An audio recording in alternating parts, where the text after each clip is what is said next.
Okay, cool. Even that isn't fixed. Great. Even though I went into Streamlabs and disabled subscriber alerts. God damn it.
Good evening, everybody. God damn. But let me get my stuff in order before I switch. I think I'm good. I'll open party map first. Do not want to accidentally leak anything. Do I? There we go. Hello, hello, everybody. Where'd my... There we go. Hello. Is it working? There we go. Hello. Ah, man. Fucking hell, it's good to be back. I guess that's the appropriate thing to say. Hello, everybody. Yeah, it's that time of week again. Doxing stream would be quite the Bisa moment for stream number 2. True. Not what I'm talking about, but yes, that would be very characteristic of me. I am somewhat eating right now still. Because I was working my ass off to get the Virtua Dot video out on time. And still delivered late. So the stream's live a bit later as well today. But yeah, I hope y'all, for those who have watched it already, I really hope y'all enjoyed the Virtua Dot video. It was so nice to make. And God, I fucking love Virtua Adopt. And I think... Let me just check something real quick. Okay, so it's working right now. Let me just pull this over here. It's working right now.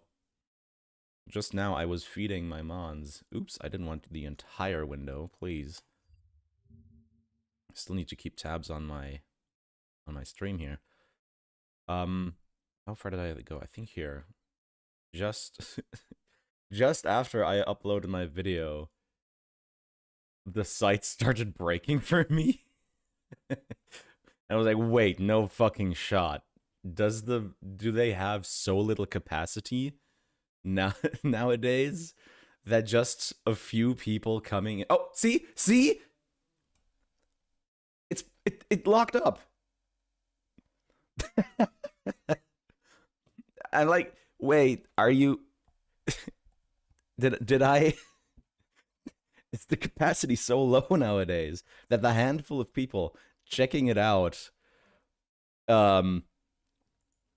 like completely like semi DDoSes it, like DDoS lights it. Reminds me a lot of Pokefarm Q. A couple other people have mentioned that.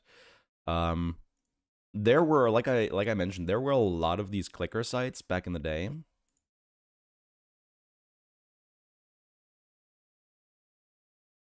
And again, you see it's starting to like lock up. It's really weird. We did, folks, far earlier than expected. Next Facebook. Exactly. That's what I'm saying.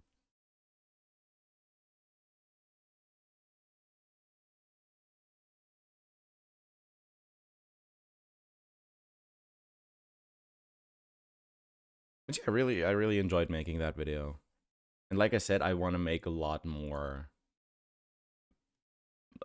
just different videos like that. Because, man, there's so much cool shit out there.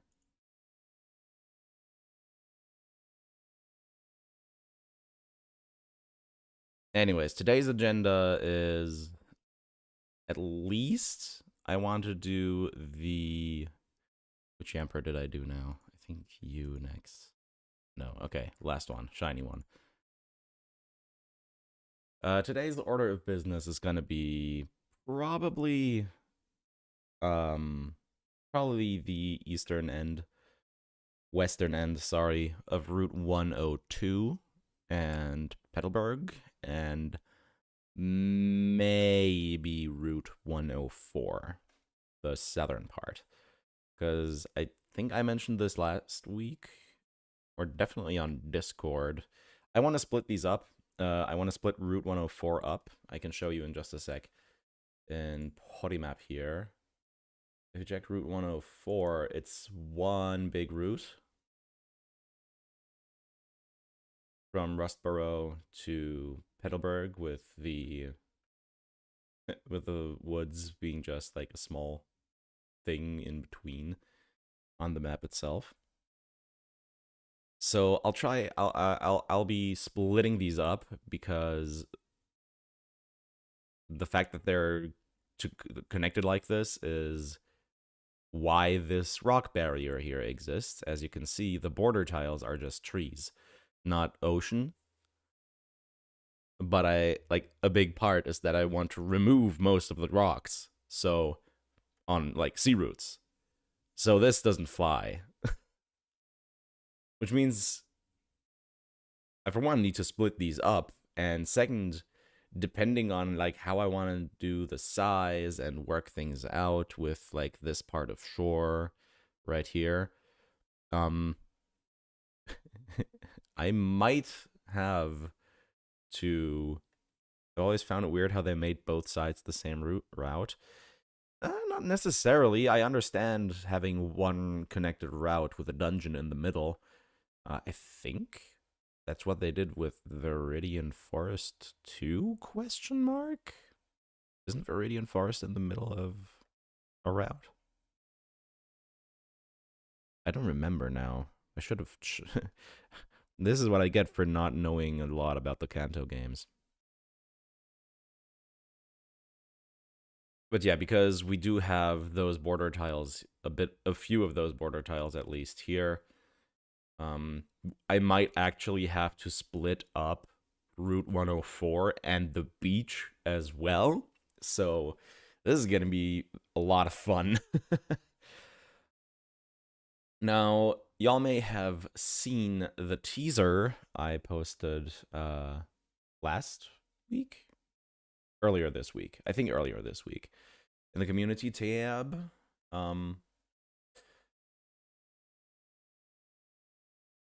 And a bunch of people who visited the last week's stream already guessed correctly what it is. Viridian Forest starts and ends on Route 2. Yeah, exactly. That's what I thought. From Viridian to Pewter, and connects via Route 2 to both.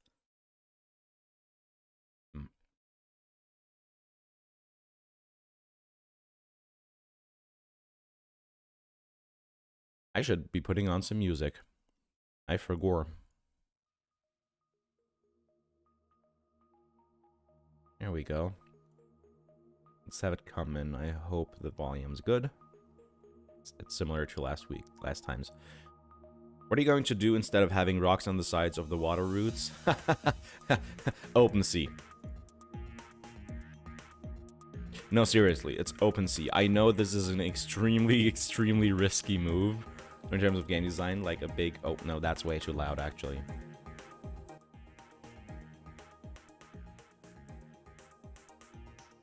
I know that's a very risky move in terms of game design, but let's say I have an idea similar to how... When will the sea end? Not. I'm fascinated by what you plan to do with that. So the idea is, for one, have a bunch of NPCs give clues about it over over time. I mean, there's still going to be some barriers, of course. Like, I can't just let people sail out into the open, into, like, the later water routes, and from, like, Slateport, right? I can't let them do that. I'm not going to go that hard. There are still going to be some restrictions.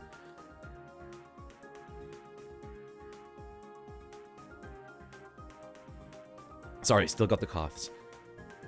There's still going to be some restrictions, but so the idea for the open sea is there's going to be a bunch of NPCs all over the region telling you about, you know, mysterious islands.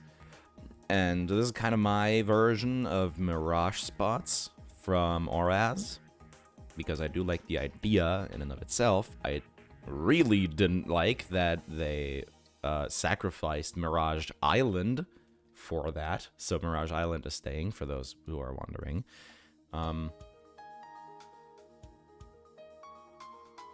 But there's also going to be more just stuff scattered around the open sea for the player to stumble upon, or, you know, be led to by talking to the correct NPCs.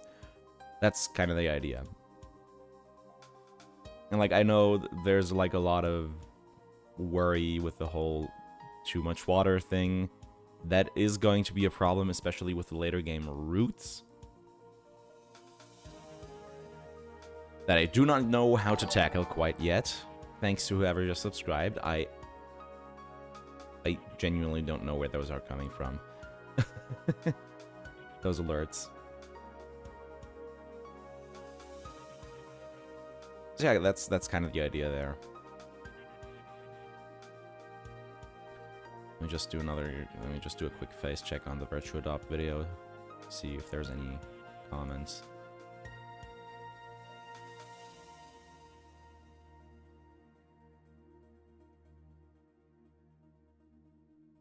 Nothing quite now. I guess the current water tiles used on Route 132 can prevent you from going too far into the open sea in a more natural-looking way. The currents. Yeah.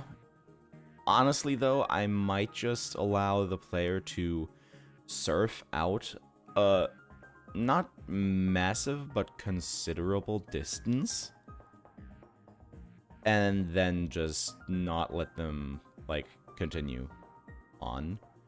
Once your entire screen is covered in water, it's hard to see surf movement. So that's kind of the idea I'm playing off of there. Yeah, that's because that's what I think I'll do there. Now, there are actually a few things I wanted to test in the actual game here for a second. So let us do that. Me when I find too far out into the sea and find a Lola. Use triggers for the edges and spawn an unkillable legendary Waylord. Kyushu region in Japan is an island, so the open sea makes total sense. Yeah, exactly. I mean, of course, the original game wanted to limit the player to an actual playable area. I do totally understand that, and I leaked it anyways. Fantastic job. I can just... What the hell am I doing? I can just do recent files. Go away for a second. Oink. Yes, thank you. Blep. Oh no, I broke it. Great, okay. Don't fast forward. Okay, no, the emulator is just not running well right now for some reason. Hello? Task manager? What the hell's going on? Ah! What's using up? Oh, Jesus, what the hell is MGBA doing? Ah! What's using up all my shit? Let me close Virtual Adopt. Things are breaking. Pokemon Drunk MGBA edition. Like, it's only running at 40 FPS for some reason. Nope. Like, that's the thing. It's supposed to be synced to audio, but sync to audio isn't working right now. Why? Okay, let's just open MGBA again. Worst comes to worst, I can always try Visual Boy Advance.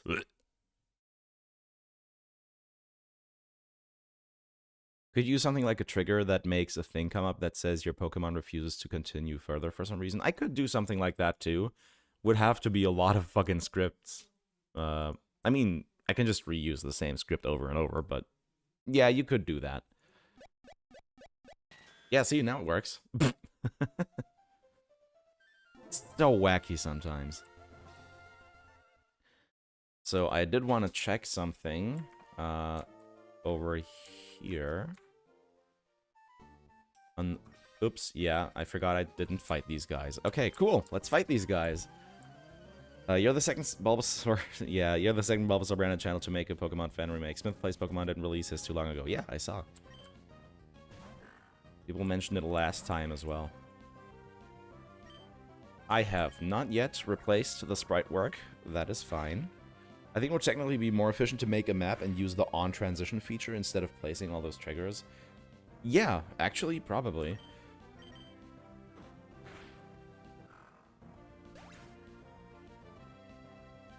Have it in the map script, and then, yeah, on transition.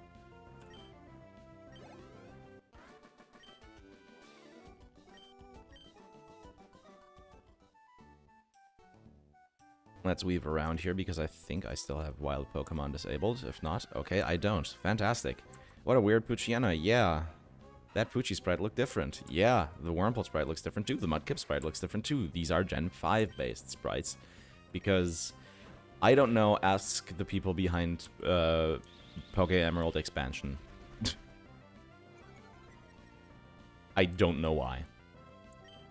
I assume for a degree of copyright reasons?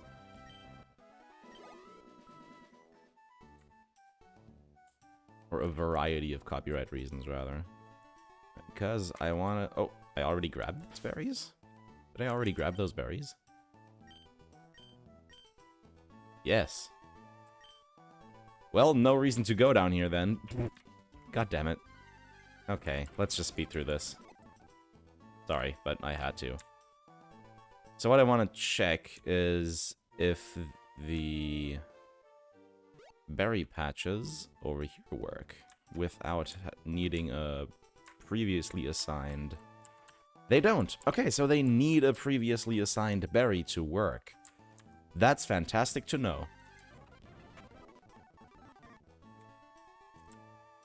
Because I do now know where to change that. What's on the left side of the screen in the wild battle that kept trying to pop up? I can show you. That is a Pokeball selector. See? There. I can click right to, or I can tap right, the R button, to throw a Pokeball, or I can hold it to switch between Pokeballs. I only have normal Pokeballs right now, but, you know, this way I could switch between them. And then you can throw a Pokeball, like that. God damn it.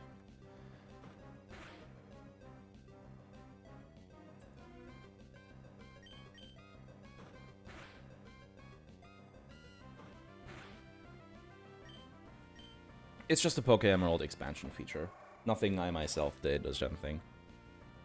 It's nice though. I really like it.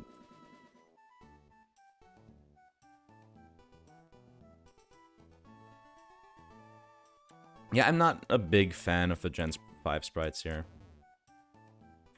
I mean, I'm not a big fan of Gen 5 in general, but that's for another day, another video. But anyways, that's what I wanted to check here. Now I wanted to go and show y'all where I found how to change the berries, because I think it's in data. Script, new game.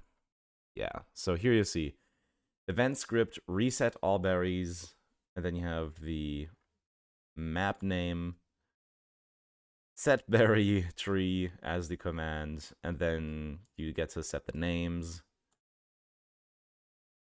item to berry, and then whatever stage they're supposed to be in at the start of the game.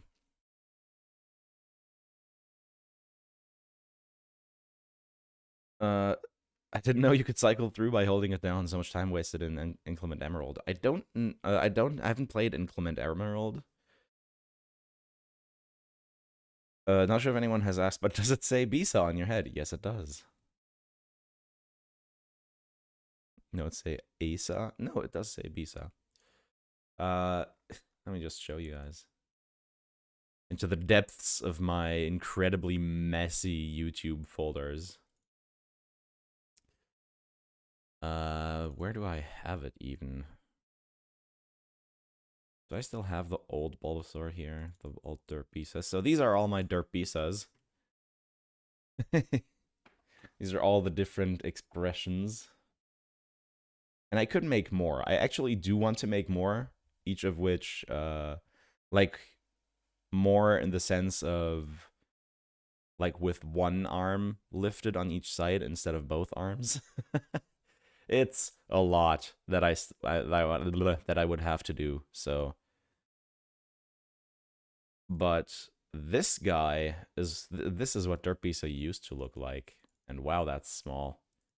That is way too small. Why is that so tiny? The fuck? Dirt Bisa wasn't that small. The original. Do I have it here? Yeah, there we go. This was the original Derp Bisa. Let me put those side by side. So this is the new boy, courtesy of MD Official over on Twitter, and this is the original boy on the right.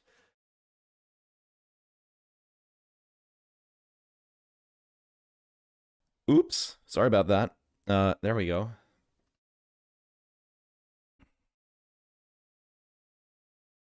MD did such a fantastic job with this. And Dirt Bisa originally, he was just like a joke. Between a friend of mine and like between me and a friend of mine. And it just kind of became my avatar for videos because it was really nice. Bulb looks like it's sliding off on the original.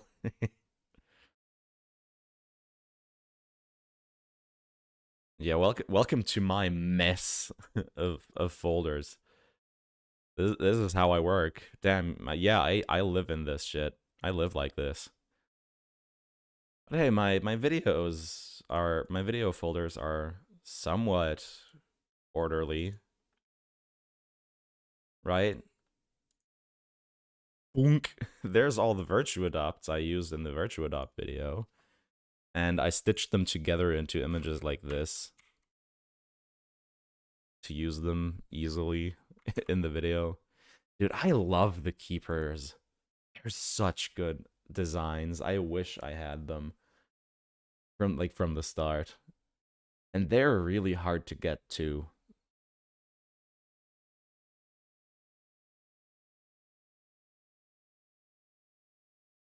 The Starries are even harder to get, and I would love some of these too. Like, just now they released the Starry, what was it, Breakson here?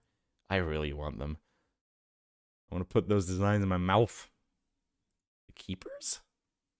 Why do you want to put the Keepers in your mouth?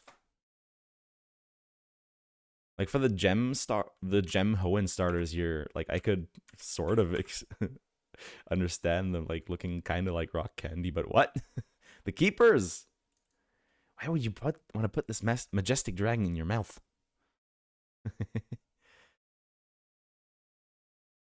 I'd want to put the Takoya Octillery. Takoya Octillery. I don't remember what it's called. Back when people put effort into Pokemon trademark infringement. I mean, they still do. I just closed the window, but if you put Dragon Mouth or Skirm around, wouldn't that be funny, lol? True, I guess.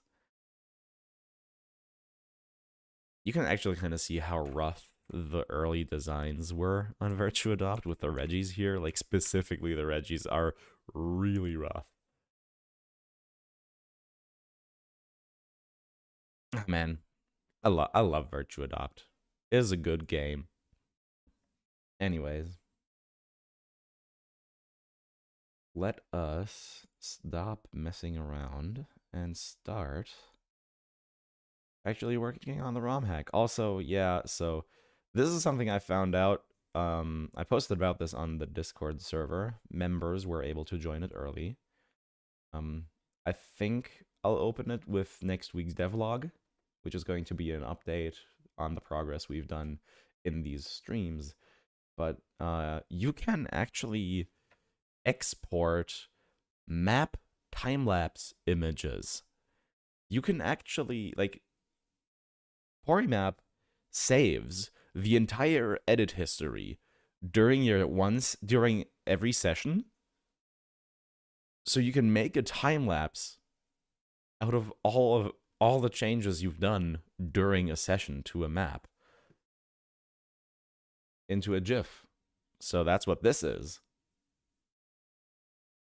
It's so cool. Like, that's just really fucking cool. Like, this shit would have never been an advanced map. Will all 386 Pokemon be available in your remake? Yes. I mean, in terms of, like, the Hoenn Pokedex, yes.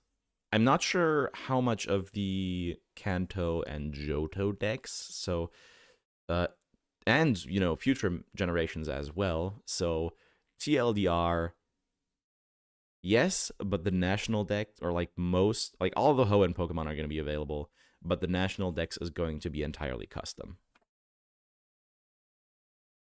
That's the words.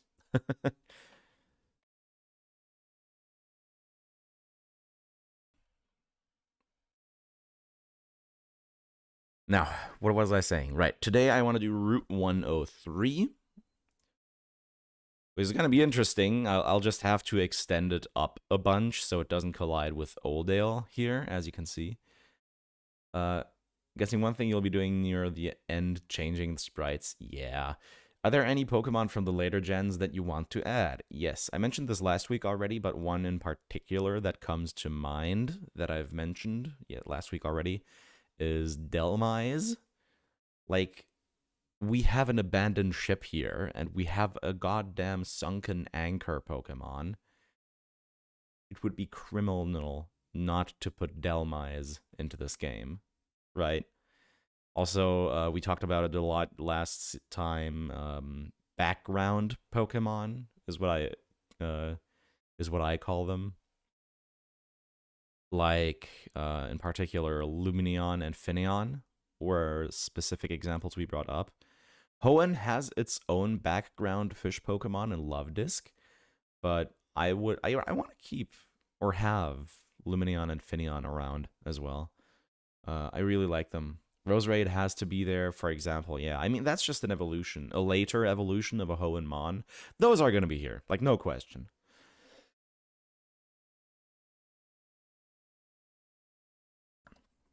I think you mentioned potentially adding Sylveon. Yes, but the problem is that I don't feel like adding Fairy type, which is a problem. Because I'm not changing Sylveon's type, even though before, like, X and Y launched, everyone thought that Sylveon was a flying type. Still, I'm not going to make it like flying type. Will this be a rewrite of Emerald's story or more like Ruby and Sapphire? It'll follow Emerald's story. I don't want to re-implement Ruby and Sapphire's story, to be completely honest.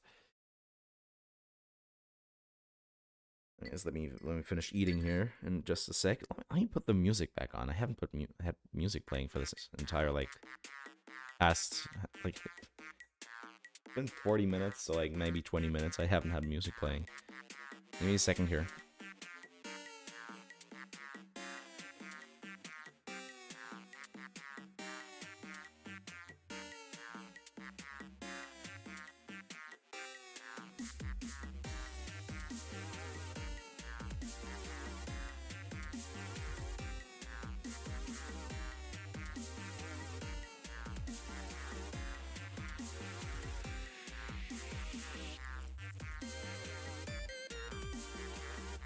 I like that you can see me chowing down despite being muted, because I didn't mute myself on Discord, which is what I'm using for the reactive PNG down here. Very funny. Normal type, but with an ability that makes it have the type interactions of fairy type. That's an interesting idea. Might actually go for that. Actually, I could have gone and looked for Ralts just now. See what type it is in Emerald Expansion. Because I think I toggled off adding fairy type to Pokemon that had it added over time. I think I changed that in the like config files. There are configs for Poke Emerald Expansion. Those are here in include config. So you have just oops. I think it's all in battle. By default, these are all set to latest. So using the rules of the latest generation that's implemented. Hello, another sub. Even though I've gotten rid of the alert. Frogs would love this music, therefore I love it too. You can use R plus start in-game to spawn mons, no need to find it. Yes, but I think I haven't set those up. I haven't set up, yeah, see here. I haven't set up the flags for debug mode. I have no idea how to do that. If someone would like to help me with that, I'll gladly hear them out on it. And for example, stuff like crit multiplier in Gen 6, critical hits multiply damage by 1.5 instead of 2. Fuck that, we're staying on Gen 5. For example, you don't need them all set up, those are extra things. Oh, okay. I'll check it. I've played around with the debug menu a bit, but all the things I've tried so far needed flags set. Oh, that's definitely getting disabled at release. At release, yes, but probably not for the preview build, so give me your fucking money. Will we have the National Pokédex available from the start?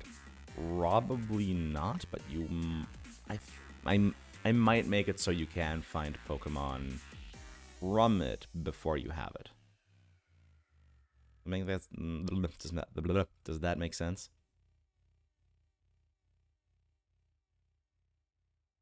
Money given. Good thing I'm already giving you my money. Yes, thank you. Hello, TD Advocate. Yeah, some other stuff like confusion, self-damage chance, paralysis speed, multi-hit chance. I dropped all those down to what they would have been in Gen 3, because those are the kind of things I want to keep. Now, this one I'm a little split on. In Gen 4 Plus, the amount of money lost by losing a battle is determined by the amounts of badges earned. Previously, it would cut the current money in half. While this change was also in Fire Red and Leaf Green for the sake of simplicity, setting this to Gen 3 will result in RSE behavior. So do we want to punish the player for for losing, or do we want to scale the losses to badges earned? Because I kind of want to bring back I kind of want to keep Gen 3 behavior, not gonna lie. We stopping poison damage overworld at 1 HP? I don't think we are. Because I'm masochistic like that. Where is that? I forgot where that is.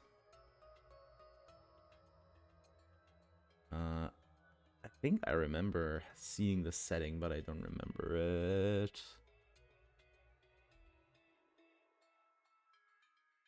Alright, also, double wild battle chance. Hello, new subscriber. Double wild battle chance. There's a 5% chance that your wild battle will be a double. So poison can kill Pokemon. Yes, out of battle. That is the idea, but I can't find it right now. Poison. Hello?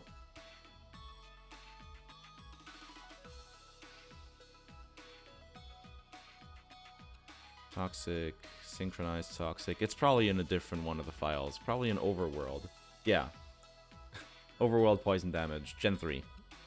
In Gen 4, Pokemon no longer faint from poison in Overworld. In Gen 5, they no longer take damage at all. Fuck that. You gotta manage. I'm going to connect the water feature of Route 103 to other routes. Yes, Route 102 and Route 110. I mean, like, that's where, just what it is. We already looked at this last time, but if you look here, this water feature on 103, it connects over here into 110, right? So yeah, of course. For any conflicts flags, you just make a proper flag and include constant flags header and connect them. Honestly, that's already above my pay grade. I do not do programming, and especially like C. C is like an M1, the M1 Garand of programming. Like, it's good, all reliable, and quite powerful, but you gotta watch out that it doesn't bite your thumb off. Nuzlocker's gotta utilize the antidotes and pecha berries. Makes sense. Exactly. In general, I think berries are going to be a big part of balancing longer dungeons and stuff like that. You'll get to it. It's super simple and well documented in this. Oh yeah, I don't mind. Oh yeah, don't worry. Assembly, yeah, I know. How would it connect to 102? I love the idea of a connection to 110, which is what I was mainly thinking of, but now I'm confused. I mean, you see the dive spots here, right? Yeah. So I want to remove all the, like, water barriers mostly, so the top one here is going to be gone, but the bottom one isn't. And that's going to be where you emerge. All of the previous games were assembly? Yeah, all the games up until Gen 3 were purely in assembly. Gen 3 is still a solid chunk of it. Let's just check. Yeah, here, the Poke Emerald expansion is still 20% assembly. And I think Poke Emerald itself from Pret is even more. Not by much, but it's a bit more, yeah. Will you add routes to the islands of the second gym? I will make Dewford explorable, yes.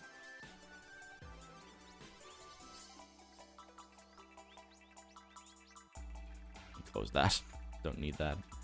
I have it open on a I have Studio open on a different monitor. Just checking for comments on the VirtuaDop video. Again, for those who haven't, go watch the VirtuaDop video, preferably after the stream, but if you want to leave and go check that out before, then you can do that as well. Because chances are we'll still be streaming by the time you're back. It's only 8 minutes long. But yeah, you're going to be emerging out of dive on this side. And I still have to make it so that's not accessible from up here. So this barrier is staying, but this one isn't.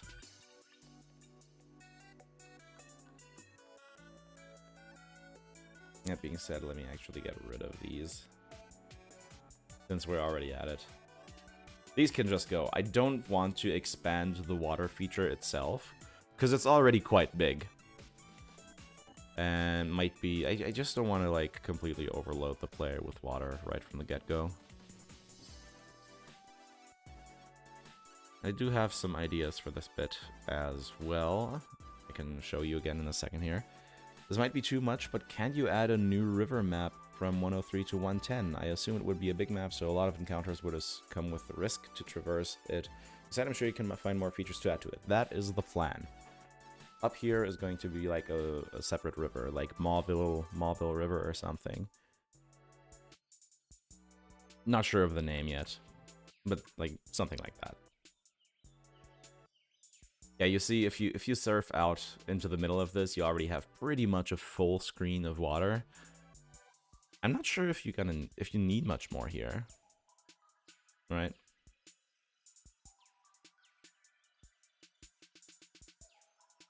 Let me show you the Ruby ROM from last time again, so we have a reference for what I want to do. My desktop, because again, I have no idea why I put it there, and no idea why I haven't moved it back yet. Much more importantly, this was kind of the plan I had originally. Of course, there's going to be more stuff here, and this barrier is staying, which it didn't here. Story map looks so much better than advanced map. I've never actually... Yeah. Nice, you found the ROM. Yeah, I already found it last week, but yes, I did. I'll have to watch it after the stream. I would have been here at start, but work has me busy and I forgot to watch the time. Don't worry about it. Yeah, this is the idea I had for 103 originally. And we're gonna be bringing that back over to Power Remap, similar to what we did last time. So let's make space. This is already enough. Don't need to reduce. Actually, yes, I should reduce the block palette width. That way we can save on even more space.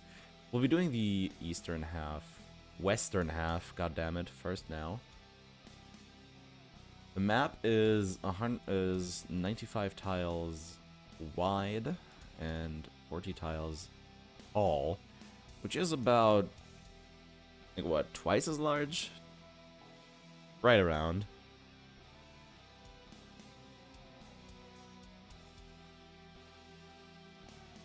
Oh, whoops. River isn't that thick. I mean, I can make it thicker. It can also just be like a long and narrow route. That's not a problem. I just need to work out what to put here. Like what Pokemon to put here, what to put on the river up there, all that stuff, right? I think for the main map itself, we can mostly reuse this. It connects to the opening over in Oldale quite well already. I just need to realign it a bit. I think we can use this, sort of. I would add a few things here and there. You need consistency. Yeah.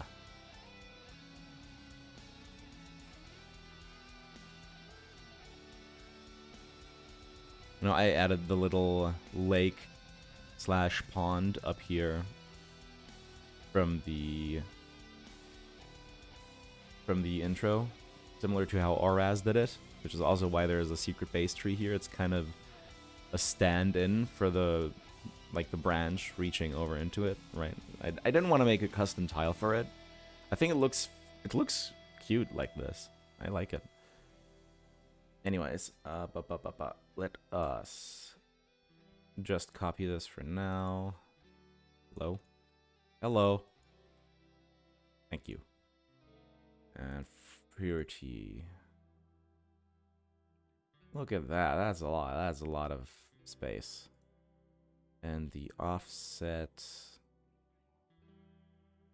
is actually quite tall. Kind of like this is what I have on the old map.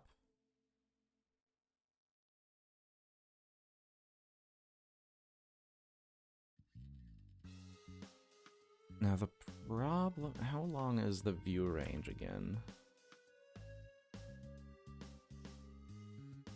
So the view range is like what, right around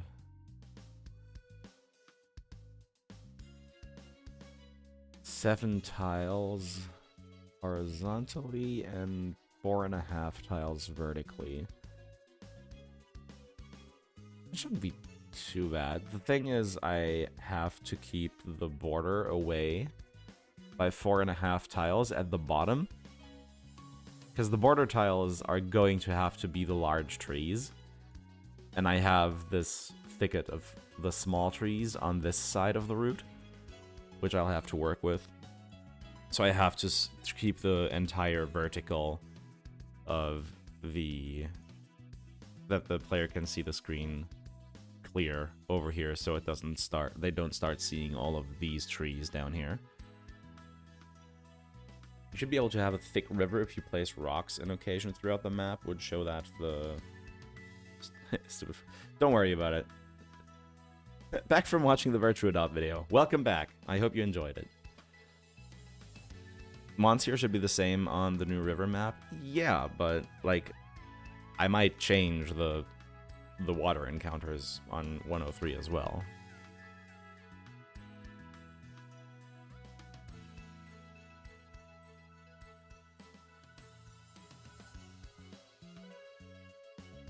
Anyhow, let's just start with the general reshaping. Let's turn off the border. There's the bunch of general reshaping to do here.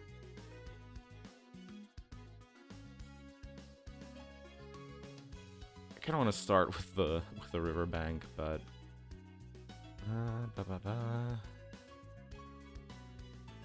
let's do the forest border first. Since that's quite easy to start off with.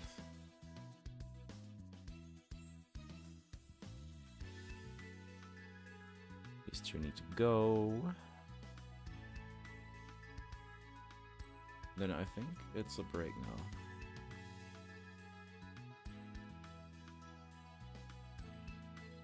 This is where the break in the trees is, but it's only 2 tiles, so this still fits.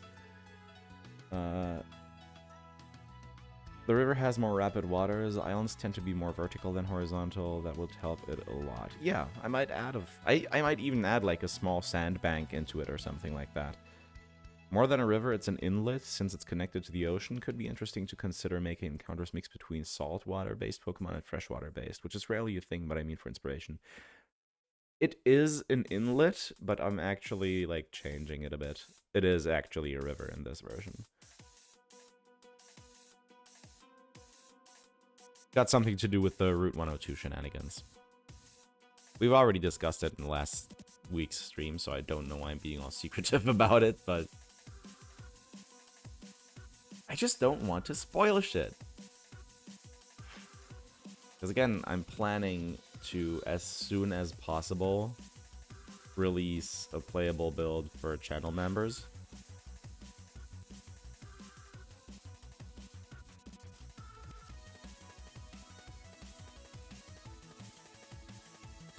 This track. Conundrum. Not Corundum, Conundrum. Named after Jolteon. Battle vs. Gym Leader by Jake Snake 17 featuring Source X. There you go.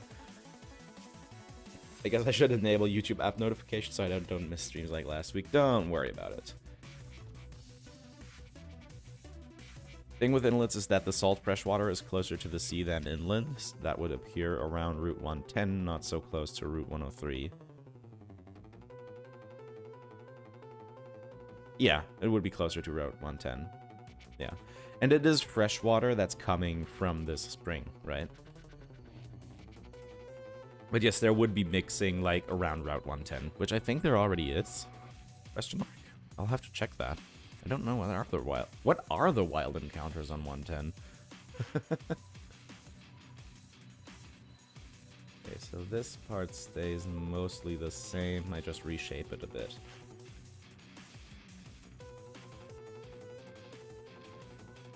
Oops. Just get rid of those trees. Oh, my nose is like really uncomfortably stuffy.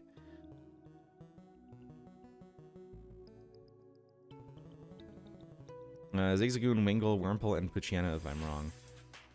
I mean, I can just check here. Watermon. Kinda cool, Wingull, and Pelberg. It's so boring.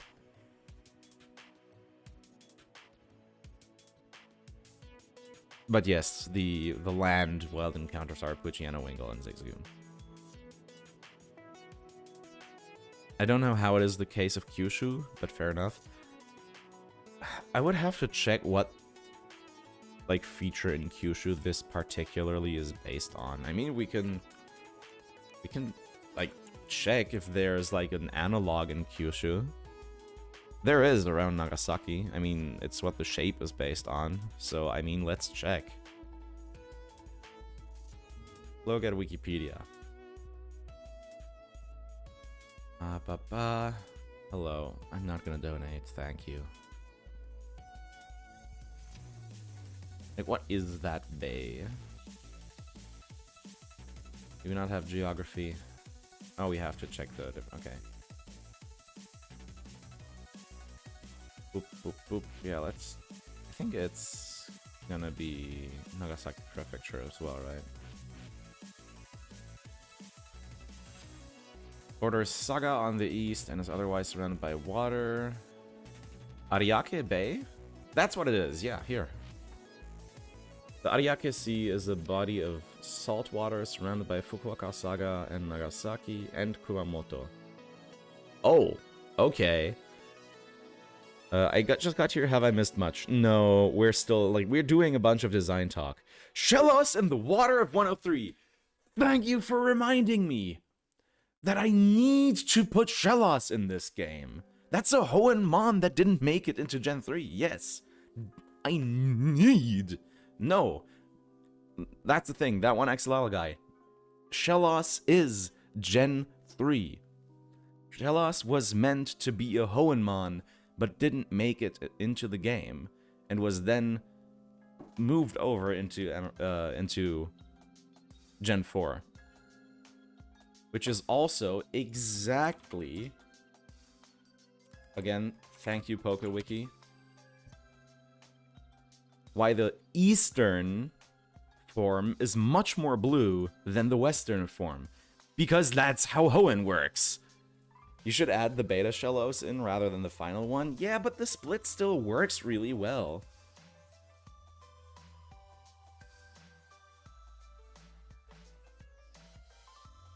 Like, this is the beta sprite for those who are unaware. It, like, shares parts of both versions.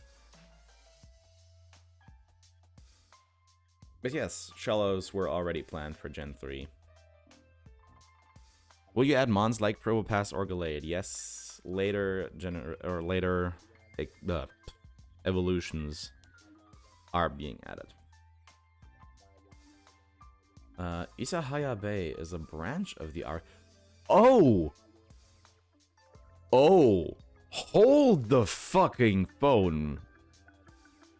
Isahaya Bay. For those that doesn't ring a bell, that is the thing that essentially sparked the concept, the entire idea for Gen 3 Pokemon. So you can see it in this picture really well. The Isahaya Land Reclamation Program, which is what this part here is. So the thing is, with Japan, of course, not a lot of space, right? The island chain might be 75% uninhabited land, but that's because the other 25% are as inhabited as they can be, and those 75% are pretty much uninhabitable. Which is why land reclamation has become a very popular thing to do in Japan. There's a ton of stuff.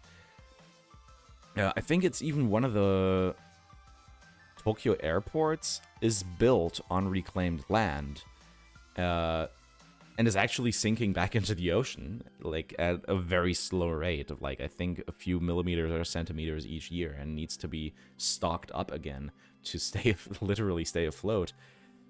Japan become Netherlands, yeah. But, I mean, the Netherlands, they're doing it in a very, like, natural way, but Japan is very aggressive in their land reclamation, and that's what the Isahaya Bay conflict was about. It was local communities versus the government, who wanted to reclaim this land that you see is like bordered off here. they wanted to reclaim this land as farmland, but the local villages and economy is so heavily based on fishing and like kelp that they needed that, and the reclamation would completely demolish the ecosystem that they relied on, not just for income, but also to feed themselves. And it was a huge deal. And as a result, it's what triggered, or what, like, inspired the core story behind Ruby, Sapphire, and Emerald. Real thing. You see the closed off section here, the reclaimed section, and all the farmland around it.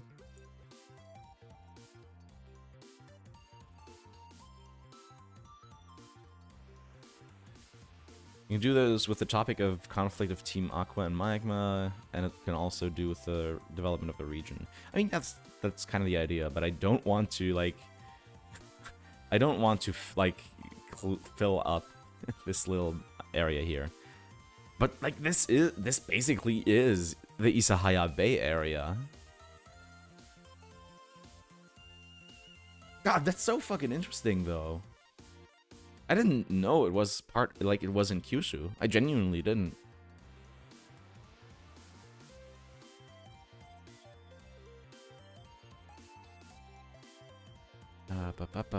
Various species of fauna, including mud skippers, pen shells, and fiddler crabs live in the Ariake Sea. Crabs, good idea. Add a crab Pokemon here. Let's remember that. In the autumn, the Sueda Halophyte Shichi Menso. Huh? Sueda? Oh, right, okay. The Ariake Sea is used for aquaculture, with nori being a major product. Recent years have brought increasing pollution with resultant red tides. Yeah, because of the reclamation. There is ongoing land reclamation, as evidenced by satellite imagery, despite government attempts to dissuade farmers from carrying out the activity. Shut the fuck up. You are all the ones who overruled them in Isahaya Bay. Krabby? Yeah, probably just Krabby.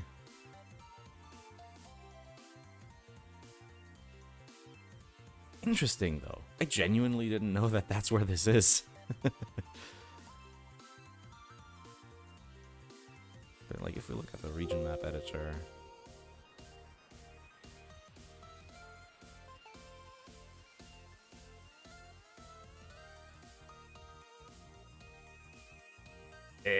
somehow slot these next to one another. And if you turn it by 90 degrees, which I can on quick notice, sadly, but yeah. There's even this part down here around Slateport. Oh man, God, I love Pokemon. So cool. You could make it so you can see part of the bay from Oldale and have some commentary about Team Aqua Magma in the town as reference to the conflict. I mean, you can see it much better on the... Where's the image? I closed it again. On the ORAS image here, you can see the bay much better, right? Oh, man. It never clicked that that's what it was. But it's giving me ideas out the wazoo. It's so bad Pokemon butchered Portuguese and Spanish cultures in the last game. I actually still need to finish Scarlet and Violet, and that's something I'll be doing very soon. I think I'll be streaming early next week. I'll be gone over... I was planning to stream this weekend, but I'll be gone over the weekend. So it'll probably be something like Monday or Tuesday evening. Where I'll be streaming some Scarlet and Violet, because the DLC is coming up, my payday is coming up. I don't have the DLC yet, and I also haven't finished the actual game. Like, I'm like a third of the way through the game, and never really continued playing because I started doing VR stuff, I think, around the time. Which I now have to sort of... ignore and put on the wayside, because this thing has, like, randomly started popping off. Corefish over crabby for sure. That's why you can find corefish on Route 102! God damn! 103. Ah! That's why!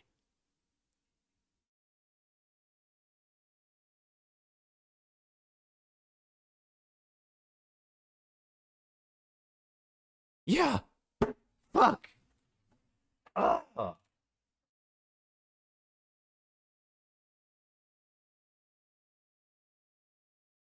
Well, there's that. And it even works because those bodies of water are connected here. Like, this area is directly connected with the analog for the Ariake Sea. We are learning so much.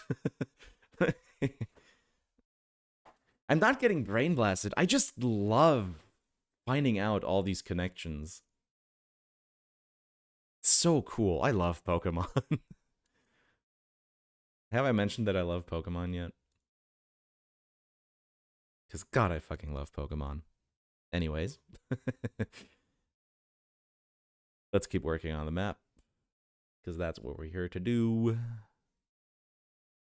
One of these, one of that.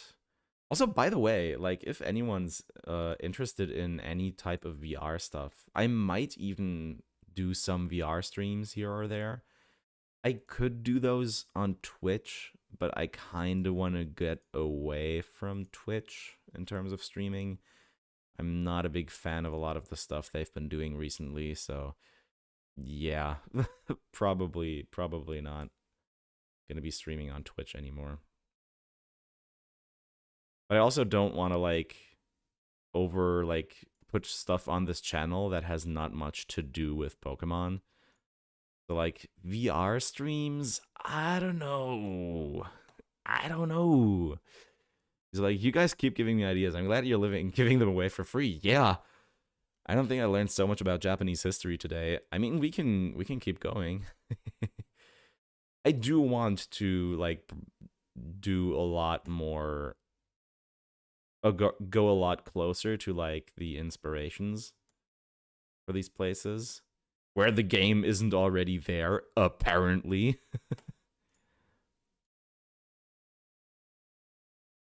But yeah, VCAT is starting next weekend, I think, and I really want to do that. It's technically a crayfish and not a crab. Yeah. I have an idea. Make Eevee a 15% encounter. Will you be bringing in Leafeon and Glaceon? Yes. Like I said, yeah, I do want to bring in all, like, later added evolutions of Pokemon from, like, of Pokemon in Gen 3. But Sylveon exists, and I don't really want Fairy type. Because Fairy type, balance-wise, isn't really necessary in this gen yet. So I was like, I don't know what to do. Someone suggested giving Sylveon normal type and an ability that, for one, is just Sylveon's ability, which I don't actually remember what Sylveon's ability is. Let me check. And again, PokeWiki auto parsing. I completely forgot that it's called Felinara in German. What is its ability?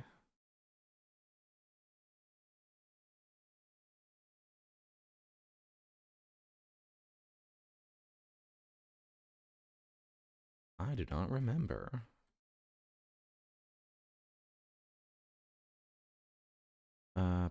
Bup. Cute Charm and Pixelate. Right. And Pixelate, I think, is hidden. Yeah. Well, given that Pixelate does Fairy type, that's kind of what... Yeah, that's basically what I'm... Huh. I mean, that's basically what I'm doing. That's just basically already it. Yeah, pixelate, and cute charm. Pixelate is hidden ability, and that's basically already what I'm doing if I'm going to be saying like, oh yeah, it's normal type, but everything interacts like it's fairy. That's basically just pixelate with extra steps. And then cute charm, what does cute charm do?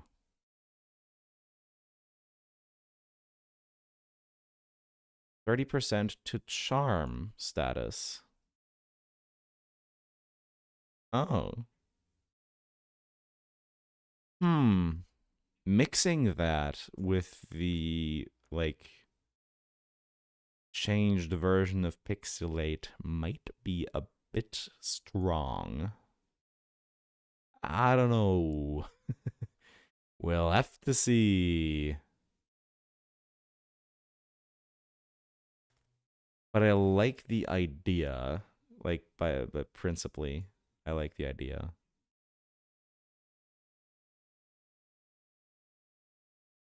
Also, seconding though, fairy type normal Sylveon could work. It's like a lot of other bulky normals.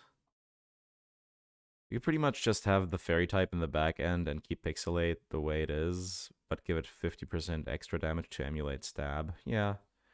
After Slateport, will you be adding the Pokeblock feature as a way to catch certain Pokemon in the way Safari Zone does? Eh? You mean like put the feeders elsewhere than just the Safari Zone? Or am I misunderstanding?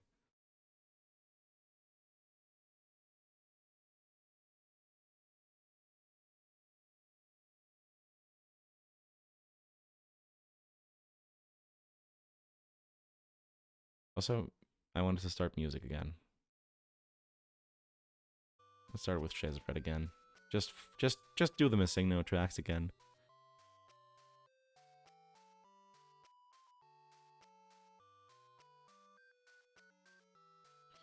Feeders and like route to catch certain Pokemon you can't get otherwise. I'm honestly not sure. I'd rather just extend the encounter tables over time, I think.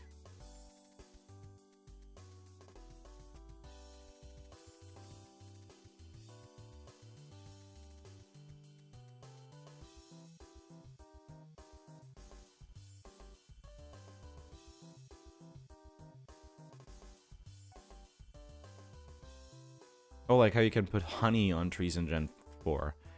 I guess it's similar, yeah.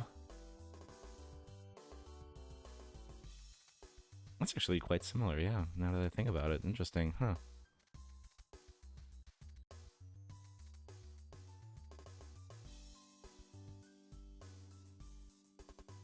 Is that correct?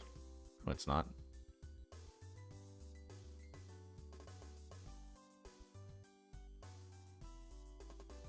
Where am I?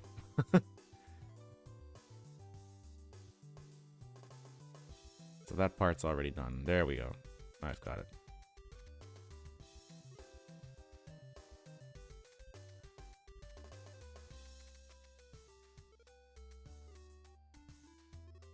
Yeah, now that I'm thinking about it, I like that idea as well. Y'all, again, y'all are just giving me ideas for free. For free!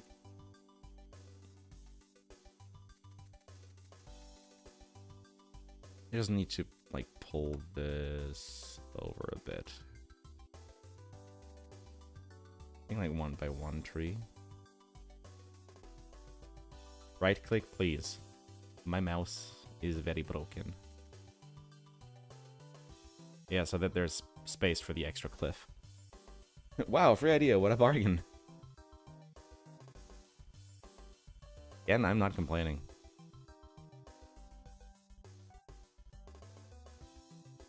If I'm gonna get an idea for free, the more money I save for, I can save for a new mouse.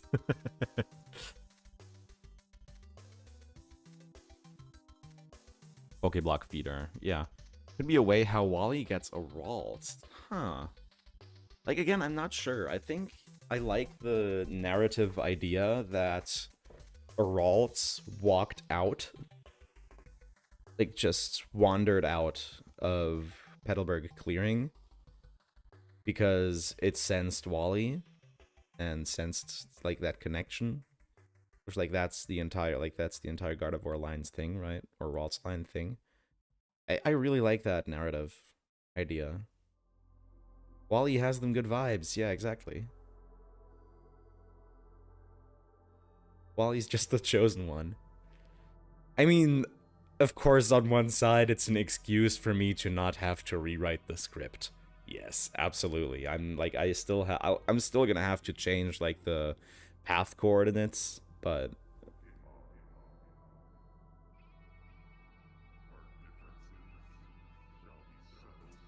I just think it makes narrative sense too. It adds a little bit extra, a little bit of pizzazz to a story. I might just go for it. And yeah, it is less work, like patently. Oh look, it's the cringe vocal track again. I'm gonna let it play. I like it. Screw y'all. Delayed is Gen 4, yes, but Dawnstones are here. At least will be here.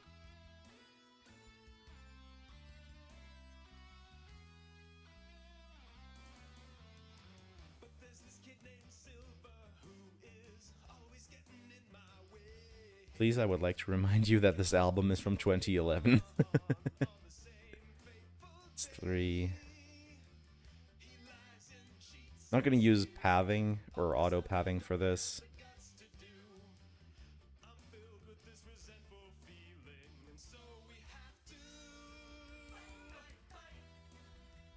Because I don't want to mess up the trees.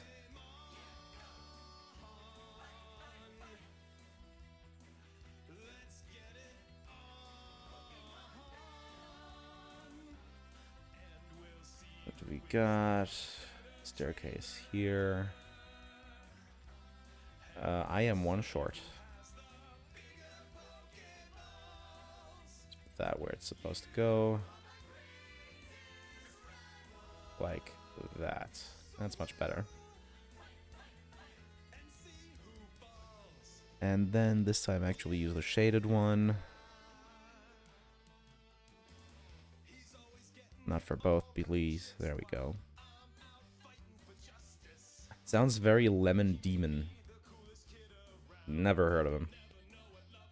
You aren't bringing every Pokemon of other gens, just handpicked here and there. It's supposed to be an expanded Ruby and Sapphire. Exactly. I mean, again, just for Gen 3 Mons that get later evolutions. Or Mons that are available in these games. I want their evolutions to be available as well. So, like, yeah, for example, Gallade, I think Noah's Pass as well. Magnezone, stuff like that.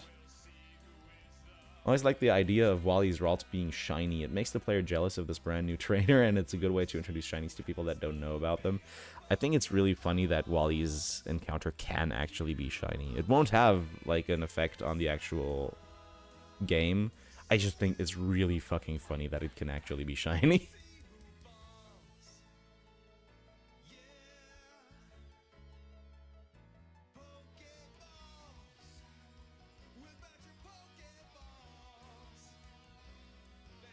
This bridge is so bad. It's got charm! It's got charm! I just made a video about a fucking forum from 2009. What do you expect? Like this, at this point, this is what you come to the channel for.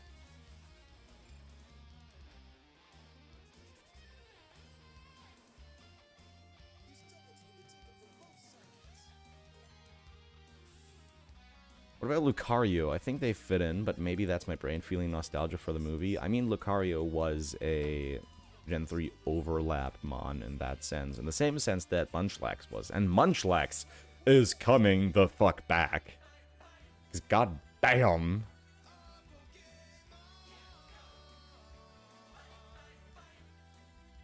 Munchlax is like, it's like iconic. Oh, I'm just one tile too far. Okay, I have tiles over here.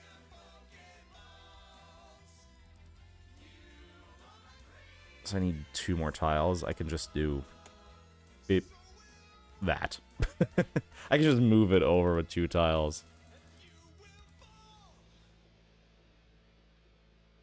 There we go. Now I can extend y'all for there, so that the player, yeah, can't see any border blocks over here. If you're gonna go with movie overlap, you could add the whole side quest involving Manaphy. Here's the thing, that side quest, technically, I mean, I know it's very different in the anime compared to the games, but like Manaphy already has a side quest in Gen 4. So Lucario and Riolu are coming, yeah, probably. Just not sure where I would put them quite yet. Maybe Granite Cave? It's Granite Cave, right? On Dewford?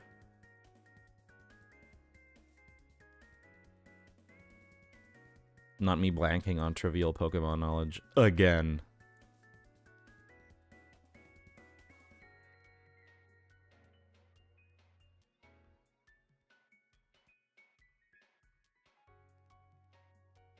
Maybe a gift Pokemon for... Oh, for Lucario and Riolu? Similar to Why Not?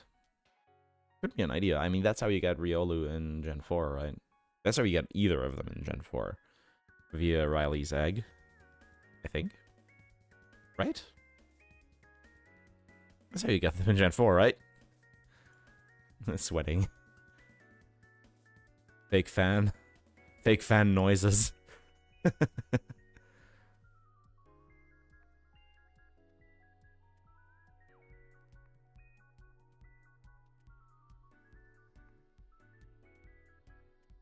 Wait, there's an actual corner tile for this? Wait. Okay, that's that tile. There's an actual corner tile? Oh my god. It's so minuscule. It's such a minuscule difference, but yeah, that is a corner tile. Let me fix those here real quick. Can't believe I just found that randomly like that. Oh my god.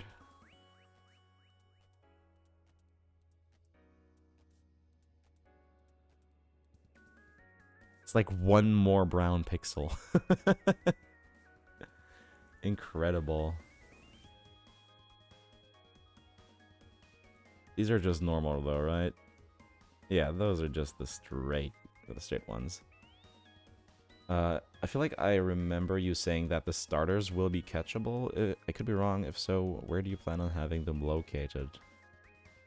No idea. I'm not sure if I said that. I think I mentioned other regions starters. I'm not sure if I mentioned about the Hoenn starters. If I did, again, I don't remember. Sorry. But I might look into it. I'm not quite sure where I would do it yet. But I might. You can't see it, can you? Oh, it's already gone. Enjoy playing City Skylines, Peter. My Steam notification just popped up, which is right under me. That 1 brown pixel matters. Yes, it does. Hey, I hope you're still planning on making shorter form videos as well. They were really entertaining, and I don't have time to watch longer streams. Oh, yeah, no, absolutely. Next week is another devlog. I'm sorry that there were 2 videos, or 2 weeks without a devlog.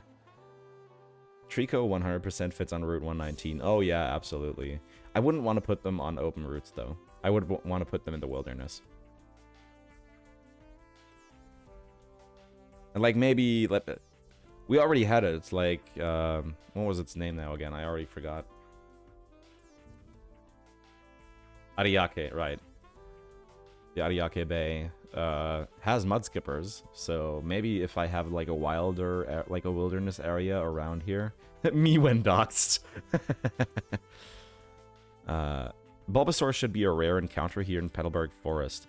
So I already... Look, here's the thing. Makes sense, absolutely. Here's the thing. I kind of already have a dev secret planned in Petalburg Forest. And I don't want to be like, at the same time, hey, here's the Pokemon that my avatar is, while already having a thing there. You could bring back Fairy and nerf it? I don't know. Antarctic could go on Jagged Pass, maybe? Yeah, something like that. If you want, there is always the feature branch for the dex nav from Oraz, which lets you have 3 hidden encounters. Wait, hold on. There's a dex nav feature branch? My voice went there for a second. Yeah, with my cough still being around, like the deep parts of my voice, they're already back. But if I try to go into my high voice, it just goes away. And it really pisses me off because I've been starting to do vocal training and all that is just down the drain. Ghoulslash did the Oraz dex nav for this. It's awesome. I'll need to check it out because, like, again, Oraz as Pokemon games are incredible.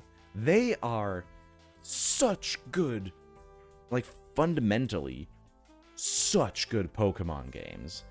I just do not like them as remakes.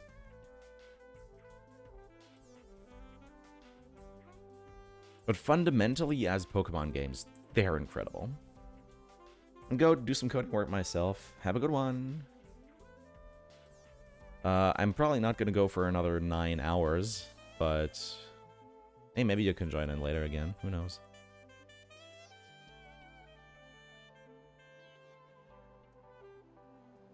Ours was seriously some of the best times I had playing Pokemon. Is there another corner tile I didn't know about? Are you serious? Oh my god, there is. They really paid, like, close attention to detail with these in particular. Didn't they, huh? Crazy shit. Look at that, it's just like another couple pixels, but it makes a difference. There, look at that. So much smoother.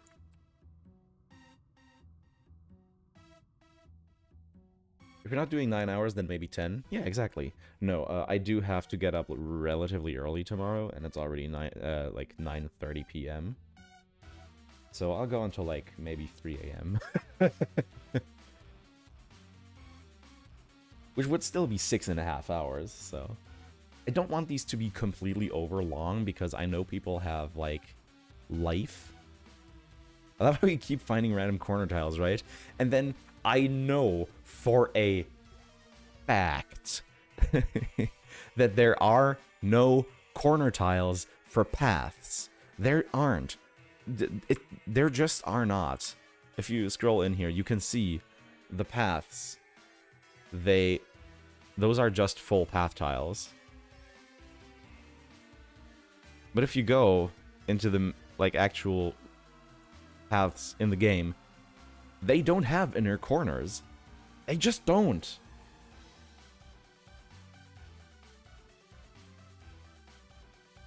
And, like, I understand, because in the game, it's really barely visible at all. And again, it would just be 1 or 2 or maybe 3 pixels on the, like, very edge there.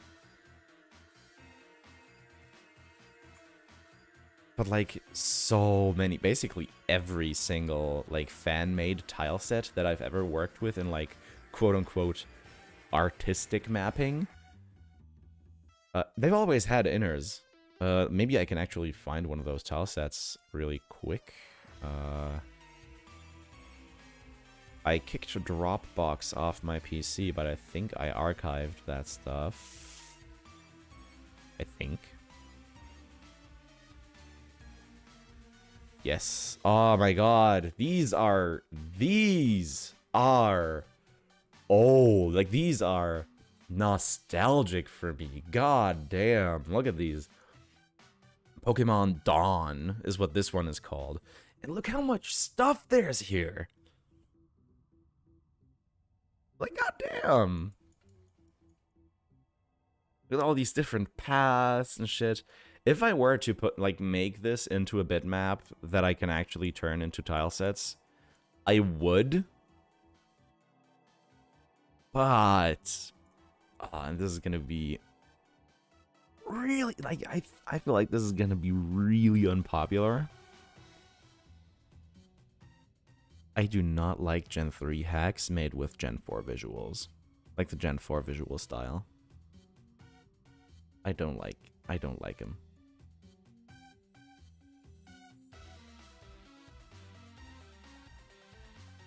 Yeah, look at how much shit there is here. Like, goddamn. There's some Gen 1 stuff.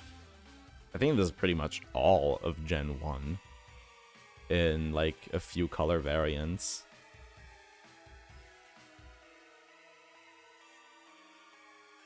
Yeah, and then here's the normal color Gen 1 tile set. Ruby used to be my favorite game, not anymore SMH. Free my boy corner tiles. Chill stream to listen to while game deving, hell yeah. Gen 3 cheesiness is nice. It's not even Gen 3 cheesiness. I just like the visual style a lot. Like, it has its place on the GBA.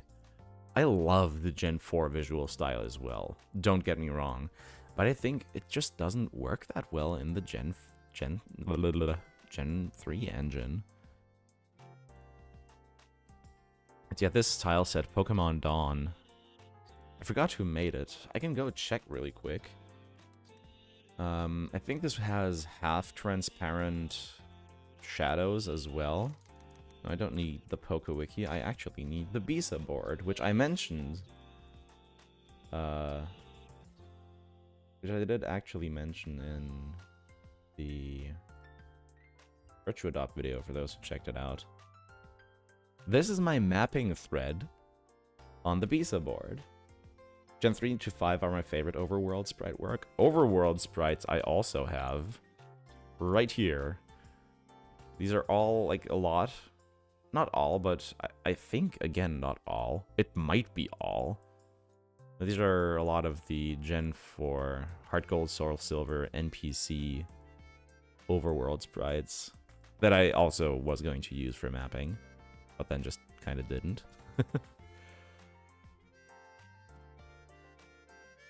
Here we have, like, some custom work for a dripstone cave, snowy stuff, a bunch of very saturated trees and grass, berries. Hello, my beloved. Gen 5 animated trainer sprites were peak trainers. Yes, not the Pokemon. Honestly, that's one big thing that ticks me off about Gen 5. I do not like, not at all, like skeletal pixel animation. I'm sorry. Just not a fan. If you're gonna make skeletal 2D animation, please use a high definition image for it. I cannot stand pixels, which is rotated pixels. Like off-grid rotated pixels. I can't stand them. Are you going to do anything with berries? There's going to be a whole lot more of them, and I want to make the berry crushing minigame that's multiplayer only. I want to make that available. Gen 5 had the coolest camera effects, though. Really made the 2D feel like 3D. That is true.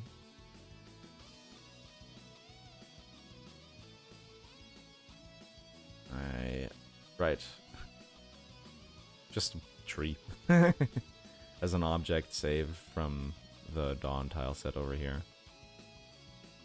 And we have a few custom tiles by Magiscarf. Just, yeah, credits. There's a few custom tiles. And some, like, heaven, like, Skyland tiles here. Very nice, very nice. Gen 6 had a pretty neat style where they used high-res images with a sort of pixely filter. I mean, that's just 3DS resolution. It's not a pixely filter. It's just 3DS resolution. Or resolution. You think skeletal, but use separate sprites for each rotation of each component would be palatable to you? Yes. Absolutely.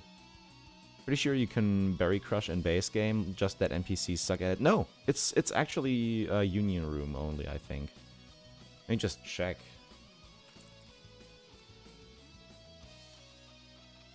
Oh my god. Wait, hold on, hold on.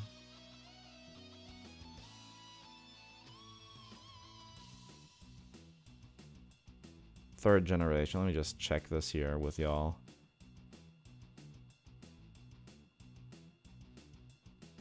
Pokeblocks, yes, but berry powder is what I want. It's not even listed here. That's how obscure this minigame is. There's no berry powder, is there?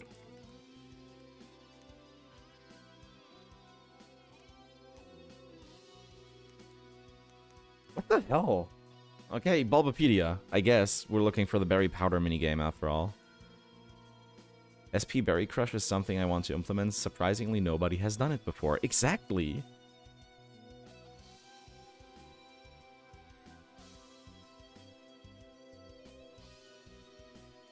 E-reader berries. These are going to be available in some way, shape, or form.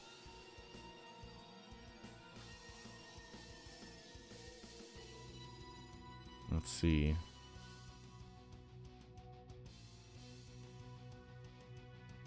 Indirect uses. Yeah, here. Oh, fire red, leaf green, emerald only. Right, and it can be exchanged for herbal medicine and vitamins in cerulean or slate fort. Exactly, that's how it works. Yeah, berry powder made at the berry crush machine. Stored in the powder jar, obtained in cerulean or a street vendor in Slateport. Berry powder can be exchanged for vitamins and herbal medicine from the same person who gives the player the powder jar. Yeah, okay. Yeah, Pokeblock making is... Yeah, it's not berry crushing. Here, the berry crush machine, that's what it is. Is the minigame at the Wireless Club Direct Corner. It can be played by 2 to 5 players. Players can earn berry powder. The powder jar, which is used to store it, is required to play the game. An old man, yeah, gives the powder jar. This is the only way to obtain herbal medicine in Fire Red and Leaf Green other than trading. In Berry Crush, the player must repeatedly press the A button as fast as possible. It's just a button mashing challenge, really.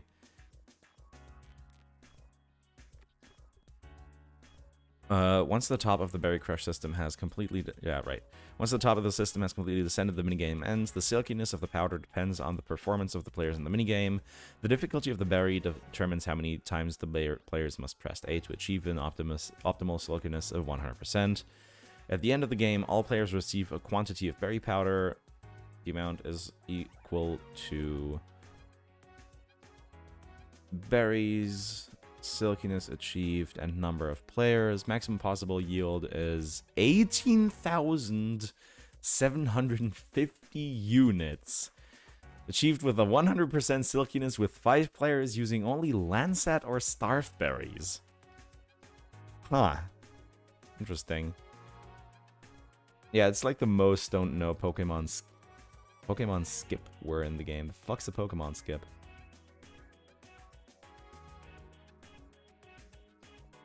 Or did you just mistype that? Like, bro, you can get 18, almost 19 vitamins in one go if you go with, like, 5 players. Pokemon Jump? That still doesn't scan. Pokemon Hop.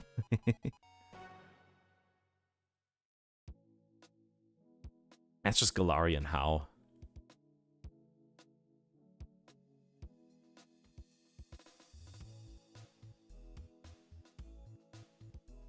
I don't like I actually don't like the comparison between Hop and How. Hop is such a cool character. How as well. Like, God, this is something that really pisses me off about, like, modern discourse around Pokemon games. I mentioned in the very first dev vlog. The very first dev vlog, I talked about how I think that the, like, forced nostalgia goggles that a lot of people have are, like, a really big contributor to the modern discourse about the quality of Pokemon games. Like, bro, Pokemon games have always been a technical disaster. Except for maybe Gen 5. In general, like, Gen 5 is the exception to everything. And that's why I personally don't like it. No, it's deeper than that, but... I also hate Barry. Oh yeah, fuck Barry. Barry is super fucking annoying. Like, again, yeah, Gen 5 is the only generation that comes to mind that's actually, like, technologically somewhat solid. Oh, yeah, I completely forgot I wanted to show y'all this thing. I'll do that in just a sec here. I like both of them and wish they were treated a bit better. I love Gen 5 except for the region design. Oh, yeah, the region design in Gen 5 is horrible. Gen 4 used to be my favorite, but god, did I want to smack Barry upside the head. Yeah. So this is my mapping thread. You can see I started this in 2015, and this wasn't the first time I started mapping either. This is like my second go at mapping. Yeah, this was the first thing I built, and yeah, these are the credits. Red X, Alistar, Hydrargyrum,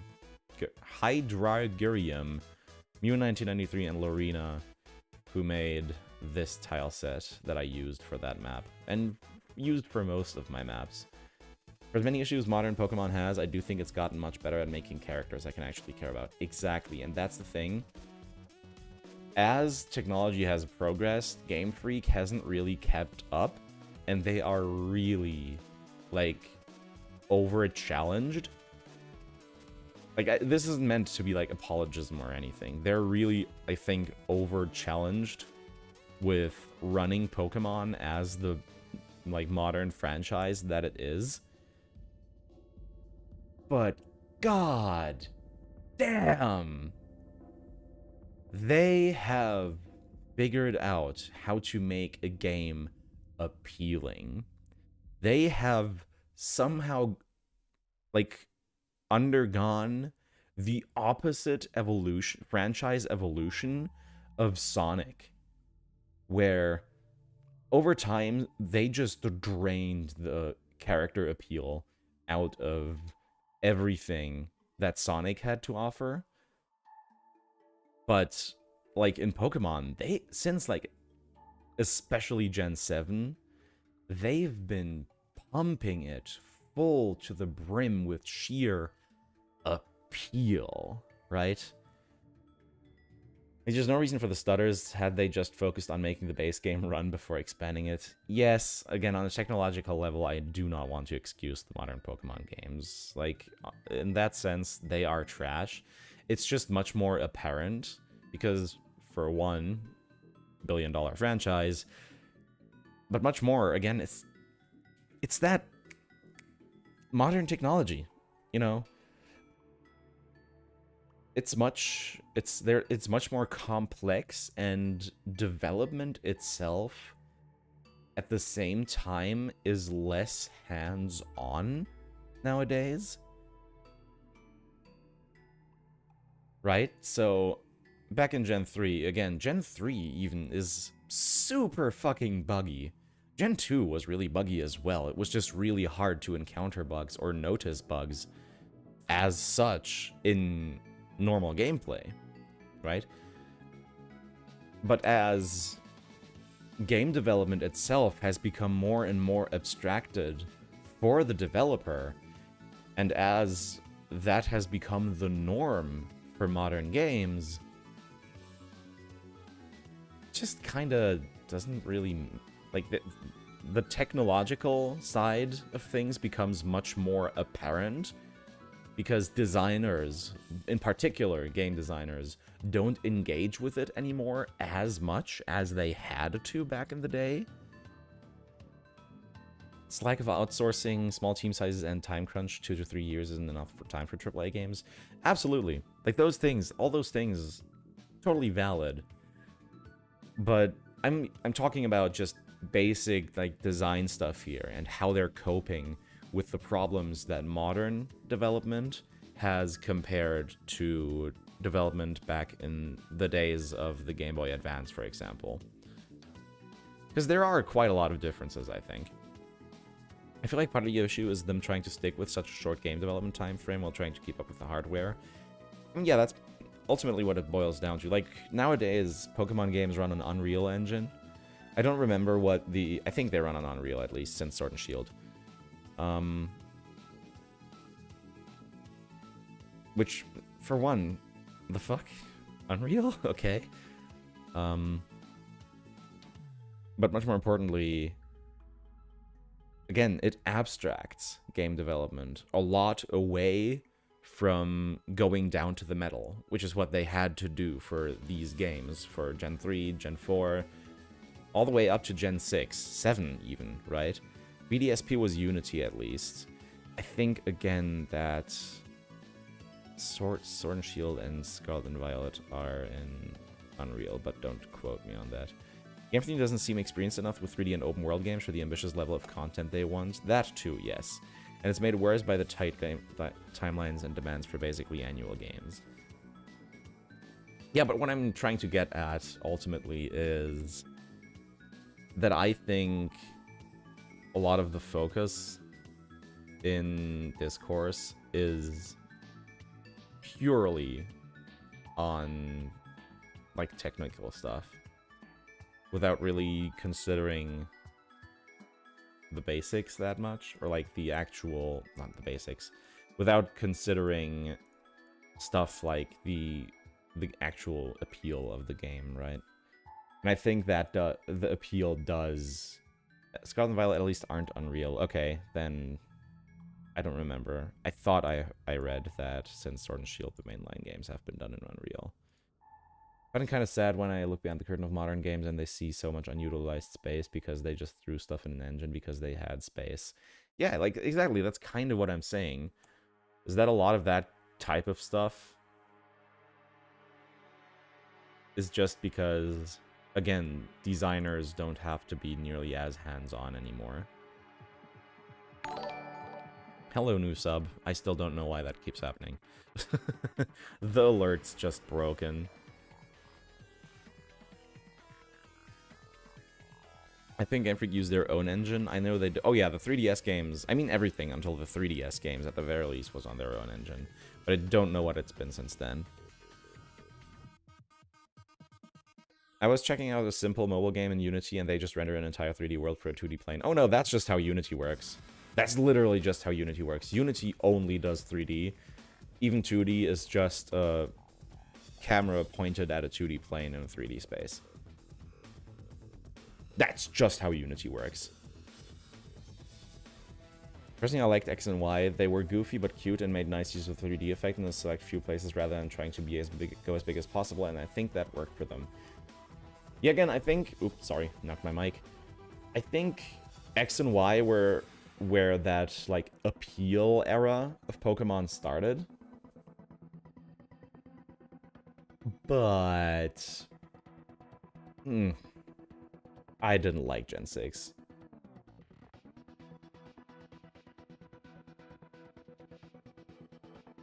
Not my cup of tea. Personally, I found Usum to be the best since the shift to 3D. I think it's due to being made by a team of new employees full of passion for Pokemon having the base game done. I really still need to check out Usum. I have Moon, which I desperately need to replay. My 3DS is actually... Can you hear the hinge popping? I actually got it right here with me. It's actually a limited edition Sun and Moon 3DS, which I originally got a 2DS because at that point I had a job, not too much money because it was training. So I initially got a 2DS for Omega Ruby, Alpha Sapphire, or like Omega Ruby and Y, I think is what I have. Yeah. I would say Gen 6 is the worst by a long shot, personal opinion, but there's that. Not necessarily, but I can see it. I can definitely understand it.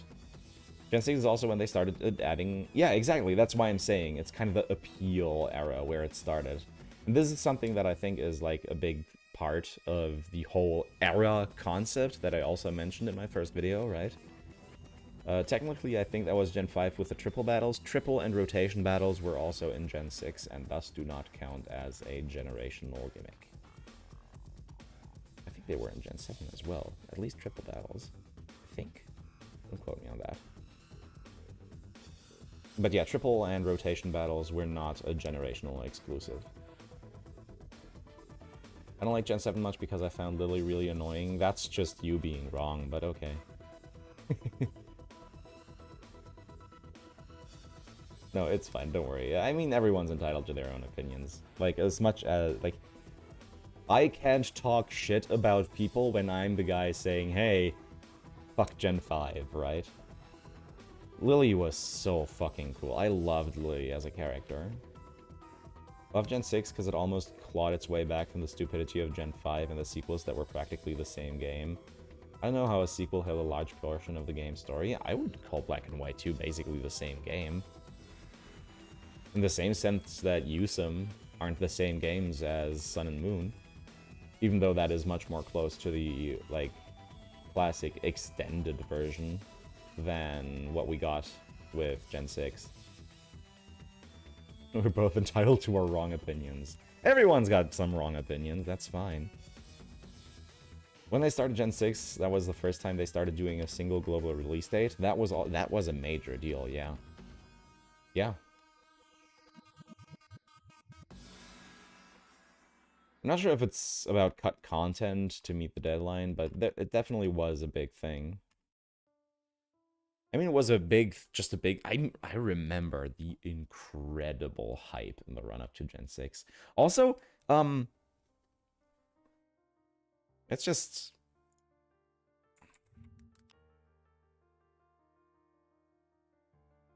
Because, like, fucking... Gen 6 came out 10 years ago. Huh. Fucking hell. And I got it on release date. That's fucked. Can't imagine that.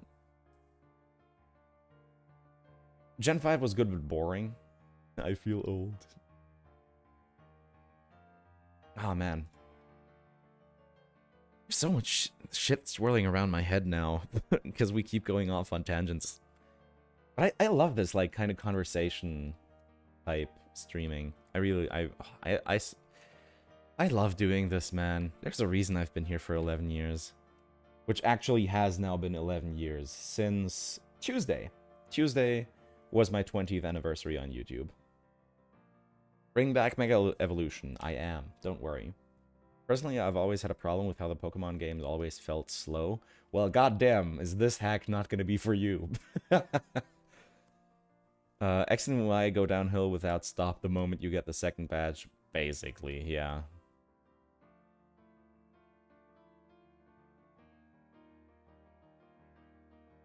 I wish I had more stuff to do for, like... I should do shiny hunting streams, if I love talking like this. I should just do shiny hunting streams. Who's up for some Scarlet and Violet shiny hunting streams next week, when I finish the game?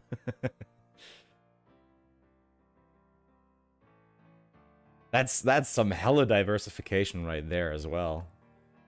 Like... on one side, fan game development, and on the other side... shiny hunting. Fucking shiny hunting. I mean, I could. I know Scarlet and Violet have some very strong shiny hunting methods. So probably I would actually want to do it, knowing myself, I would probably want to do it in Sword and Shield. Because I just like those games better. It says Crime Scarlet and Violet doesn't let you turn off battle animation. Wait, you haven't finished Scarlet and Violet? I haven't. Like, I'm a third into it. I'm a third of the way in and didn't finish it. Like, that's why I'm saying I want to stream myself playing Scarlet and Violet, finishing it next week.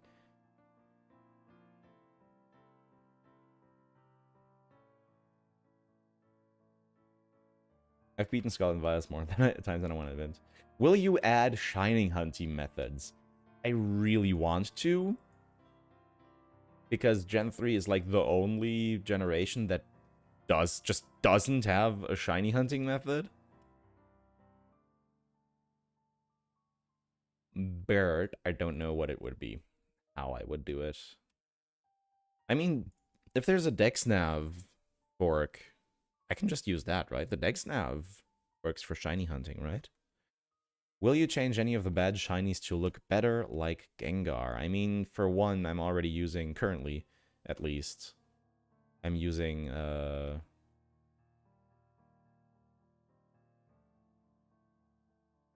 decomp right now has, like Poke Emerald expansion, which is what I'm using, has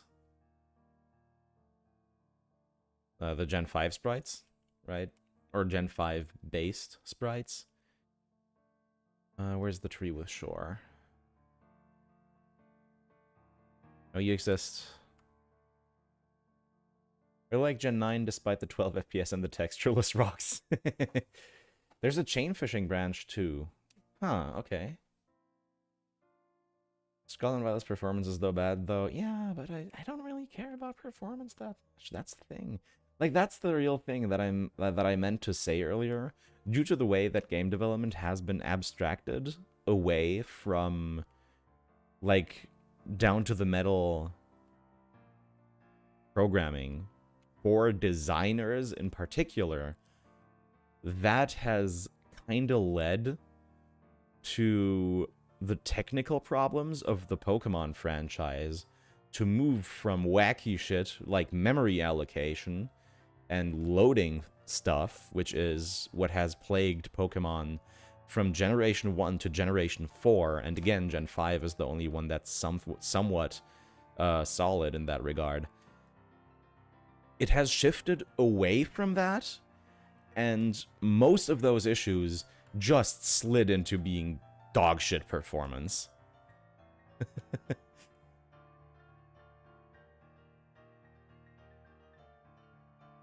And don't get me wrong, that is not good for the game, but I can, like, put that away the same... Like, I can accept that and play with it and work with it the same way that I play and work with, like, shitty memory allocation. Kind of think of it, we still have ourselves in our respective friends list. No, if you ever need help finishing the decks, let me know. I think we do. Do you plan on messing with contests at all? I am at the very least restoring the split contest halls. Though in Lily Cove, I think you will still be able to do all types of contests instead of just master contests.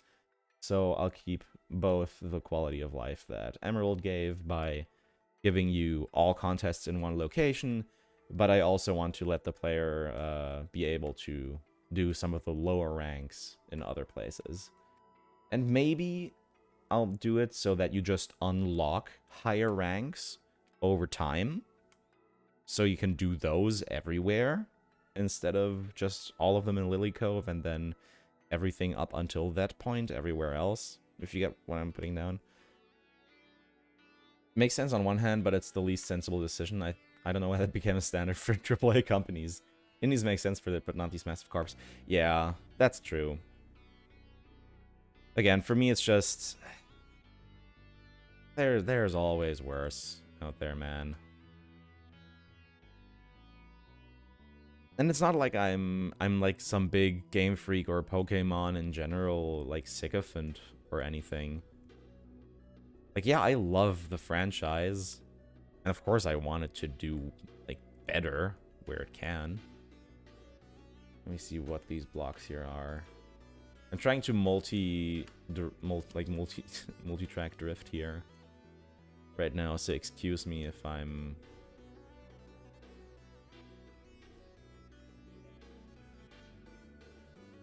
If, like, my speech, the things I'm talking about are completely scrambled right now. I'm trying to build the game while keeping you all entertained. Which, mind you, I'm not complaining about. Not at all. But I do want to make progress today. And not just talk with y'all. Again, we can do all of that stuff in, like, a shiny hunting stream or something like that if I ever get around to doing one of those. That would be a cool idea, though. Because, again, I'm loving this. This is so much fun.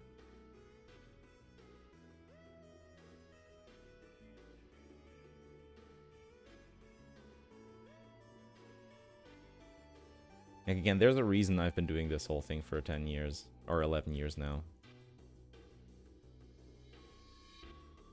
Like, you don't get to that much time spent doing YouTube stuff without enjoying it. Actually, that reminds me of something. About the whole, you don't spend this much time doing YouTube stuff without enjoying it. Let me immediately undermine that, because... Like, I never want this, like, I never want things to come over poorly or like I'm entitled or anything. Like, you know, the whole thing, oh, give me your fucking money. Because members, for those who don't know, channel members get access to more public or like more development releases of this game. I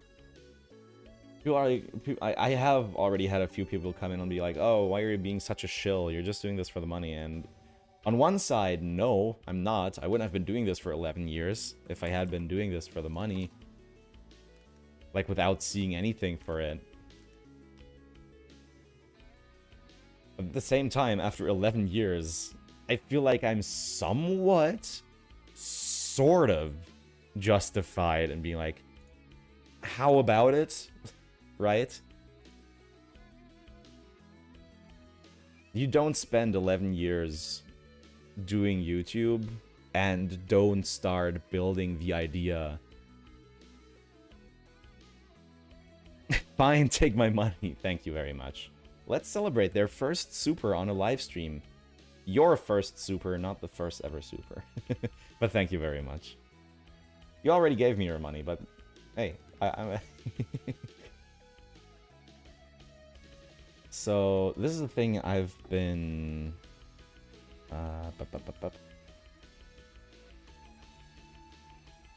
I have been told not to show these, but I will. Oh no. No doxing, please. Okay, I'm gonna see if I can download these on my phone. And then share them. Pull them up via Google Images. Or Google Photos. Save those. Save those. And save those. Now let's see if they're synced. One moment. This stream is already very different than the first one. I would disagree, actually. This is just as rambly as the first one. But hey, if you say so.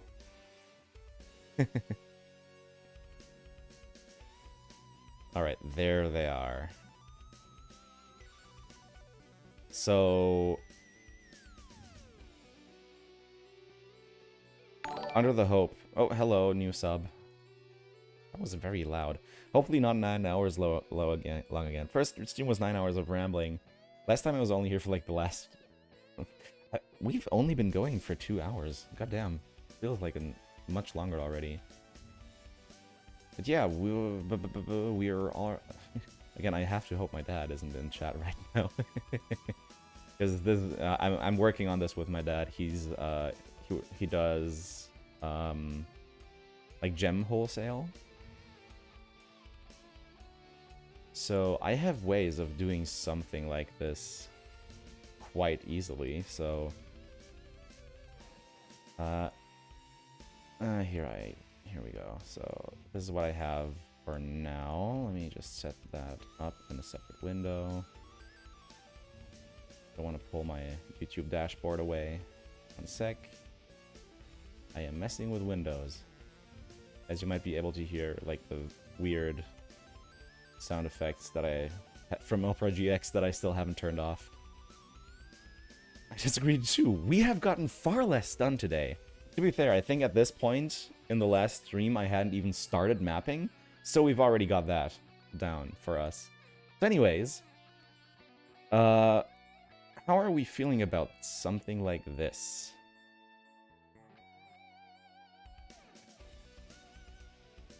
Should definitely have a splash screen when sifting through files as to not worry about the personal data thing. I do. I do have off screens.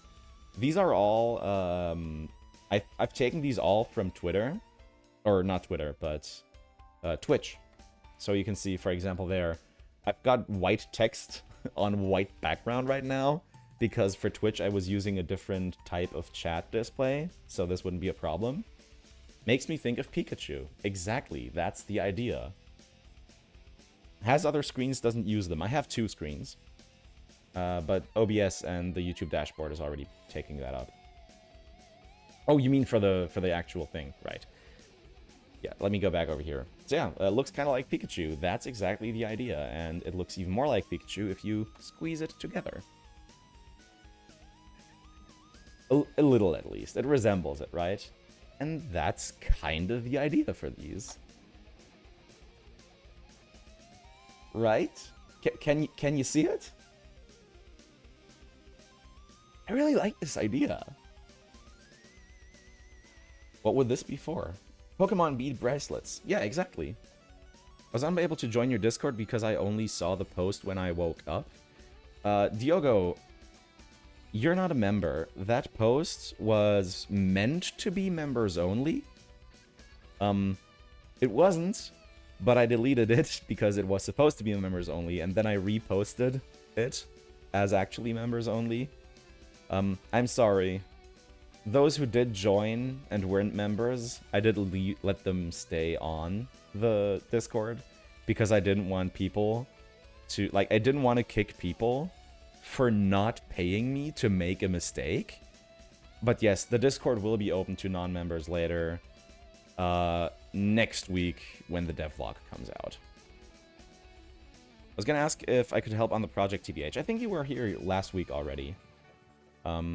Did you also send me an email about this? Because someone did send me an email. I'm not gonna dox it, because I think they used their real name. But someone did contact me via email for wanting to help as well. No, you didn't. Okay, again, I think you mentioned it last time. But yeah, let's keep that for Discord, which is going to be going up next week. Or going to be going public next week. But yeah, so like GD Advocate said, I think, oh no, it was Matt. Yeah, Bulbasaur doesn't work that well when squeezed together, which is kind of the goal, to make them look a bit more like their Pokemon when they're squeezed together in half like this. And then we have this boy. I think this is also somewhat easy to tell. I actually quite like how he pulled it off, putting this one together.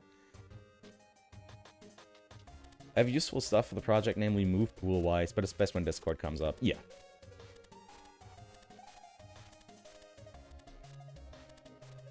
But yeah, this is, I'm just gonna just put it out there. This is a, like, kind of a Charmander-styled one.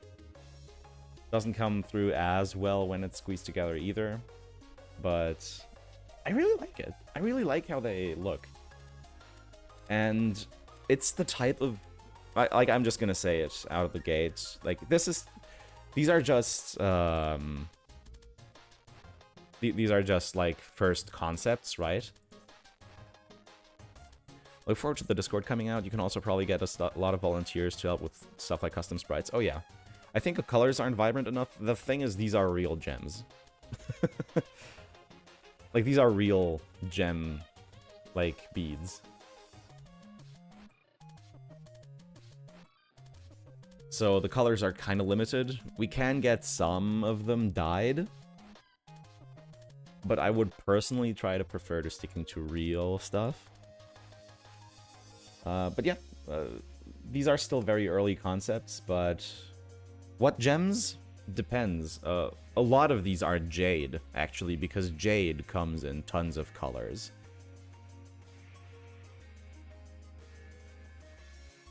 Gives me Eevee vibes. Eevee is also going to be one of the Pokemon that we're going to be incorporating into this quite early, I think.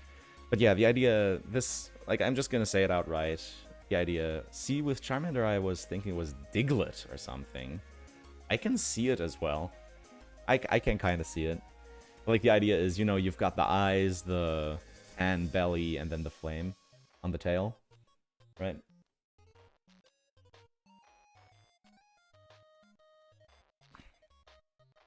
The eyes do come through a little bit better here when squished together, but not really the rest. Reminds me of the bracelets you can get that track animals. The orange is too dark, more of a brown. Yeah, I can see it. But yeah, this is like kind of the idea, the basic concepts. I think the Pikachu one works really well, though. But that's in part because Pikachu is a pretty simple design, right? like the tail missing doesn't really matter that much when you've got the key colors and proportions for black, yellow, and red.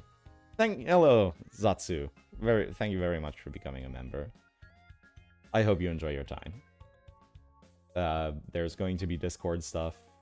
I think the Discord link in the member community posts still has some uses left, so you should be able to come in through there.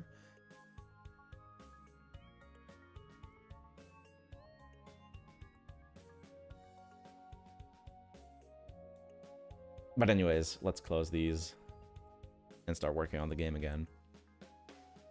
Yeah, those are like some... Ow. Yep, there's the notification. Again, I turned it off. I turned all of those notifications off in Streamlabs, and they're still coming through. I don't know why. It makes me mad. Any fun plans for this map? This part is going to connect to Route 102 via dive. And a bit more than that. You know, I'm talking about spoilers. I'm just going to show it, right? So, underwater Route 102, this is what it looks like. You can probably roughly follow the layout from that pond and this pond. So if you look at Route 102, let me just zoom out to 100% here. So you have this one that's actually accessible for you, this one that isn't accessible. I want to have some late game berries here. So that early on, that's planted in your head. You can see those down there just a bit. And you can also, from here, see that there's water here. So the idea is that any player coming through here puts 2 and 2 together and sees there's diveable tiles over here and there's water over here. Okay, yeah, sure. But then when they actually go to do it, they see first that there's this little alcove here before they get to the actual surface point over here. And again, I'm just going to spoil it. For those who saw the community post recently, yeah. So this is the opposite. This is underwater Oldale Springs, and this is the entrance to Oldale Springs. And then you can come up into here and dive back down over here. And this is going to lead you, this warp is going to lead you to underwater Route 103, which will allow you to surface here, in this part of the bay.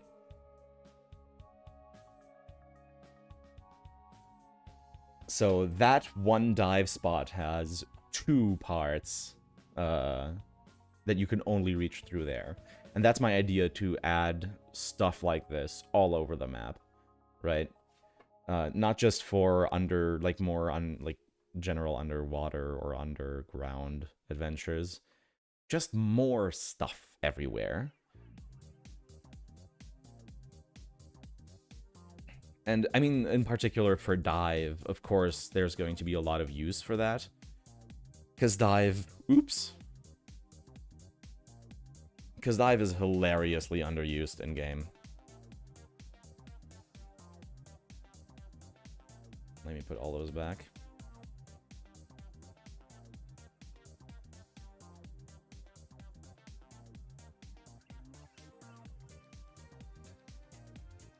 Dive was underutilized in Gen 3, yeah. But at the same time, to get over here, or even just, I think to get into Oldale Springs, you need to use HMs 6 times.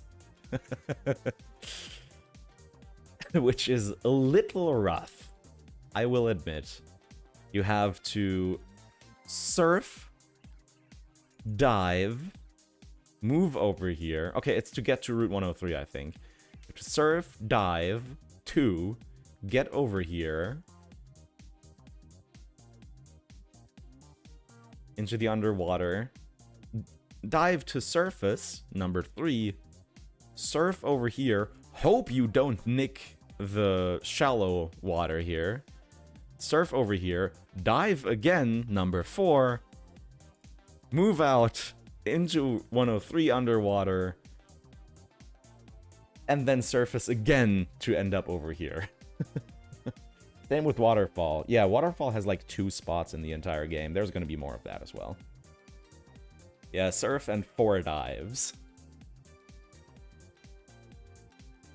Better add some awesome item there to make it worth it. That's the idea. Are we going to be using HMs a la Gen 3 or utility-wise like Gen 7, 8, 9? This is something that came up a lot during last stream as well. On one side, I am 100% sympathetic and understanding as to why the changes to HMs were made and why people like that those changes were made to HMs.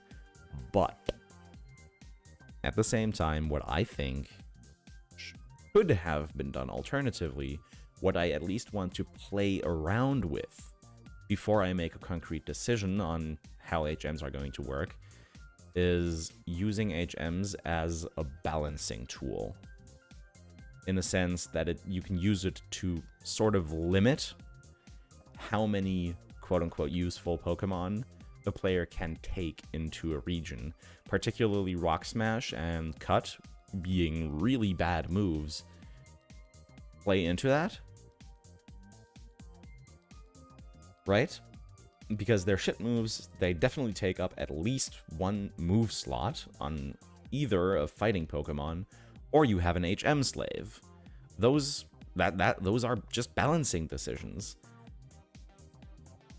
I still say we have a Lake of Rage area on Route 103.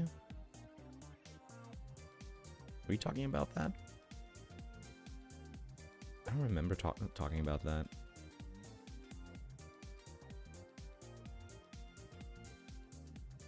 I'm not. Again, I'm also just not quite sure what I want to do down in this area yet. Shiny Milotic instead of Gyarados? Nah. Milotic is a Pokemon you have to work for. No. Remember finding a patch on one of the ROM hack forums that allows Pokemon of certain types to use HMs without having to learn them? As long as it has Fire or Electric type, they can use Flash. That is an idea I really like, and that is an idea that was implemented in Pokewilds. For those who don't know, that's a, I think, Gen 2 based, I think? A Gen 2 based game, open source, actually. It's basically an open world implementation of Gen 2. It's really interesting. I checked it out once. It didn't really gel with me. Oh, wait. We've got Jigglypuff Choir coming up here. Oh, no, we've got Divine Olivine first. Okay. I Zigzagoon when I try to teach him the 6th HM. Yeah, like, that's kind of something I want to avoid, but at the same time... Bisa, for water roads, do you intend on adding some islands with some grass on them? Yes. Could allow for some more encounters on the ocean side of Hoenn. Yes. In general... Oops. I mentioned this last time as well. All these smaller islands are going to be accessible in some way or another. Most of the HMs were actually really strong. Surf, Fly, Waterfall, and Strength. Yeah, exactly. Shiny Whiscash. I'm more feeling a Whiscash than Milotic. Because again, Milotic is a Pokemon that people have to play, like, work for. I'm not giving people a free Milotic, especially on a Shiny. Jesus fucking Christ. I'd be down to see a small island become ruins. Interesting. Imagine running into divers underwater. That'd be fun. Wouldn't need sprites for that, but yeah. We'd be adding trainers in the underwater routes. Someone just mentioned it. I just answered that inadvertently, but maybe, probably. I would love to try it. It's gonna need custom sprite work, which isn't something that I can do. But like later on in the project, if I manage to get some people on it, probably, maybe. I don't want to commit to anything quite yet. Is that this is all still very early stages, which hey, I'm glad that y'all are already here. Like, I can't complain.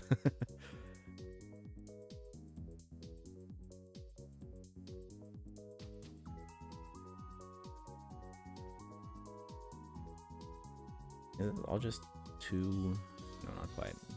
It's just 1. This one's 2 again.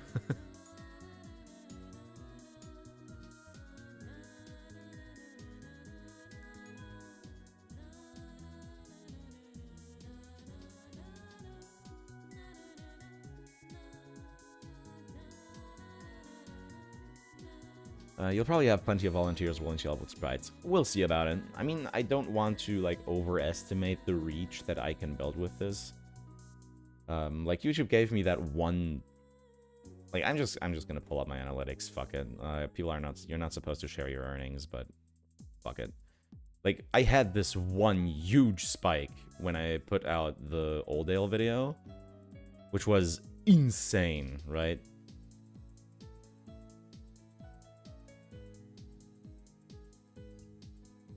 But I don't want to, like, lean out the window and go, like, completely apeshit just because of that. But I don't want to let this get to my head, right?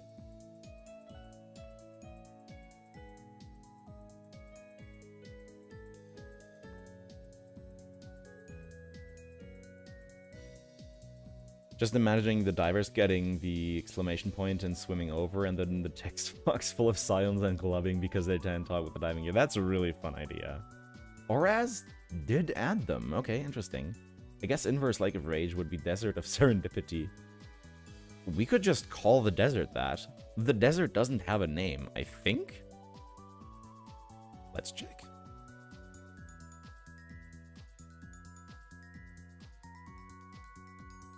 Oh wait, we can't check. Womp womp. Open map scripts. Oh, I can. Okay, cool. So it's what? Route 111. But this is the map script. Event script, route sign 112.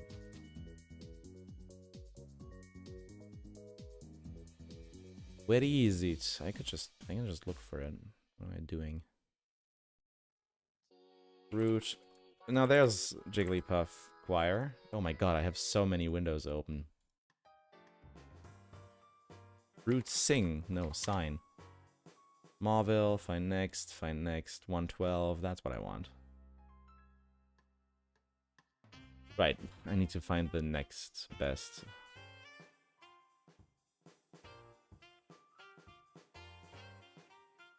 No, it doesn't have a name.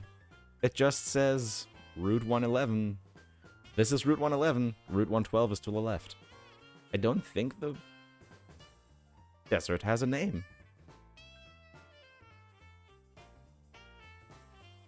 What about Shallows? Did you know it was originally meant to be a Gen 3 mon? Yes. Shallows is going to be in this. No more uses left on the members-only Discord. Ooh. Really? Wait. What? Check. That's not supposed to be... There's only like 2 people that joined with it. I think. Let me see here. Invites. Nope. It's actually used up. Huh. No, it was actually used up. It still has like 13 hours on it. Yeah, sorry. I can put up another one. Bisa a she? Didn't know. Sorry, don't worry about it. But yeah, she, they. Still very early on, which is why earlier I complained about my voice training being completely fucked due to my cough. You should just let us all join right now. I want to have stuff set up, though, for Corundum. Like, actually set up, like, a forum for it. And a few things here or there. What have you done so far in the stream? We started reworking Route 103. Not much else so far. Can move a few of these guys, though. You are the rival, so you're gonna be roughly around here. The signpost is gonna be somewhere around here. Maybe around there. Now here's the thing. These guys used to be uncircumventable, right? They move, though. Up and down.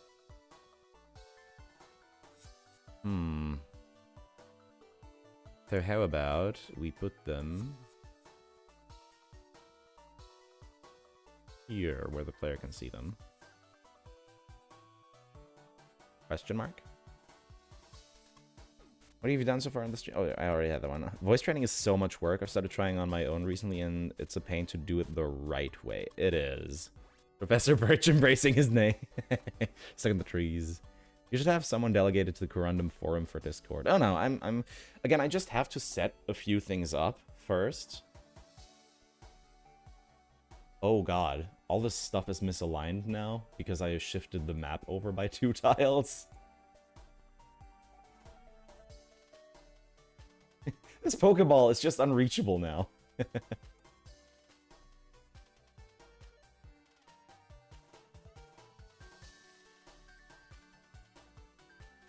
Just fix this stuff over here first. I'll have to rearrange it later on anyways when I change everything. Just that cut tree. Just not doing anything.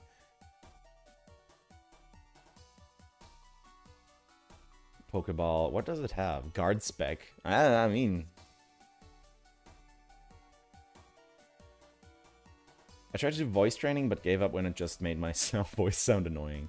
Yeah, I don't know how the NPC swimming behavior works, but I think a certain behavior will make them move forever until they hit something. This should work. They have the same distance from one another right now than before. Pokeballs have the look-around movement type. That's fucking weird. Yeah, it's walk down and up, so this probably is just... Oh no, it has a defined movement radius. Okay, well, I mean, that's that. Taking care. What will you do with Ultramarine Cave? Very good question. I do not know.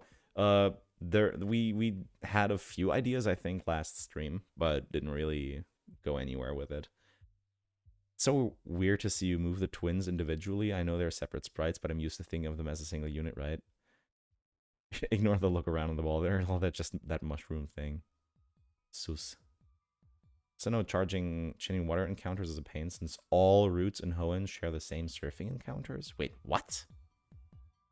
No, they don't.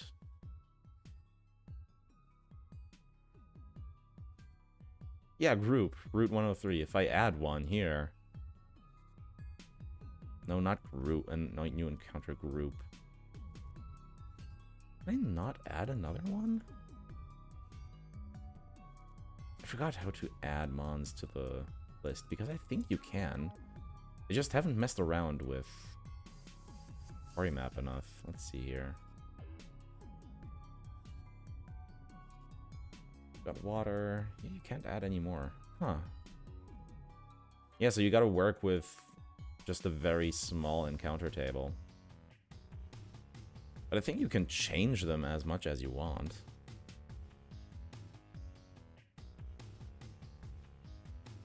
Like, yeah. You don't have Tentacool on Route 104, for example. You just have Wingull here.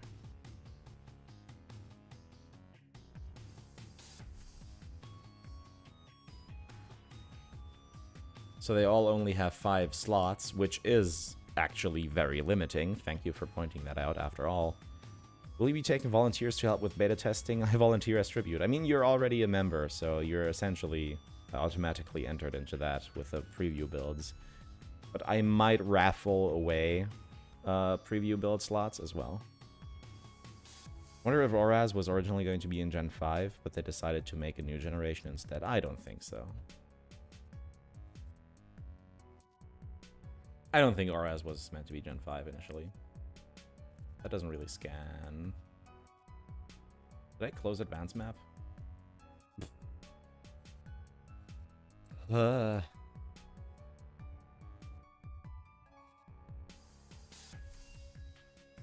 Nope. Can't pay for membership. Hey, it's fine. Don't worry about it. Like, if anything, I do not want to like strong arm people into that stuff. Even if I keep shilling here and there, even if I already have, like, a handful of plans for potential merch. Like, I can't, like, ask any more of people than just watching my shit. For those who want to give more, like, it's gonna sound bad, but for those who want to give more, I'll gladly take it. Like, I'm not gonna complain if people want to give me money or any shit like that, right? I mean, general Ruby Sapphire remakes, not RS specifically, maybe. I mean, I guess I can see it, but not sure with the Gen 5 framework. I don't know.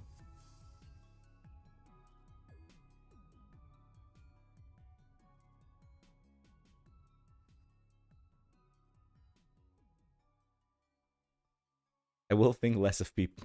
I will think less of people who don't pay for membership. No. What are your thoughts on Brilliant Diamond and Shining Pearl? They fucking tried, man. They tried and failed, but at least they tried. And funnily enough, they somehow made Cynthia work. After all these years, they somehow still managed to make Cynthia a genuinely intimidating and formidable foe. Which that is actually pretty significant. That's like a pretty big deal. The creep's twisting my arm over here. Let's celebrate their first super on a live stream. You're telling me to celebrate someone's second super as their first super for the second time, and didn't ask me when someone actually did my first ever super and their own first super last time. Sasuga YouTube. But thank you very much.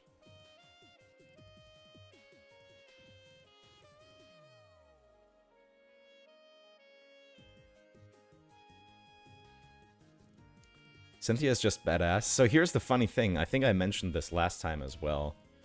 But like, now that I just put it right out there, like, Cynthia is also my chosen name. Which is... Congrats on the second first super. Do I mean the champion or Bisa? No, I'll never tell. Hey. So yeah, that's a very funny thing how that happened. So I'm fine with not hiding it. It's not really my dead name, but my given name is Miles, right? But my parents had also thought about what to name me if I had turned out a girl before they knew, right? And guess what they thought of? It's funny how those kind of things work out. And at the same time, like, I also just love the name Cynthia.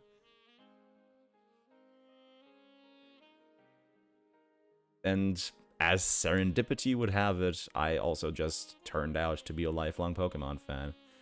Things just sometimes work like that.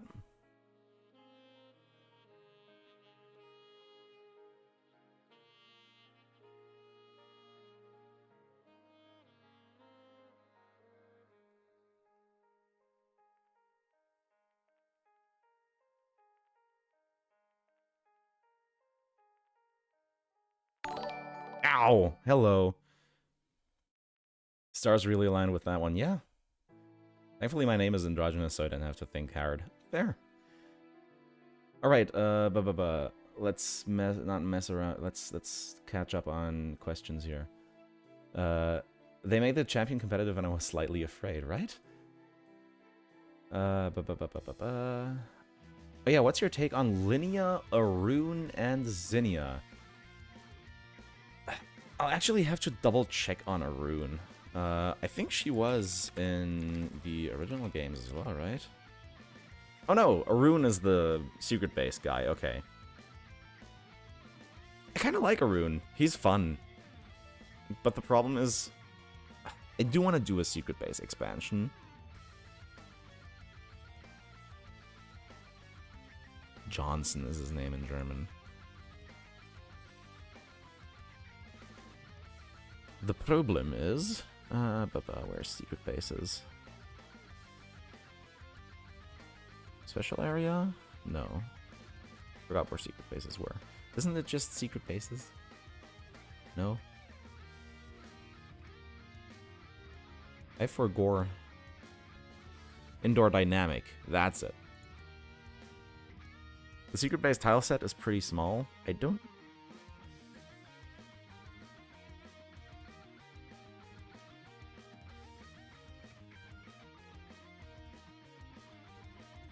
And is like very weirdly dynamic, as you can see here.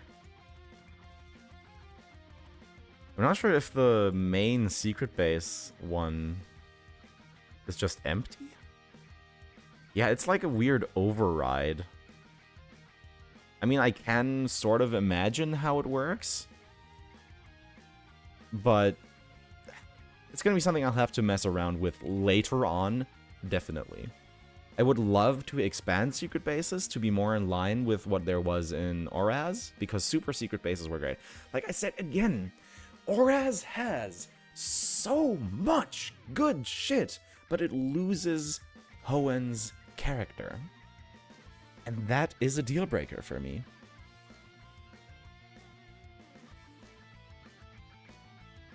Anyways, yeah, Lysia, Orun, and Zinnia. Lysia, fucking love her. So cool to have an idol character like that. And she's a relative of Watson. She's a relative of Wallace, which that's so fucking cool. And it fits so well. Like, it runs in the family. The flamboyance runs in the family. It's such a cool idea. I love that. Arun, again, love the dude. So fucking fun. Really funny character, I think. But in a good way. Not in a goofy way, but he's funny in a very fun way. I guess that makes sense, right? And Zinnia, I'm actually not that big of a fan of. Anyways. What's noticeable is BDSP is just the near direct copy of Diamond and Pearl. Yeah, pretty much.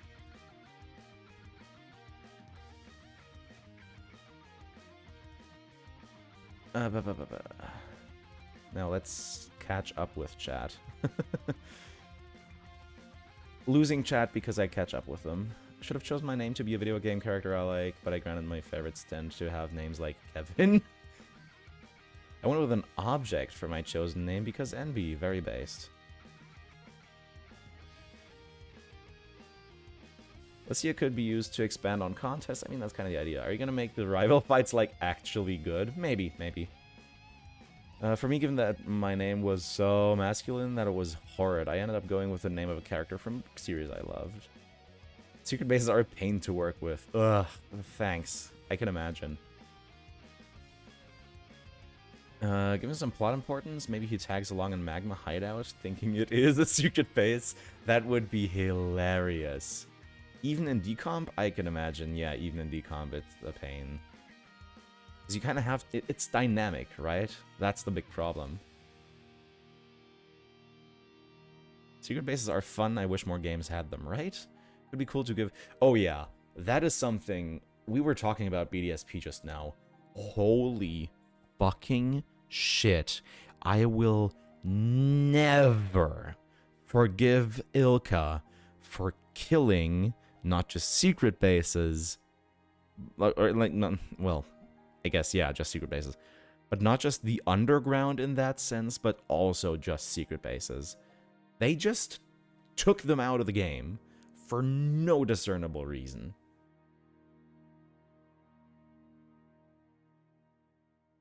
I hate it. I hate it so goddamn much. Did you get more wood? Oh yeah. There's Bullet for my pilot spine again. God, I love this track so much.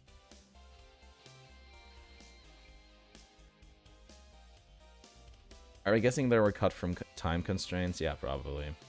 Sinnoh Underground is so wasted in BDSP. I mean, the idea with dens and the statues you put in your base, influencing the Pokémon that can appear and the shiny chance, all that stuff. On one hand, I can see it. I understand why they did that. But at the same time, Jesus fucking Christ.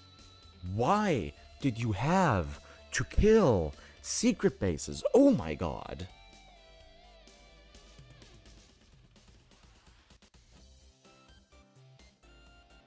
You can final play Underground online, but half the fun would be finding secret bases. Yeah, exactly!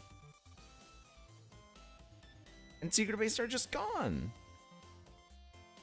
Just want bigger bases with more items allowed. Not sure if I can be coded to change the limit, but again, above your pay grade, yeah.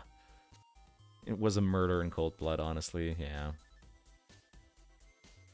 Probably just have to up the memory dedication for furniture. Yeah, I mean, it's all easier said than done. In the end, a lot of the, I think a lot of the save game stuff is still done via assembly, right? Question mark? That would just be an assumption. I've been playing since Platinum, or I've been playing Platinum since around BDSP came out. I forgot about secret bases, to be honest. I should really check mine. If I run like Platinum, I'll make our Underground we love and try to merge it with the Grand Underground. Hey, if you end up doing that, good fucking luck. There is no Poke Platinum decomp yet. No completed one. I think the Pret decomp for Platinum is at 30% right now? Question mark. Saves are actually in C-structs. Okay, well, assumed wrong. Still would have to mess with that memory allocation, I would assume, there. What I miss most in Pokemon are their secret base and the PSS function from XY and ORAS. Yeah, the PSS was by far the best online functionality Pokemon ever had. I have a soft spot for the Global Link, but yeah. DS Kingdom of Hacking Discord. Oh yeah, binary hacking for DS games has actually come relatively far. That is very true. And I think it's not as easy to mess up as Gen 3 binary hacking, if I remember correctly. I haven't looked into DS hacking much, so feel free to correct me. I really missed the Battle Frontier, and I'm not even a competitive battler. Maybe that's why it had more variety than just endless tournaments. Yeah, I think the Battle Frontier is a great idea. So we're talking about Pokemon, actually. I actually played competitive Pokemon once. And actually, during ORAS, I competed in the 2016 German Nationals. Which, if you... Again, slightly serendipitous, which you might, like, realize is the same season that Wolfie won his World Championship. That's the same season that I placed 16th in Masters nationally here in Germany. And the thing is that during the, for those who remember, the 2016 VGC season, it was by far one of the worst balanced seasons of competitive Pokemon ever. Because they just allowed all the restricted mons. It was full of Primal Groudon and Kyogre, Mega Rayquaza, fucking Mega Kangaskhan, Smeargle, Darkrai. It was so fucking bad. Oh my god. And I came in with a completely off-meta team of, like, Gengar, Gardevoir, Venusaur, Ferrothorn, and Talonflame. I don't remember my 6th Mon, even. And I managed to place 16th. I managed to place 16th with that. Jesus Christ. I think I had Groudon. I think Groudon was my 6th. There was, like, the backup. Yeah, that was chaos. Wait, my Gengar? It might be your Gengar, actually, now that you mention it. I would have to check, but I can't. Because this is what I wanted to mention earlier when I was talking about really desperately needing to replay my copy of Moon. My DS doesn't recognize the one SD card I have left over, so that's fun. I need a new micro SD card, and all my saves are going to be gone. Which is great. About your Gengar. I might still have it in bank. But I don't have bank on this DS anymore, I think. So that's fun. The team for 2020 VGC was Pikachu, Incineroar, Sableye, Rhyperior, Rotomo, and Dracovish. Not doesn't sound horrible.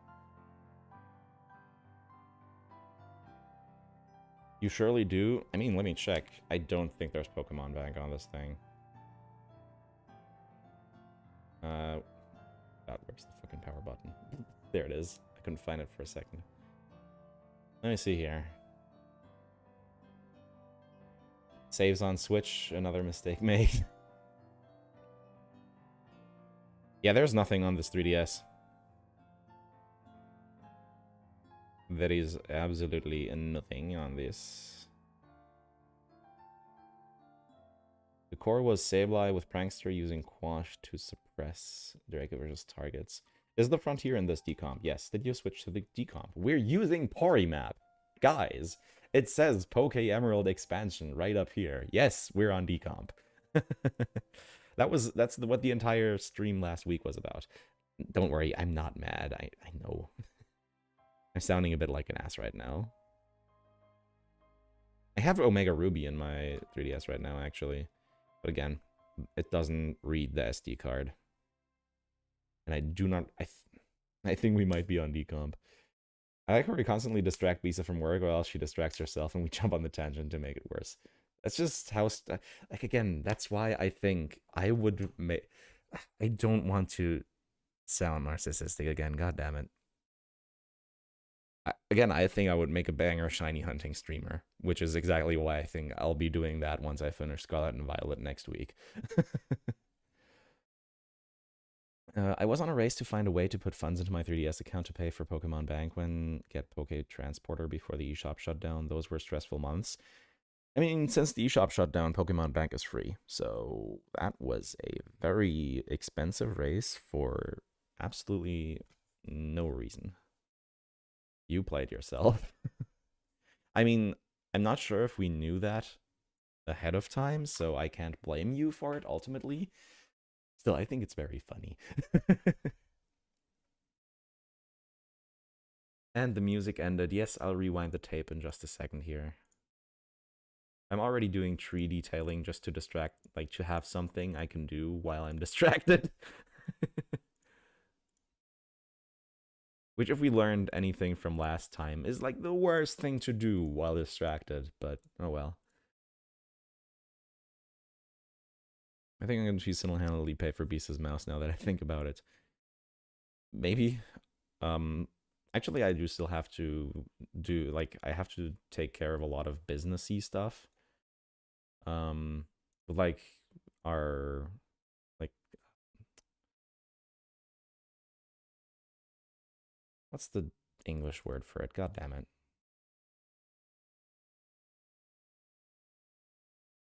I have to take care of a lot of, like, business admin stuff. Before that stuff, actually, I can properly do it all. So I may not see your money for another few months, but still, again, thank you so goddamn much. Again, there's nothing more I can expect from people than watching my shit, right? So for those who do more, I can't thank them enough. And even if it looks like I'm trying to like speedrun commercializing my channel, that's again because I've been doing this for 11 years.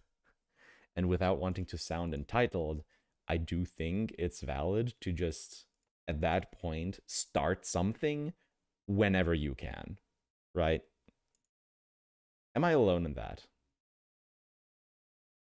I'm just genuinely curious right now.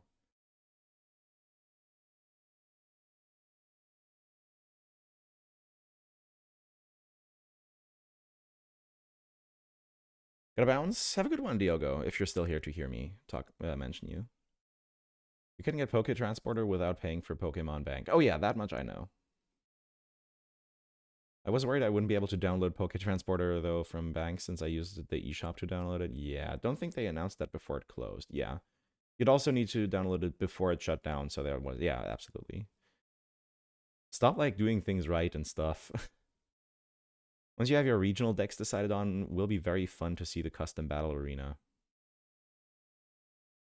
I'd be shilling from the word go, TBH. Warte, du bist in Deutschland? Hab die letzten Tage deine Videos geschaut und hätte schwören können, dass du aus den Staaten sendest. Sehr cool, mag dein Projekt sehr. Nein.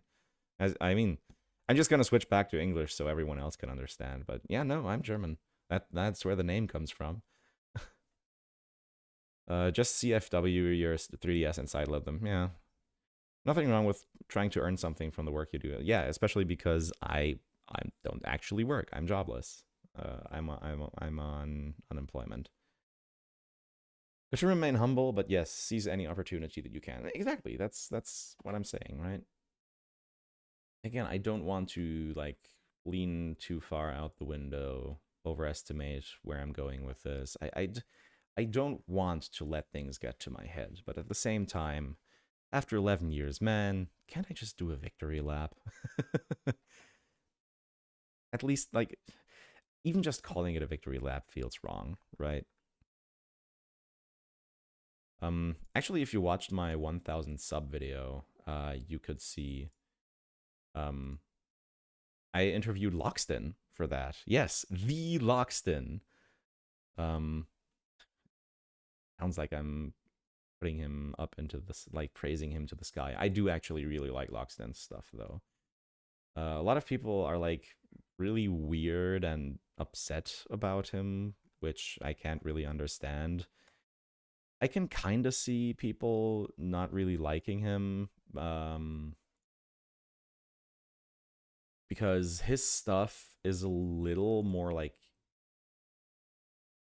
I don't want to say childish, but kinda.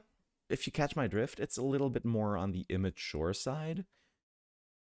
But his stuff is just so, like, on a basic level, I feel like, enjoyable. Same with, like, True Green 7. Love his stuff as well. I could have noticed it from reading your channel name. Don't worry about it. Hab das Gefühl, die Hälfte der Leute hier sind Deutsch. Yeah, Bisa Sam is Bulbasaur in German. So rusty on my German, I tried reading it as you did, and I was only like halfway through by you being done. I mean, I'm a native speaker, right?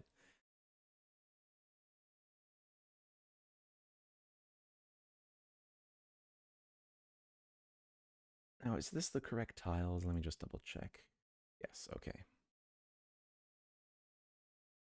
I mean, wait, let me just zoom into that. Interesting how the bottom half of this tree works as a bottom half for the secret base tree. When occluded by these small trees. That's interesting. Huh. Cool.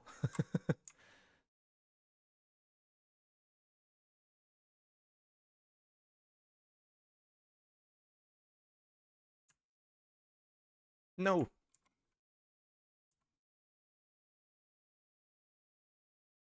Stop. See my mouse breaking. That's what that looks like. Just starts randomly, like, the left and right click, they're like kind of broken. They just randomly start jittering. That is a true secret base. No, that's not a secret base. It's just there for visuals. It's kind of there as a stand-in for the branch reaching over into the little puddle that you see in the intro, which this pond over here is kind of a nod to that.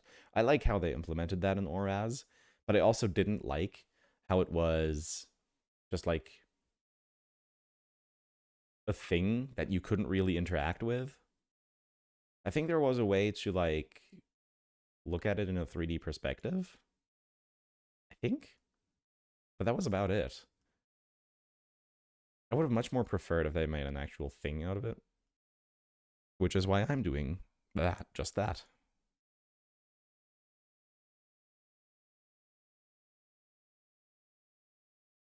Now, did these types of ponds have inner curves or no? Let's check in Petalburg. Oh, right, I wanted to rewind the music. Sorry about that. Just get a PO box and I'll donate a mouse. I could, but it's fine, don't worry about it. It's not that bad. I can still use it, as you can see. I'm also very particular in my choice of mouse. Right now I'm using a Razer Naga Trinity, which is a abomination of a mouse. I just want to preface that. The problem is that I kind of became reliant. Sorry, couldn't mute myself there in time.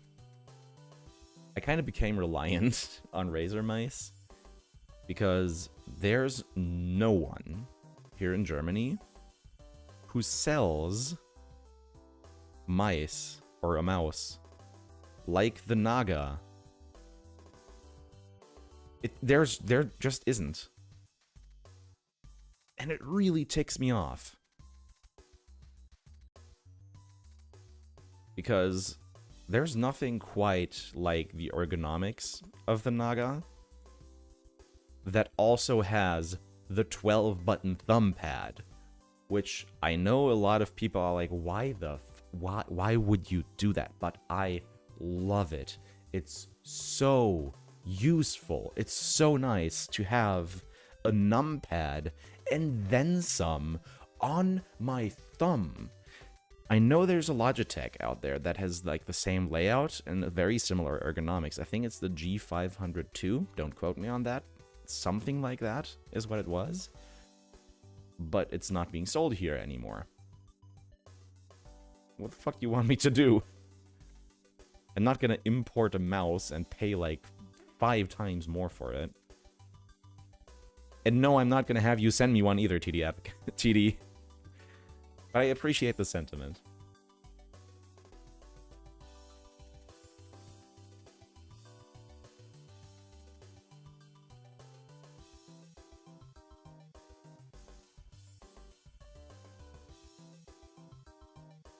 Any good house for my carpal tunnel and small hands? Can't find one though.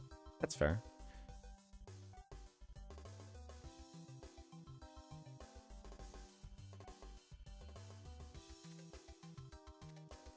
Do that. I would love more mouse buttons on the mouse, but I'm too used to the back forward buttons on the extra buttons always replace those. The Naga, I mean, I like my Naga Trinity. I hate the Naga Trinity. I started on an old, quite old version of the Naga Epic, and I hate the Trinity because it makes you buy the other 2 versions in one for like with tons of added complexity that I just do not need. I do not need the other 2 faceplates. Please, for the love of God, just let me get a goddamn Naga Epic with the 12 buttons. I do not need the Tournament Edition with the 2 buttons on it, or the Hex, which, despite its name, has 7 buttons in a radial arrangement, which, why would I ever want that if I have 12 buttons in a neatly aligned grid that I can perfectly reach with my thumb? Again, I can understand if people don't want all those 12 buttons. But why make a product trying to please everyone when everyone only needs one of the options you're offering? God! Yeah, it's called Hex and has 7 buttons. I think the earliest versions had 6 buttons. I think the earliest versions had 6 buttons, and then a few generations in, they added a 7th one. And it's like a circular arrangement. Bisa's heated about these mice. All the buttons in a hexagonal arrangement. I mean, like I said, circular. And the 7th button isn't in the middle, it's in the circle. They should call it the HEP.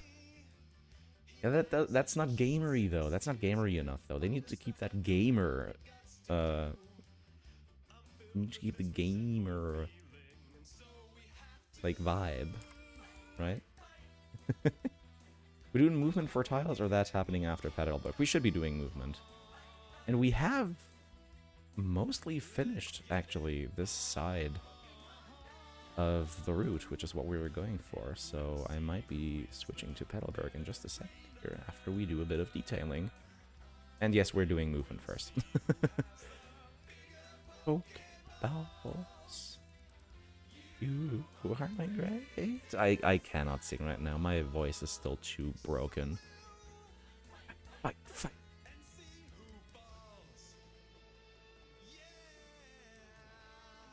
Look, I'm allowed to vibe with this. I was there when this album came out.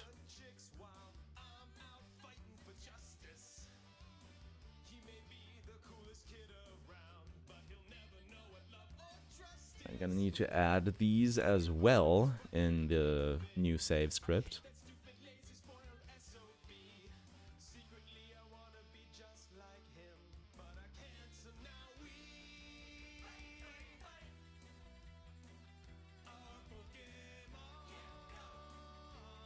Like, see when I try to pick a block like this and it just gives me a single one? Or like resetting in the middle of a drag? That's my mouse misfiring.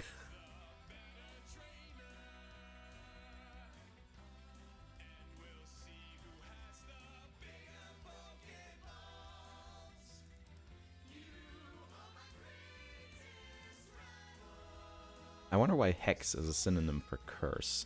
I would tell you, but I do not have that etymology knowledge off the top of my head. Also, am I missing a tree here? No, I'm just really stupid. Okay, cool. Let me check. Okay, yeah, you can see the border tiles. Perfect.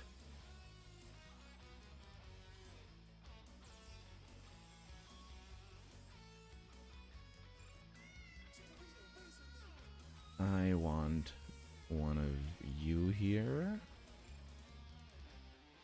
One of you there. That should connect into the border tiles cleanly, I hope. And then starting here, I can just...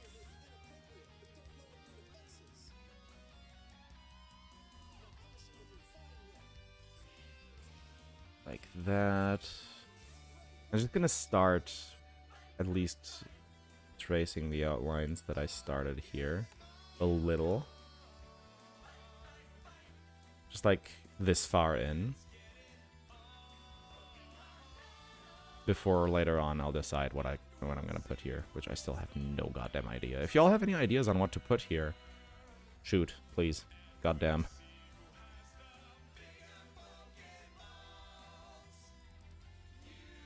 Because I don't know.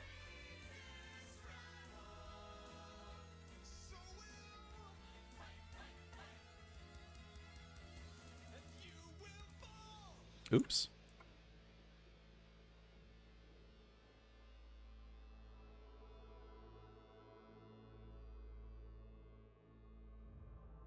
Let's just put these here for now. And yes, we'll do collision in just a sec here. Thanks for reminding me again, Matt. I probably would have forgotten. Just found if you make a prefab for water tiles, you can use smart paths to reasonable effect. Oh! Yeah, that totally makes sense. Shit, that's a good idea.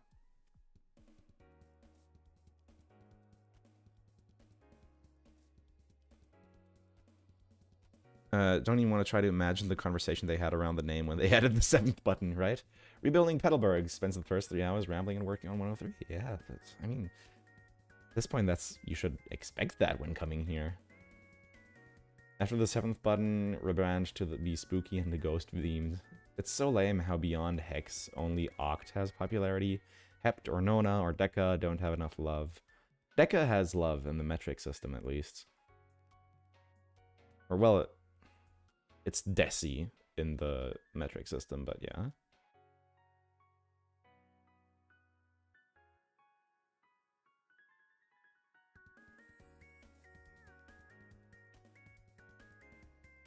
So it comes from German Hexen. I mean, I could have told you, that you have Hexen in Germany. But I didn't know that it was like a thing brought from German into English. That's cool. 6 is the number of the devil, so... Secret bases, flower fields, some weird troop of NPCs. Unique Pokemon encounter. No problem. Yeah, it was Matt. Okay. Just wanted to double check. Metric has both Deca and Deci. Where does it have Deca? I mean, I guess for just counts of 10, but nobody uses that. Which in that sense, get fucked Deca. Yeah, we do have Deca, but it's ignored. Fair. Yeah, you're right.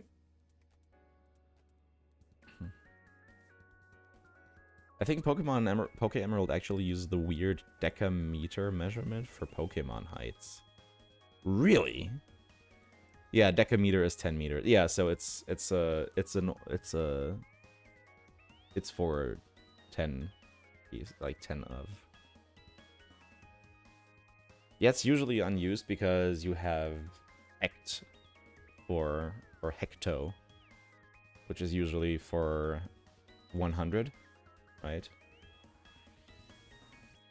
I think it's hect for 100. So a hectometer is 100 meters. Yeah, deca is prefix for 10, deci is the prefix for 10th. Isn't measurement that's small enough for memory but precise enough for good? Oh my god, is the decameter is the decameter like the European foot? Or the European yeah, foot, I guess, or European inch or yard, sorry. I mean yards are very close to a meter, but like in the same like sense of you don't really use it for anything, but it's umphy to use. Like it scans easily. Like that's the only real defense I always hear for the Imperial system is just, yeah, but it's just so intuitive. And like, I don't know where you're from. I mean, you're from America, but I don't know what y'all are doing. Like, what's in all y'all's water over there that like a base 12 and 6 system is so much more intuitive than 10s. I'm sorry. I mean, I know there's a lot of chlorine in your water, but is it really that bad?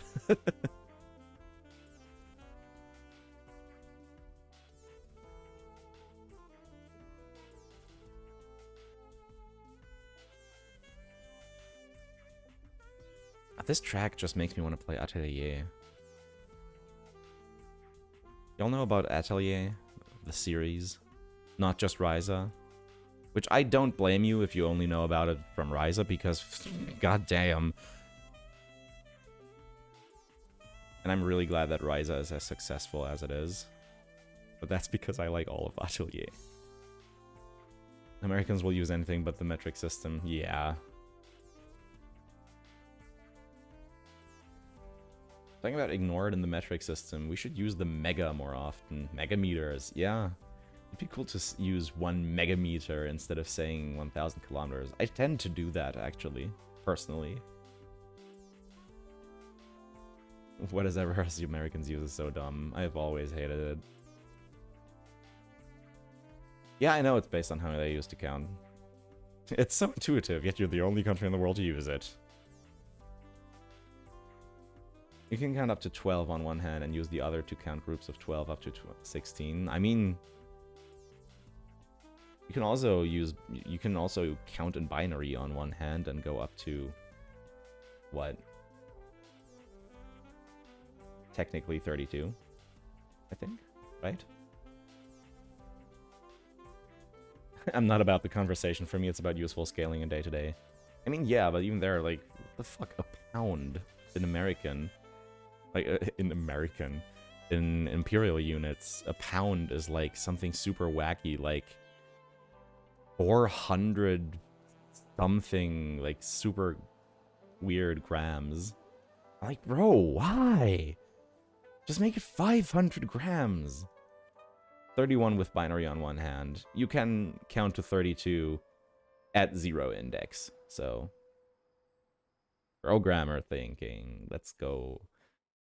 To this day, I don't know how long the measurements are. What's an inch? What is a centimeter? I'll learn one day when I get a ruler. An inch is 2.48 centimeters, I think. Yeah, like the metric, quote-unquote, metric pound, which isn't really a thing, but 2.54, right. I didn't remember if it was just a shot longer or just a shot shorter. And you can get to 244 if you use Trinary with one hand, but fuck Trinary. Are you going to leave the Pokédex the same as the original Emerald, or are you going to bring changes that happen in Auras, like Gen 4 evolutions? I'm bringing in later evolutions, but I'll probably leave most of the Ho-Index untouched. There are going to be a handful of additions to the Ho-Index.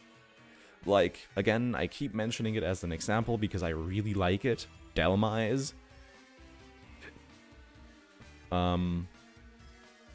But I don't know about any other editions. Any other editions are going to be in the form of the national, a custom national dex. Ooh, I can use that tile like that. That's neat. What's a gram? Can you tell the difference between one or two of them? No, but that's the thing. It's quite granular. At the same time, there's a relatively decent difference once you get into, now I'm going to use it, decagrams.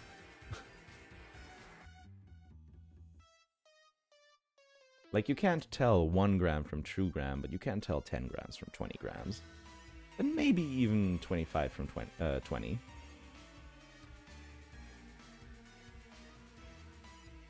I need to add any new evolutions because I'm 99% convinced Alola was meant to be a Love Disc Evo before they decided to scrap having new Evos. Look. I get it. I 100% see it. I don't think I'm gonna make Alola and Love Disc evolve into, like, make Love Disc evolve into Alola. I'm sorry. Again, I've always been someone who says, oh yeah, I can definitely see that, but at the same time, I don't know, man. I don't know. Yeah, Delmise on the abandoned ship is like the one thing that I really have in mind. That's like the main example that I'm gonna use for, oh yeah, here's a Pokemon from later generations that I think desperately needs to be in the Ho-Index.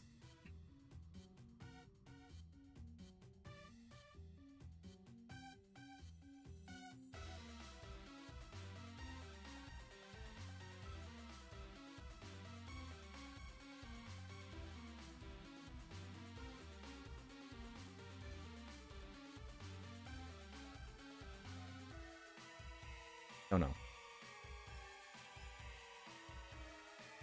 That one. Plan to make balance changes to Pokemon. Probably. The problem is that I also, this is something I have to talk to the Fire Red Leaf Green Plus team about. I also want to make my Pokemon upwards compatible.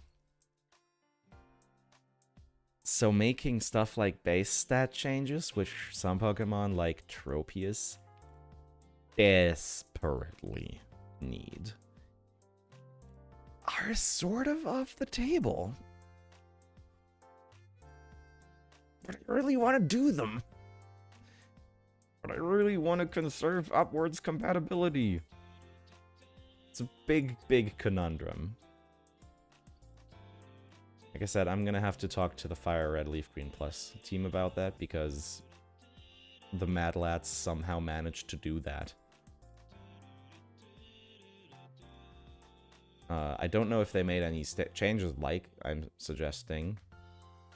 I can imagine that changes like that would make it impossible. Oh, you know, I never even thought that could break compatibility. Something I'm gonna have to look into. I mean, I would assume it does because your Pokemon is going to have stats that it's not supposed to have, right?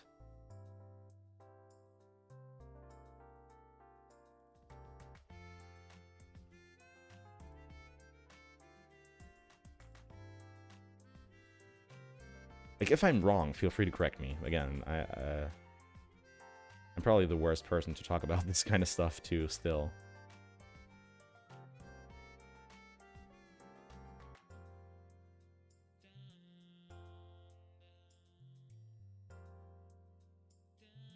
I am going to sleep. Thank you for the stream, Bisa. Have a good one, L. I think it might just not be worth it, but you can, if you can do it. This is all stuff that would happen in like the feature stage, which is once the entire region is done. So this is like a year or a year and a half in the future that we're talking here.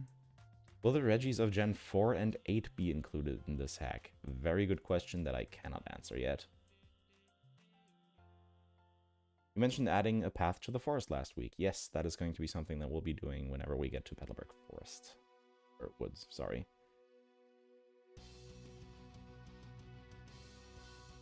Oh, you mean on this end for 103? Yeah, this is something, I think right around here, probably. But at the same time, there's the problem with the cliff. Maybe around here. Could also work. It's something I'll figure out when I have the full layout of Petalburg Woods in front of me. Anyways, I think that is the detailing mostly done. I don't think I need to do any more. Not on this side, at least. And this is all going to be dense small trees, so I think we're good here. If anyone sees like any misaligned tree crowns or something like that, just holler. I'm going to do a little thing here like we did on the other maps as well, since we have the grid for it and the space. And you can see most parts of it from here. Some here as well, and maybe even a little bit here and here, just to have more stuff happening, more visual noise. Make it look gooder. Across the pond, we're not doing that today. I want to get to Petalburg as well. As it says in the title and thumbnail, you know? We've been going for 3.5 hours almost, and not a single tile has been lit in Petalburg.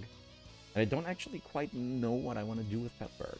It's a very quiet town, but also already very big. Which is quite interesting to work with, actually. I just don't really know what to do there yet.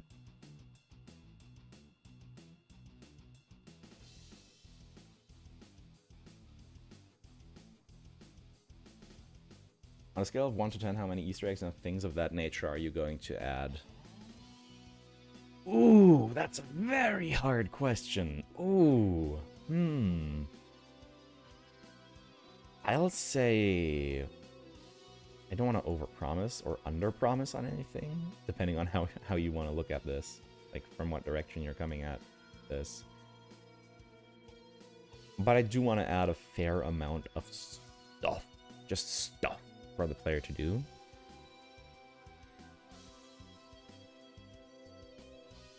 And some of that will be callbacks and the like as well. And some of those will be new things too. Some, like I keep mentioning it, are going to be dev Easter eggs that I really want to do. For example, there's going to be a big one in Petalburg Woods, sorry, that I talked about last week already.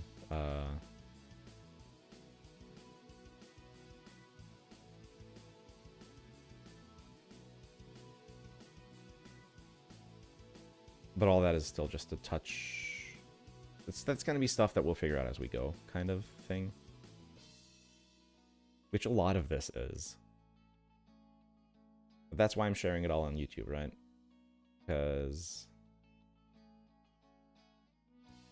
I want the development of this to be like a community effort, a journey we're all on together.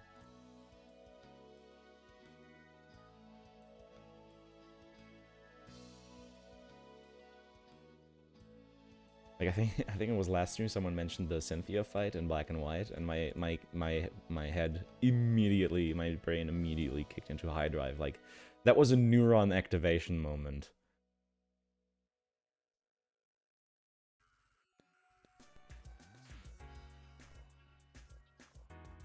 I still don't like that there's no flowers with a tree crown, but the flowers are already a top tile, so you can't add more stuff onto them. It's very early in dev. That's a hard question for now, yeah, pretty much. Oh, well, okay, oh, holy shit. Whoa, whoa, whoa, whoa, whoa, I have to catch up with chat. I didn't pay attention for chat at all there for a moment.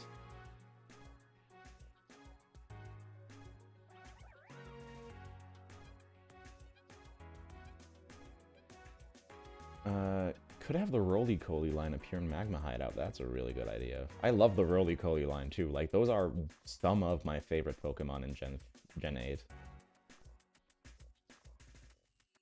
I just checked out all the actual Pokemon structure, and I think all compatibility cares about is IVs and EVs regarding stats, since those are the only things stored in the Pokemon themselves. So if you were to transfer a Pokemon with adjusted base stats from Corundum up to a different like if you were to transfer it up into, say, Diamond and Pearl, then its stats are going to dynamically change.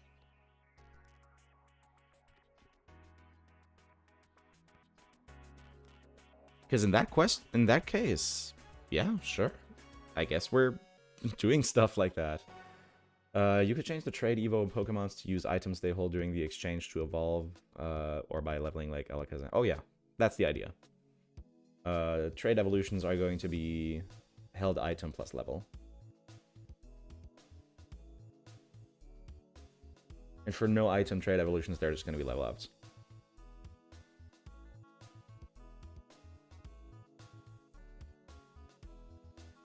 I think it would be neat if there were more Pokemon in the overworld. Ooh. Have you thought about adding a path to the town below through the forest? Oh, you mean to Oldale? I mean,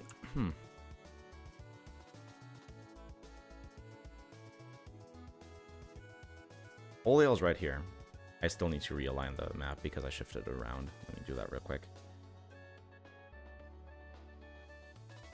There we go.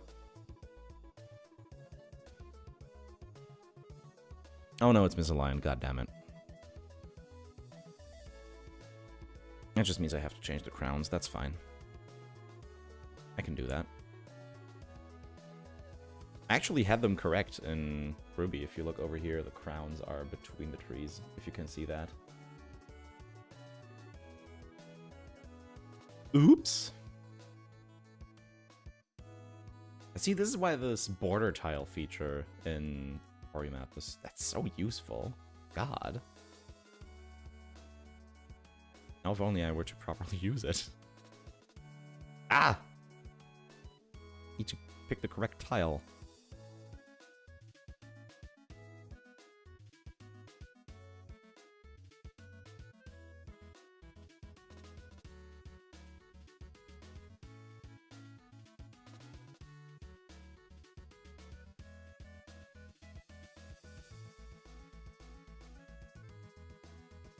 There we go.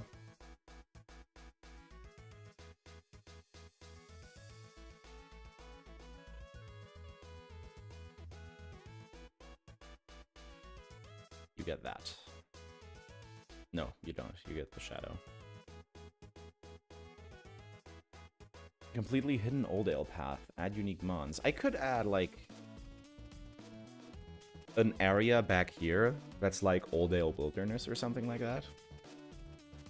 Just a tween area, or a hidden tween area, which you would also need dive to access, so we could put, like, some diverse high-level stuff there, so... Hope you'll turn Evergrande into an actual city. It's gonna be a challenge, but I'll try.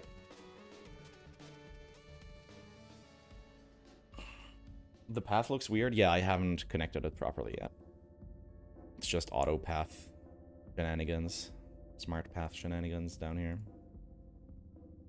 Gonna make it connect like that. I could put some detailing down here as well. Should be able to see that from Oldale. But I can't do a visual reach from down there. But I think if I put something in here, like these 3 trees, let's take these out. Then we can do another visual check from Oldale in just a sec. A little bit of extra detail in here. Tall grass, and flowers.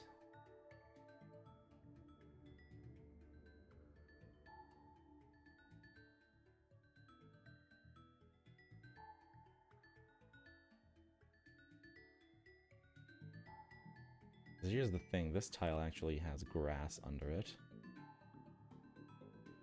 But you can't see. It's really devious. But if you check down there, in the bottom left, it says grass tree up. Let me actually check in the tileset editor if it actually... Oh no, it's just a label. Okay, so it behaves as a normal tree. Don't have to pay attention to that. Yeah, because again, grass is... It might just be a label for the fact that it has the grass under it. It's like grass and then tree on top. So grass, tree up, what I'm assuming. I thought it would have the behavior of tall grass, but oh well. I guess there's no tall grass under... Actually, how does it work here? Are there just blocks for...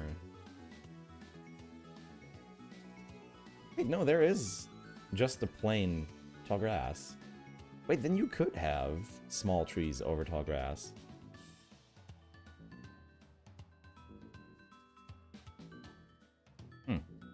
I could make that if I wanted to, but I'm not gonna do it now.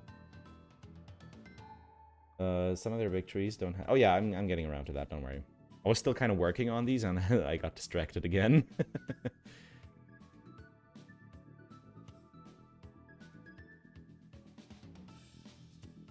There we go.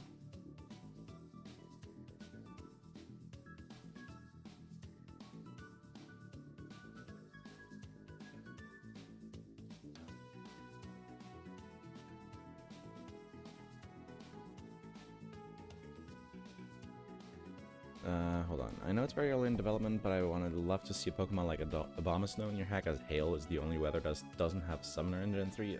Yeah, we'll get there. I remember you saying you wanted to include areas from the anime in your mod. Perhaps you could at some point add Izabe Island, an island between Moss Deep and Sotopoulos, which has a snow-covered mountains. I'll have to rewatch so much of the anime for this project, aren't I? And some tree bottoms have tips. Oh yeah, those are just the ones here. I'm still working on this clearing. Your attention to detail and patience on these maps is amazing. Thank you. I mean, mapping is my thing, right? Like I mentioned earlier, my mapping thread on the Bisa board, if I still have that somewhere. It's from 2015. Like, it's 8 years old. Over 8 years old. Right? And I've been mapping since before then. This is just, like, the thing I do, and one of the biggest commandments in mapping from the start is break, like, like, as a fan mapper, the first thing you learn as a fan art mapper is break things up. The biggest sin of level design in Pokémon is how incredibly blocky everything is. Binge watch all of the Gen 3 anime, including all the movies. I'm so much deeper on the code side, I don't have patience for maps. That's totally fair. And that's why level designer and programmer are two very different, very different things.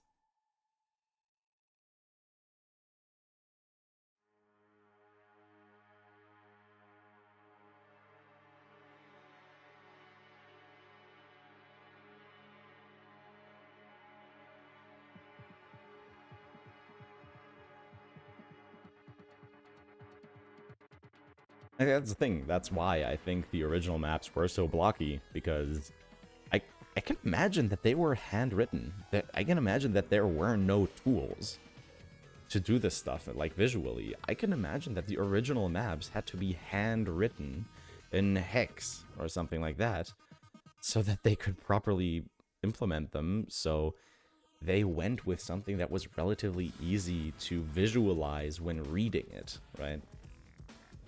It's just, it doesn't make for the most compelling places, and that's something you definitely feel, especially in Gen 1 and 2, I think.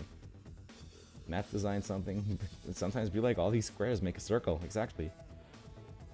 Problem is, I like to stay original to the map style for the gen. That's totally valid as well. Are there puddles in Gen 3? Yes. These guys. These are going to be all over the place when Kyogre floods the world. Yeah, I can put puddles here. See? Boink.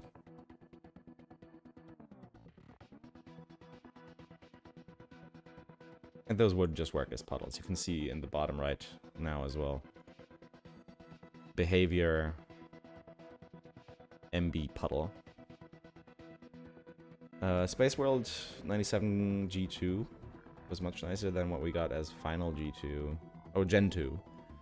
Was a little more unique feeling, but still pretty blocky and linear. Gen 2 definitely did a much better job at it than Gen 1. It's still a bit rough around the edges, though. Gen 3, especially later on, did it quite well. Like, if you look over here, like, if we go by Route 3, 103, by the way, I should save, which was the first time I did that in the entire thing, but, like, the Route 103 west side is kind of blocky in the original west side, but this side, the mountain, it's quite nice, actually. This mountainside is pretty neat. I like it. It's kind of craggly, it's got a fair amount of unevenness. Route 111 is really good. Like, this is just a really nice and diverse mountain range. It works. It's good. But some of the earlier maps, like, man, Route 104 is rough. Again, it's a lot better than Gen 1 and 2 was. But Gen 4 would up it again, and in Gen 5 we started breaking free from the grid, so... It'd be cool if the mountains could be connected over more of the map and we could explore it. I do want to do something like that, but, like... what is it? It's technically a dungeon, right? Yeah, Jagged Pass. Ain't really it. So I'll have to do what? Like, I'll have to see what I do in terms of, like, mountaineering, right? Game Freak is really good at mountainous areas. I mean, yeah, in this game, definitely. I'm not just sprite making, but watching you work on this makes it kind of tempting to making Kanto more rooty. Sort of becomes like Mount Coronet, yeah. Yeah. And Mount Coronet, I'm not a big fan of Mount Coronet, man.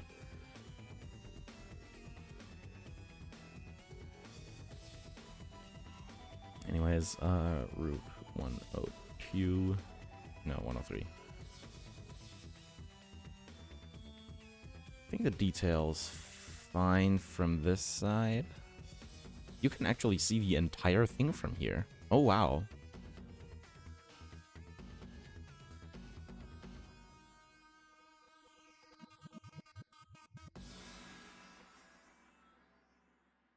Yeah, some of it isn't. Some of this one, like these two tiles aren't visible, but I'll keep them detailed anyways. Doesn't matter. But I did want to check the visual range from Oldale. Ah, you can actually see all of it, almost all of it, except for that small tree from Oldale too. Yeah, it's really nice. It works. At least you don't need rock climb to scale the mountains in this gen. However, it requires the slow bike instead. Don't worry, there's going to be a lot more acro bike here. But I also do want to I want to merge the bikes so you don't have to keep switching them, or at least make it easier to switch them. Like, I was thinking, for example, the bike racks that were all over Sinnoh. You could use those. Like, bring those over into Gen 3 and, like, have them, for example, next to every Pokemon Center. And if you click on them, you can switch your bike. That would be a cool idea, right?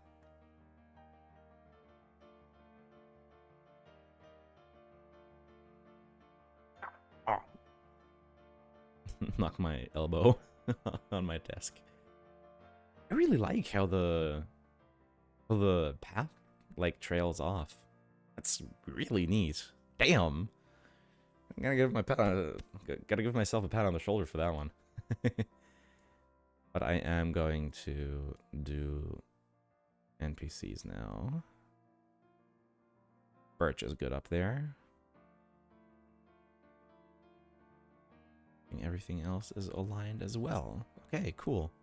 Just gonna need to put some objects here for the berries once I get to that. Now, why don't we look at that in an instant replay? Because we can just do that in Porimap, and I love it. It's so cool. Just save that.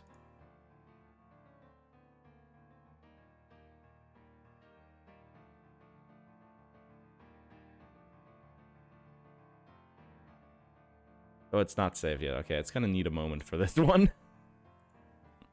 Yeah, building map time lapse. You can see. Oh, it's actually doing it in the background. Are you seeing that? Rydal approved bike loaning stations. This could probably be above your pay grade, but you could do a gear system. How do you mean? Weird tree tiles behind some of the houses in Oldale. Oh yeah, someone mentioned that last time. Thank you. Oh, you wanted to remember the Trick Master. Could have a hybrid bike from Oraz and postgame. This version would have plenty of postgame compared to Oraz. True. Also, it'd be neat to have some truly postgame areas and areas blocked by needing both.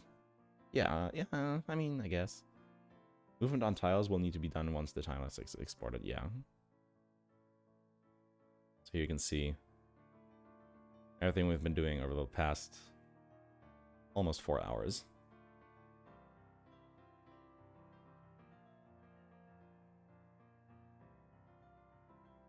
Including all the mistakes.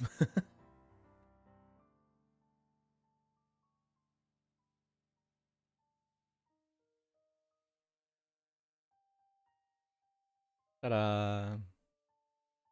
Such a cool feature.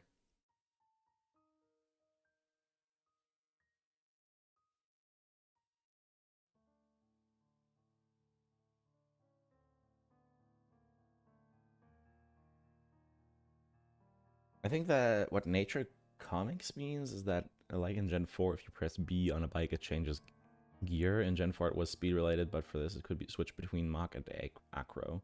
Yeah, something like that, maybe. Again, it's just... This is something I could probably figure out if I looked at the code. I can read object-oriented code, generally speaking, but I'm not a programmer, right? I'm not a programmer, but I can object-oriented code. So in that sense, I could probably figure out how to do it if I dug around the code enough. But honestly, I'm not sure if I want to bother, especially not at this point. One thing we forgot to add, however, it's like the entire main feature of this part of the map. Wait, conundrum moment. Okay, fine. Oh, shit, how am I gonna do this now? Because there's no bike bridges over small shores. They're all too elevated. Oh no. Emergency route 119. How do you do? Yeah, you do not have any low. That's just unfortunate. That's just plain unfortunate.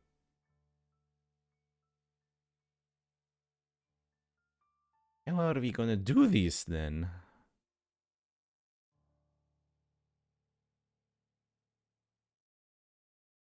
Do we have anywhere else? Do we not? There's no way that's the only route in the game that has them. There's more. There's a feature branch for that, for bike. Okay. New option for Safari Zone replacement. Bike play area with a bunch of cool places for different bikes to be explored. Bike bridges seem to just be ledges. Some towns use it for water. Hi, just joined in. So cool you're live streaming this. Thank you. Man. How am I gonna do this now?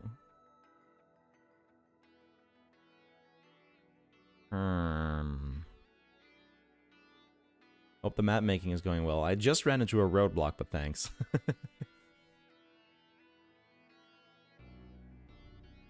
If I want to start it, I mean, I'm not going to start from there. I can start it, if I want to start it from here. For one, I'll have to make a path to it, obviously. I can't do that. I mean, this is what I would do. Let's just have this here for now, for the sake of designing it. Like, this stuff I can get rid of, no problem. And just change the rock walls here to the appropriate ones, right? But I need to make the shore actually connect with it properly, and I don't think there are any tiles for that right now. Yeah, I could just kind of do this, but that looks really bad with the shadow and shit. That looks really bad.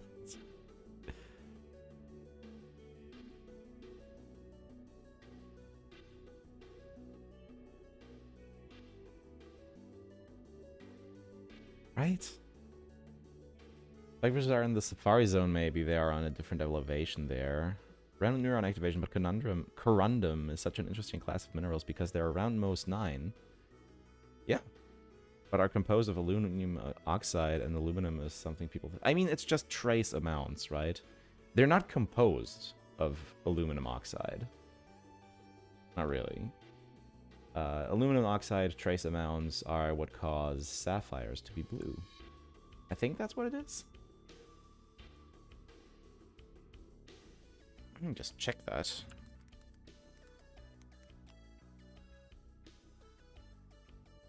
Right, they are aluminum oxide. What way around was it then? Let me double check.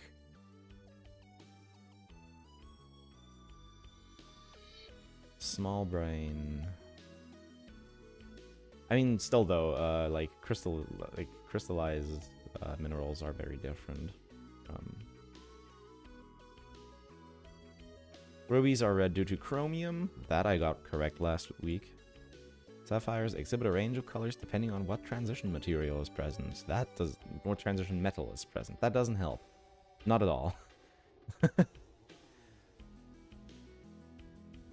I guess I got that wrong then. Okay. Thanks for correcting me on that. Chromium is what makes rubies. Yeah, I know that. Iron and titanium are found in trace amounts of blue sapphire. Right, that's right. Bike bridges are mainly used for high territories. Come to think of it, super thin bridges high above bodies of water probably isn't safe. True. I mean, that's why this right here is like a cargo thing, right? It's like a monorail type thing for cargo from, or like wares from Slateport to come over here to Oldale Town, right?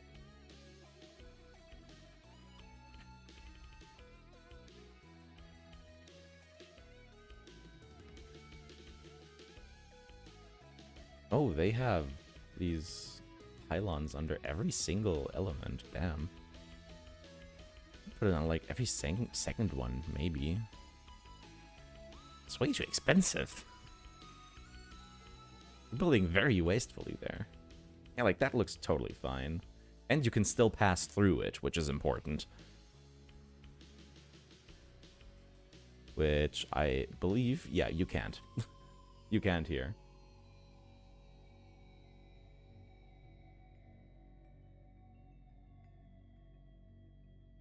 Interesting that they actually somewhat worked with elevations here, but not really. Huh, interesting. Yeah, you're gonna need to pass under those as well, so. I just saw someone describe those rails as broken bridges. That actually seems like a good lore explanation since it's not super safe. Again, in this case, um, it's just a monorail. Oh wow, auto collision actually did a really good job this time. Not perfect, but enough to quickly be able to fix it.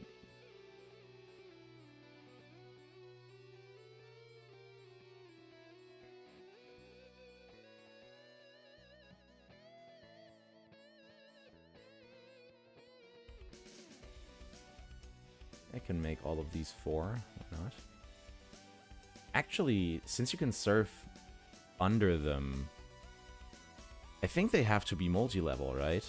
These tiles that you can both surf and cross over, right?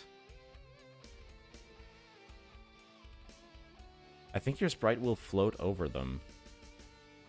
Let's check the block. I would be very surprised. Yeah, no. See, oops.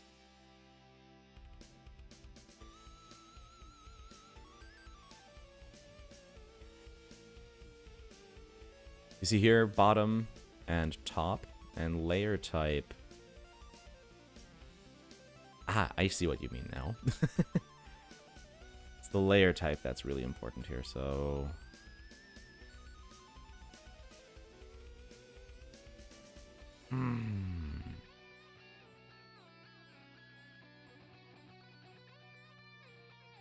Use the collision tile with before directional arrows to allow traveling and across the tile in any direction, but... Huh? To allow traveling in across the tile in any direction, but only that direction? I think you'll have to rephrase that. I think you brain farted during that. No offense. I said it's a monorail. I just imagined a minecart on there moving super slowly on 2 tiles and rocking wildly. That was poorly worded, yeah. I mean, it's what's used for the bridges over the water here, right? I keep trying to go into its own tab. Like, that's what's used here. Multi-level bridge. Because you can pass under it as well. Which is exactly what I wanted to check as well.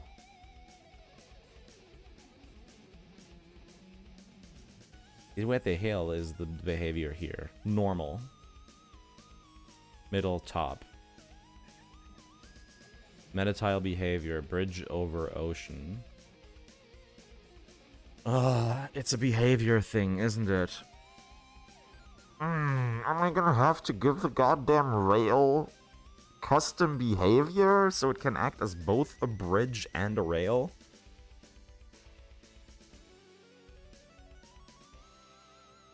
Is it layer type or tile behavior? Zatsu, help. You can probably tell the like you can probably answer that question. I think behavior, but not certain. Yeah, the behavior. Ah, fuck. I'm gonna have to make a custom behavior for that. Okay. It's fine. You know what? This is enough of an odyssey already. Where can I find this? I mean, I can just do a search for string. Also, wow, I have 5 Discord pings. I'm not checking those. Where would those be?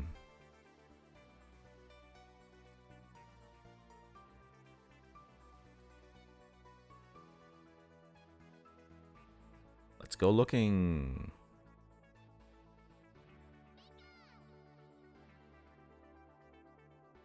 Search.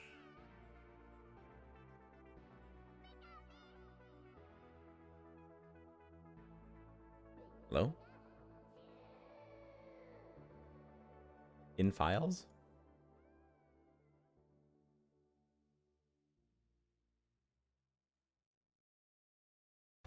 Why can't I select search in files anymore?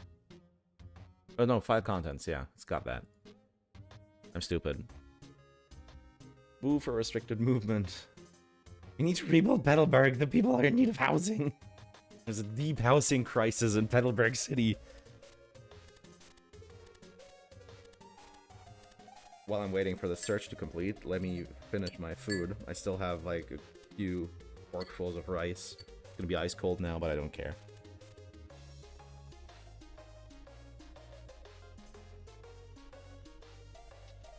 Just in case you were wondering just how much progress we've made during this stream, I started eating this when I started streaming.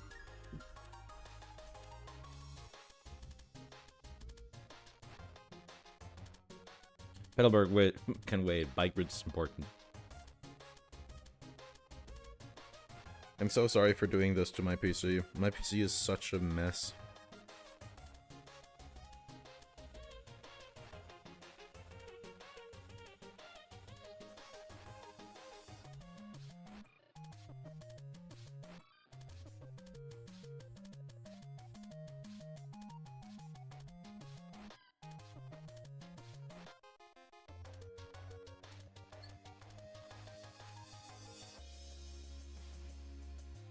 And the great thing is that you can just eat rice cold anyway, so it's fine.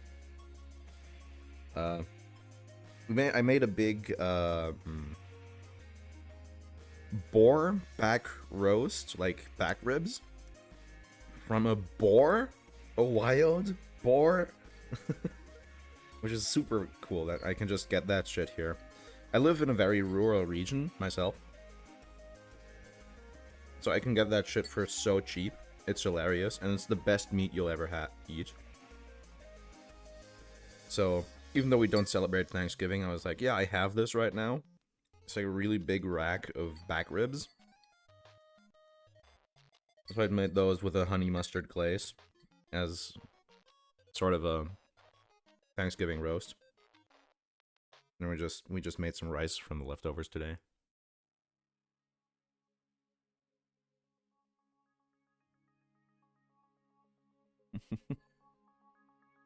PCB chugging along. Let's see who can get me the info first, my PC or Zatsu.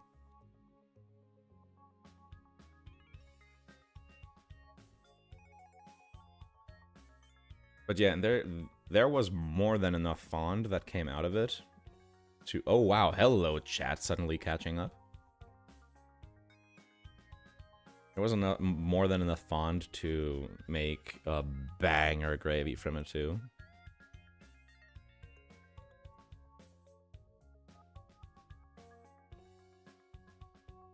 So we mixed the rest of that into the rice, and we mixed, I think, like half of the leftover roast into it. So that's another thing I have, like, still a quarter of the roast is still left over. And I'm leaving tomorrow, so I might as well just eat that later today. Probably not on stream, but it's also almost midnight, so I would have to warm it up quite soon. Which I might actually start doing that now, at like very low temperature, but I don't want to waste that much electricity. So I might wait for a moment.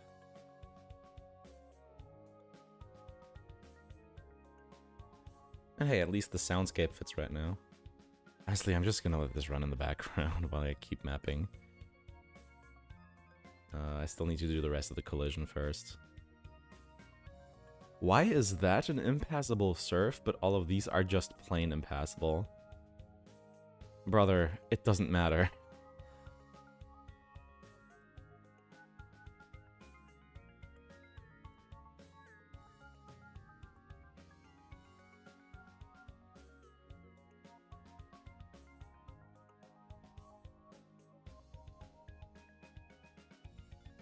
Like, there are some parts where I'm like, wow, how is the auto mapping this clever? With, like, it automatically blocking of these where I can jump off. At the same time, no, that just doesn't make sense. Like, it tried, the auto collision tries so hard. But it just doesn't work. That's why I don't like it. It's the same reason why people have told me, hey, if you're gonna binary hack, at least use Hexmaniac Advance. I do not like Hexmaniac Advance. gave it a, like, I checked it out when, after the bunch of people told me. I did not like it. I'm just too stubborn, too stuck in my ways of advanced map and XSE. Like, I know in terms of pure functionality, Hexmaniac Advance is so good. But, nah.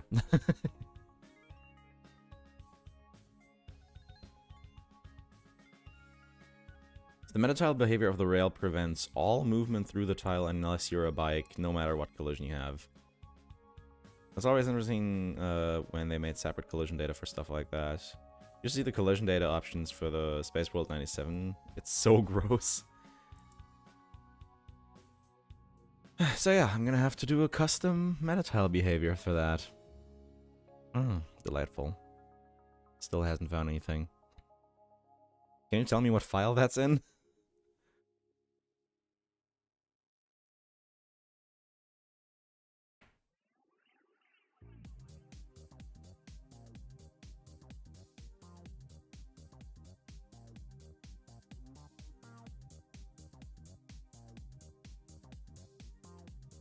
I mean, it's still gonna need the bridge movement permission, as far as I understand. But it's gonna need the behavior, much more importantly.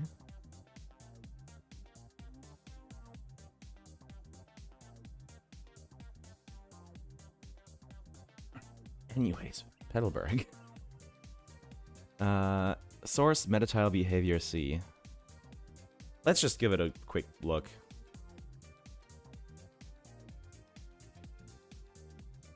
Could have probably found that myself if I knew where to look, but that's fine. Let's see just how bad it is.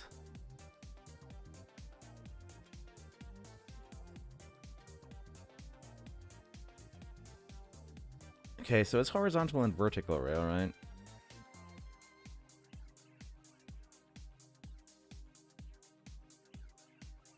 Yeah, horizontal rail. This is the one I need in this case, in particular. And what's bridge? Bridge over pond. Not what I want. Is it? I think it is. It's bridge over ocean, yeah.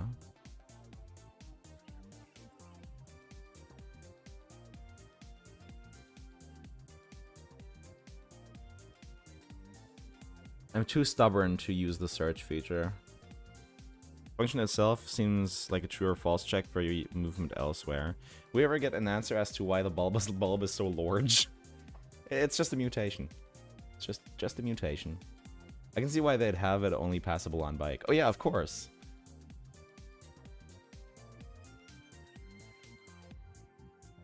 Like, absolutely, like, no question. That's also explains why they have the, like, supports under every single one, so it makes sense that you can't pass below them. I mean, I'll just search for bridge. Bridge over ocean. I just want to see what it checks here. For the sections of log bridges that span water's edge, note that the rest of the metatiles for these bridges use MB normal. This is used to allow encounters on the water below the bridge. So this boolean is for... Okay, I understand, okay.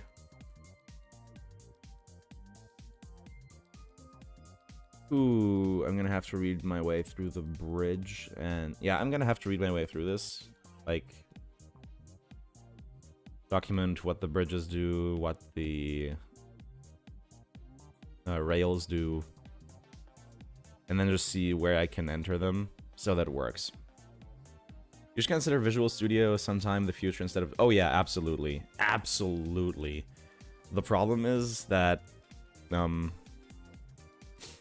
Visual Studio exclusively installs to C, and... yeah. I think it has a lot of components that exclusively install to C at least. And yeah. I can probably just get rid of a ton of the Python shit. I don't need Stable Diffusion anymore. So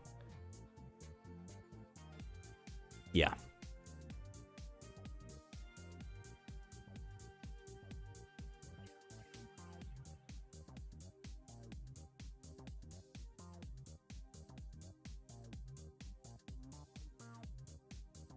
Like, I like using Visual Studio. I've used Visual Studio for a few other projects, actually, that I've looked at before. For my games archivism. But I didn't have the space anymore on my hard drive. Anyways, now that I know where to look for that, I can do that in the off time and actually go and do the thing we're here for now. So, Petalburg.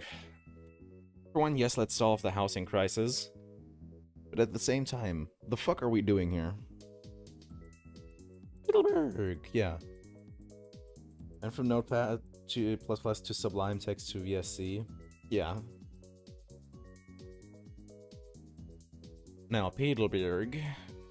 I should have thought about what I want to do here first. I haven't looked at Petalburg from the anime too much. It's so rectangular, right?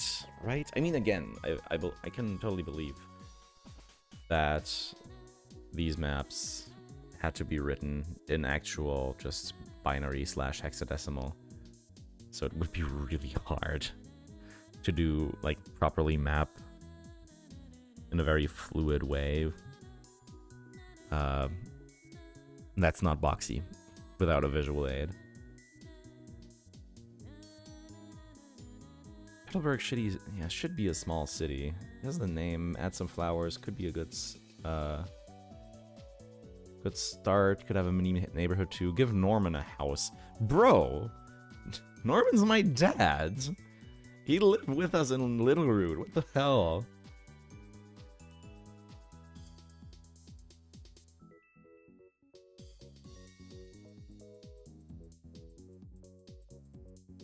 I mean, also in a sense, I've always imagined gym leaders also just like live in the back rooms of their gym or something. My headcanon. And why is he never home? Divorced arc. I think he lives in Pelberg, doesn't he? At least he moved there before we did. That's true, yes.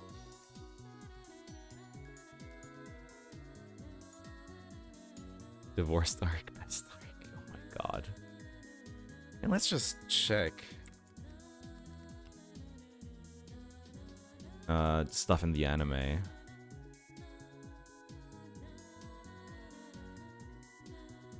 So that's a little large. But I do like the idea of a very forested yet urban city. Look at that crispy 320 pixels.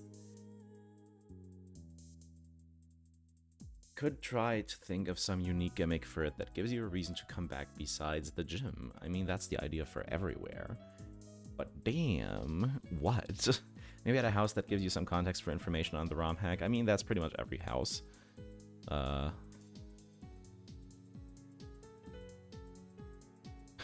Norman needs a house for a second preferred family, of course. Oh god. Looking for a lumberjack, the Petalburg community. Just have like a bulletin board up. Be like, looking for lumberjack. Please help. There's so much wood. Petalburg Forest is devouring Petalburg Woods is devouring the city. Just remember Winona's gym being a gigantic tower. Another Easter egg is born. Probably could make a Petalburg Woods opening that's accessible after beating Norman. Tempted to make a lavender marriage joke. It looks like it's built on a hillside in that image. Don't know if that fits into the theme here, though. I mean, it does, because both Route 102, as you see here, and 103 do have this cliffside. And I do imagine this roughly being the same cliff. So there is going to be like a cliffside on that level going through Petalburg Woods. I can see it, like, quote-unquote, re-emerging somewhere around here. No, Jigglypuff, please no. I need to, like, do a custom playlist. We are burging, since the city may be a restaurant where you can have battles. Not a bad idea. Finally, you're doing urban planning. Yeah. And we're doing actual kind of urban planning now, too. Let's resize first. We're at 30 by 30. I don't want to go full balls to the wall with 60-60 right away. But I think maybe a 50-40. Boink. Looks workable, right? Let's pull that over here for now. Does this look workable?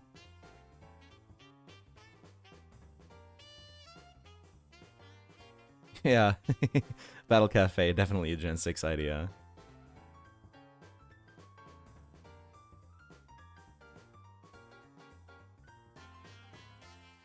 Maybe a few berry spots that are out of reach until later. We have enough of those. Or at least we have enough open berry spots already.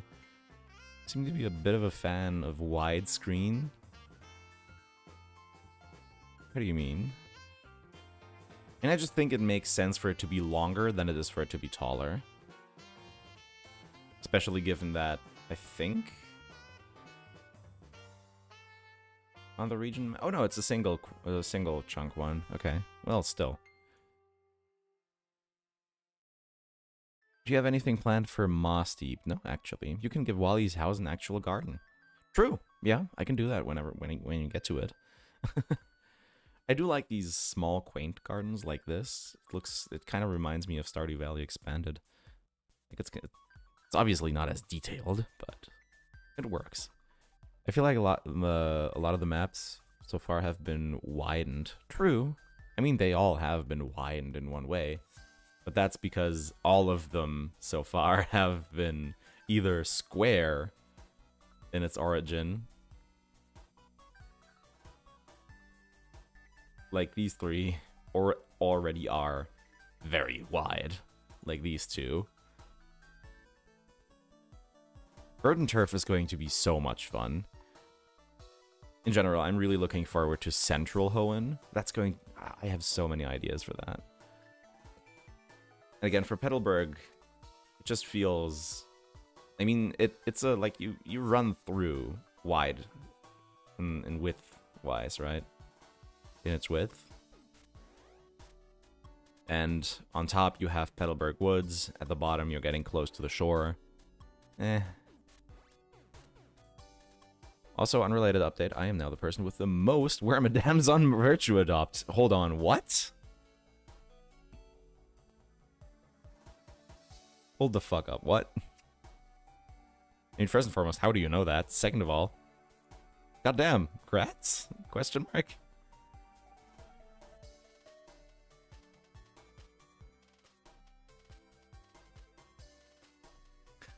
Oh my god.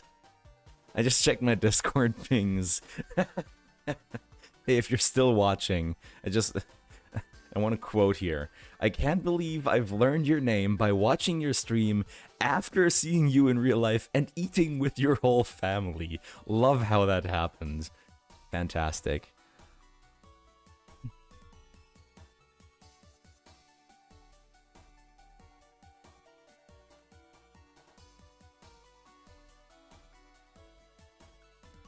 But yeah, actually, that does sound true.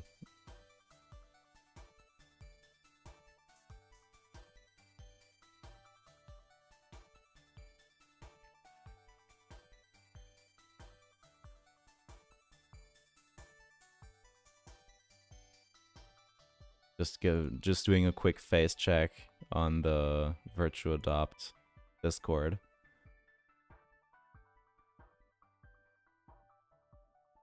Wondering if they're ever gonna figure out the fact that I made the video. without me like posting at them. He is still watching. Fantastic. Yeah, there you go. Call out live on stream.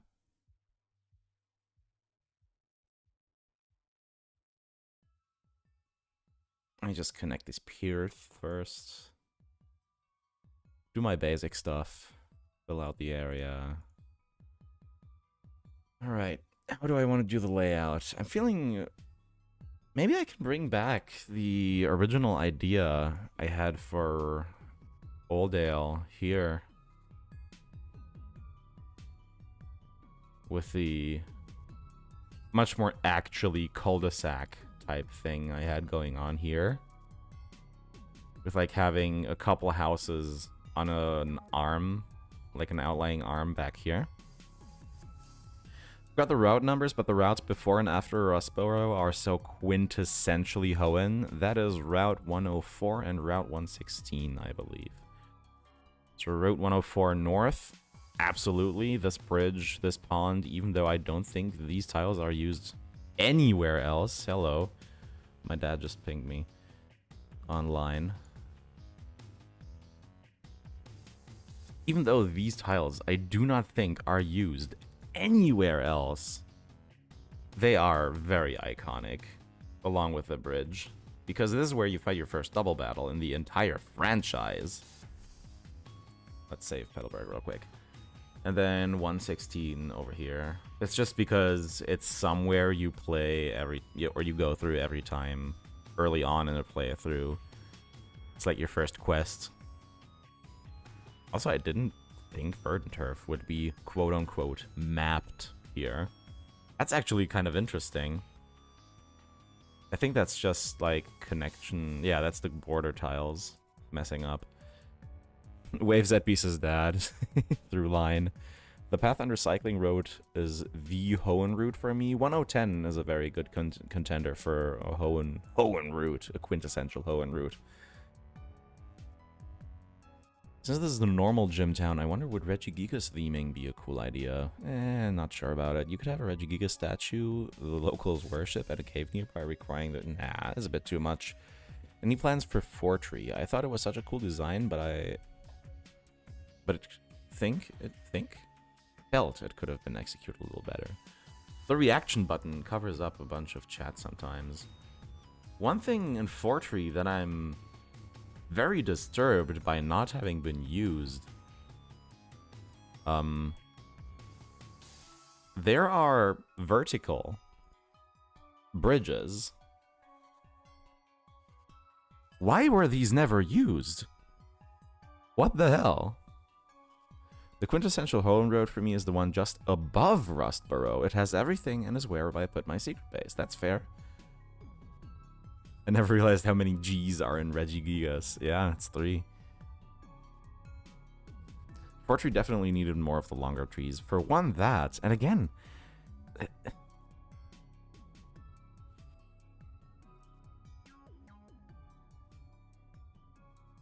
these exist. Why are these not used anywhere? They even have the Fortree bridge metatile behavior, so they should animate.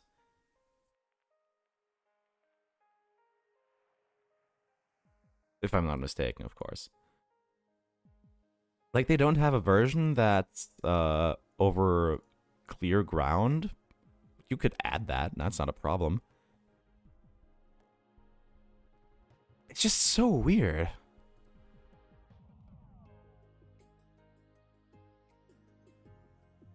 Do you have plans to change the gym for more thematic ones? I've never felt that they were particularly out of place.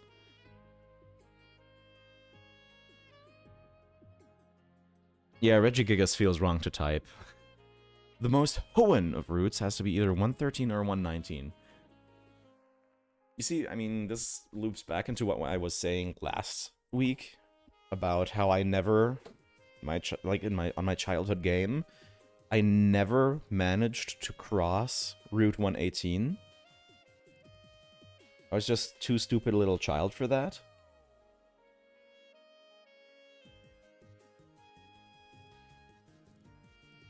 So Route 119, as quintessential of a Hoenn route as I know as it is.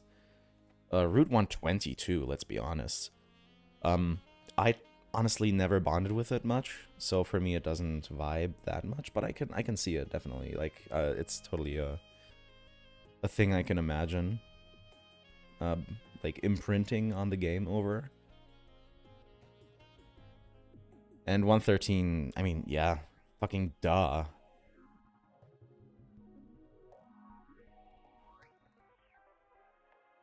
Such a unique gimmick too, right?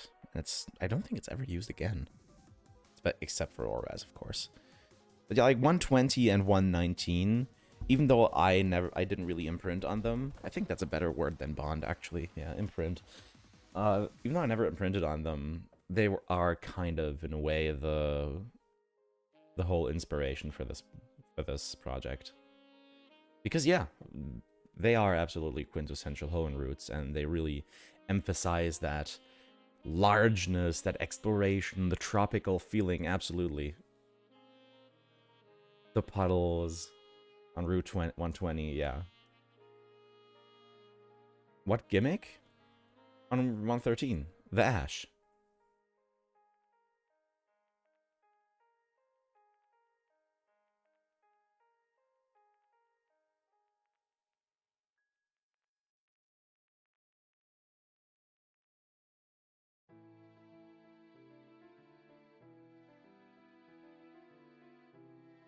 Yeah, like 119 and 120 are definitely like big inspirations for this entire project. Hoenn is extremely Hoenn, yeah, and a lot of that was missing, to me at least, in Auras, and that's why I'm doing this. Ding dong. Alright, let's actually get back to mapping though. Right, let's make a prefab.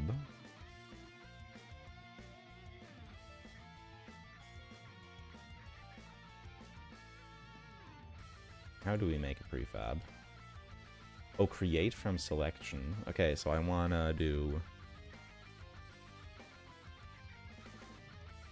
I wanna see if I can make a working, like, smart pathing thing. For water, as it was suggested to me just a second ago.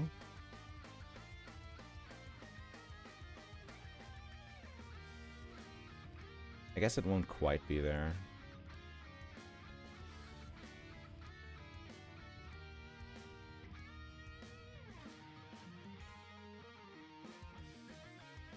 Wait, I'm just being stupid now.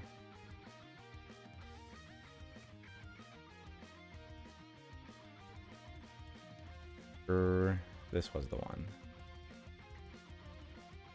Right? Yeah. So this would be a prefab. Create. Bond. If I now use that with Smart Path, it kind of works, yeah. Need to fix the corners manually still, but it works. That's cool. It was a really good idea. Get rid of that though. That wasn't where I wanted to have that. That was a really good idea. Who was it who posted that? Zatsu, I think. Thank you for the idea. That was really nice. Poor Courtney, she doesn't even appear in Emerald. Does she not? What? No fucking shot.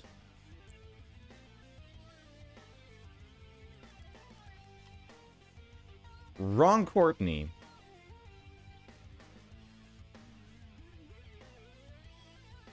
Wait, whoa! Wow, they have a disambiguation for this! Not only do they have the auto parse for foreign languages, but when something has the same name in a different language, they have a disambiguation for the thing on the page that's the thing in German. Oh my god. That is so based! I'm learning more shit every day. Oh my god, she has a different design in Masters? It's so small. I need that. There is no Courtney fight in Emerald, you're right. It's so fucked.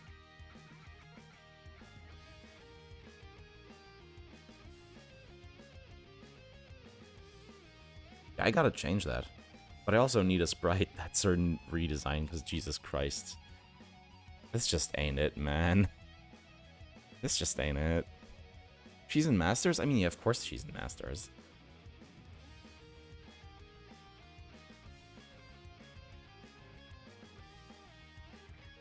That's so cool, though. I'm just blown away by this functionality right now. Oh my god, okay. Made an Emerald sprite for Courtney? That's free game. Hell yeah.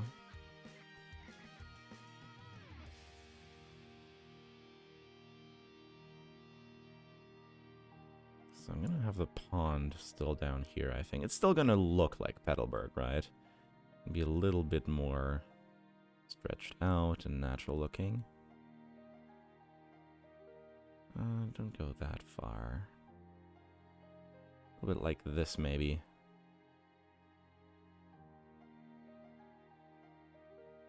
Not too big on the straight edge.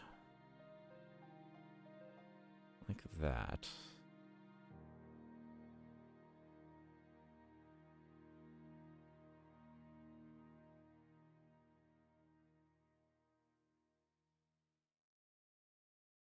Did you get more wood? Oh yeah. The bop to the music immediately. I love this track so much.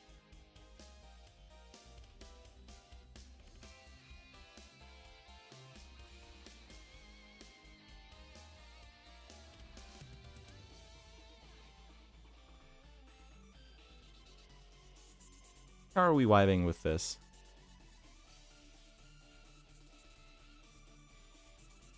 I think this isn't half bad.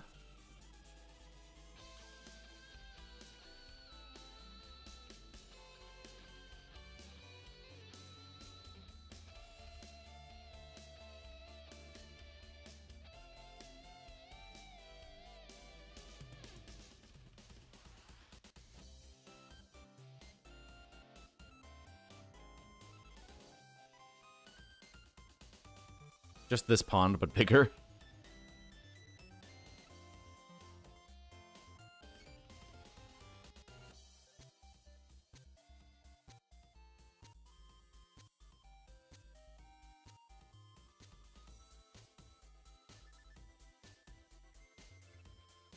Non-square shape clashes with the other square ponds. I mean, yeah, they're gonna be... That's the one. I mean, this is the one that's replacing, so let's get rid of it.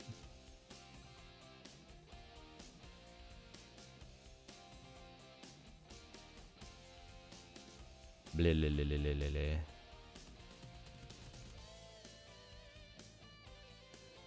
Oops. There we go. Yeah, I need to change this bit down there. There we go. The non-square shape... yeah, gotta... I mean, of course, gotta commit to a flat pond style.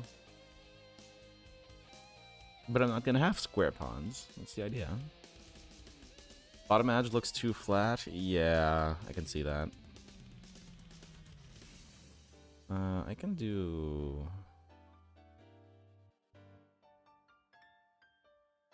I can pull it in by like a few blocks like that.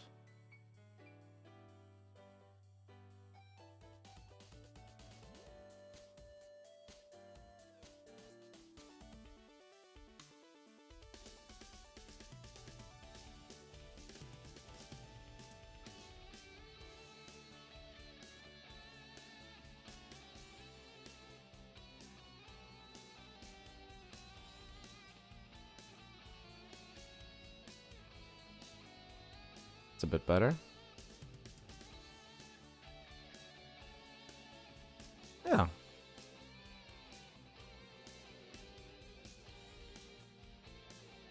I think to consider if ponds in cities/towns are natural or man-made as features. If the latter, square ponds make sense. True. For this in Petalburg, though, I would assume them to be natural features.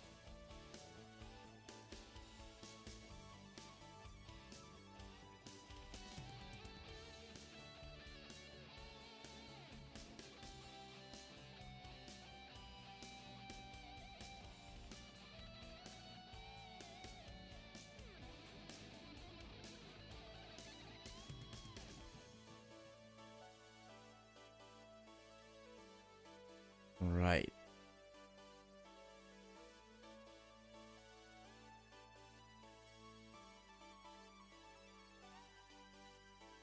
It didn't shift over the events.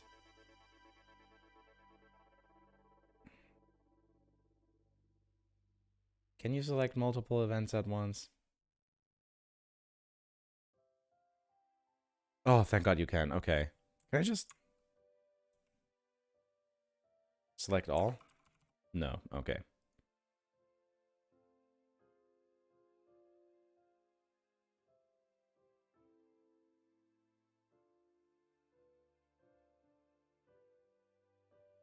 I guess I have to adjust all these. I'm gonna have to adjust all these differently. Oh no! Because there's so many events that happen here.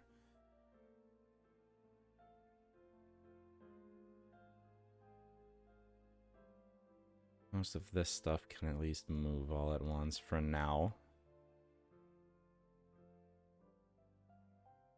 What's that signpost? The original map. Hell?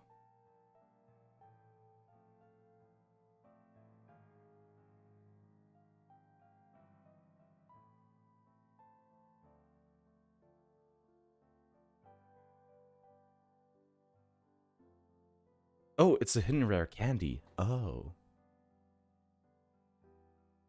I truly wish you luck in updating all the movement coordinates in Petalburg.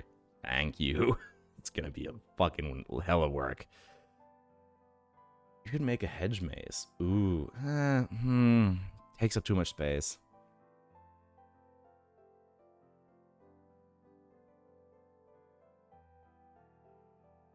Which R has the most maps? Hmm?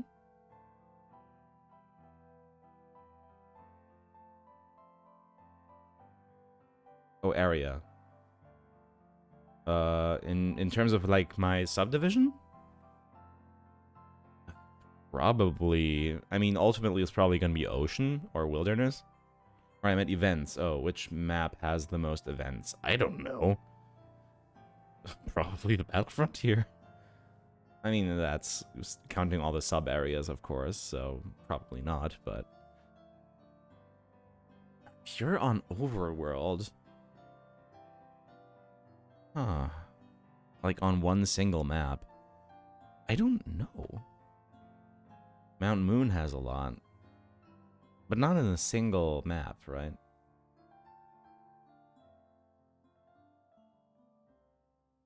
I don't know, I've never played Fire and Leaf Green. Where's that hidden candy at in the original? Just check here.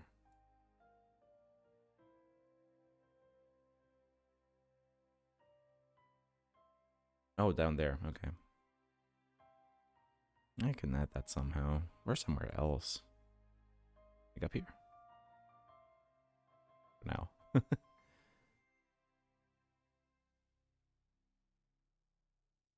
Oh no, that's up there. The max revive. I'll find a place for the rare candy. It's fine.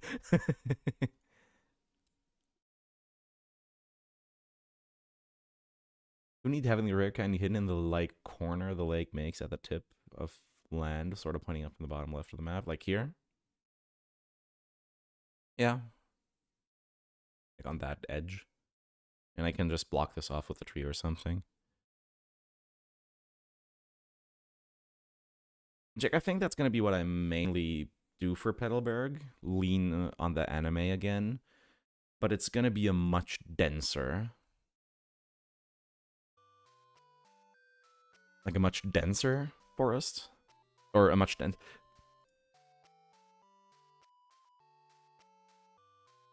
Who are you and why did you not move? You're just a dude, right? Why are you?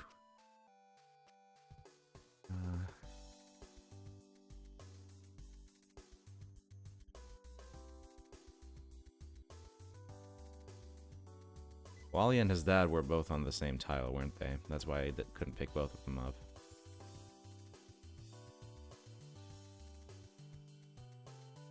Like 5 tiles below, down here?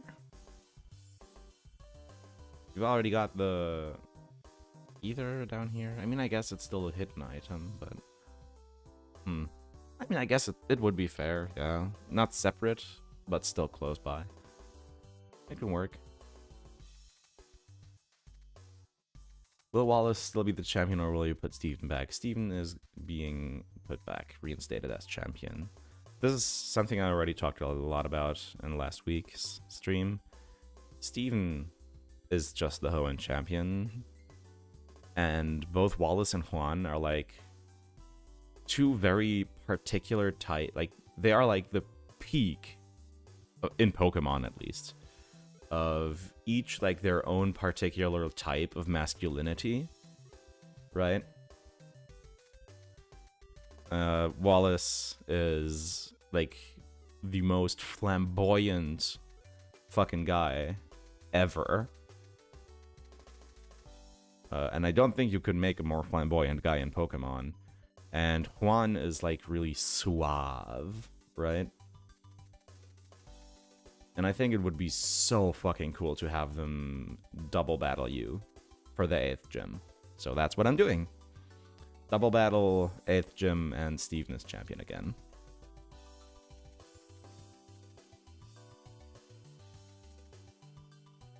Who are you and why did you not move? Would be such a menacing thing to be asked. Because again, the main game desperately needs more double battles. I think if we're already going to make the 7th gym one, then why the fuck not make the 8th one if you're already going to have 2 characters that have manned it before? Like, the fact that they switched Juan out, or Wallace out for Juan, and then made Wallace champion instead, that's for one water boss after another. I mean, I guess technically Juan is an ice type trainer, but I don't think he actually had that many ice types. Let me double check again. I need to...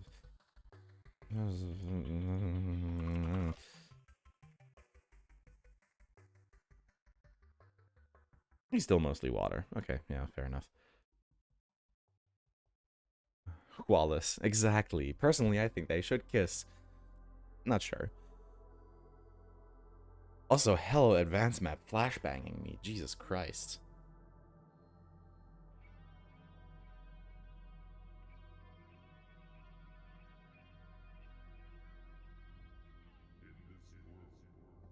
Like, what was the reason for Steven leaving to begin with, right? Yeah, Glacia has ice type elite, that's fair. But still, like, you have 2 major bosses that have water back to back now in Emerald. And like, what the fuck? You already made the 7th gym a double battle. And now you have these 2 guys who are super unique, but both in their own way are peak masculinity. And you're not even fucking putting them together in a battle. Even though you just established that as like a difficulty spike, quote unquote. In Ruby and Sapphire, they only had a fucking Lunatone and a Solrock. Now to question who will become the Emerald Super Boss. I mean, there is the Secret Steven fight in post-game. Sure.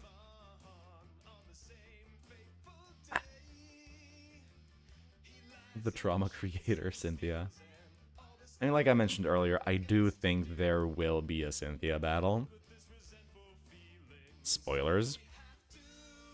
If anything, Emerald made Steven into a cave. He just wants him to look at minerals, okay? Leave the guy alone.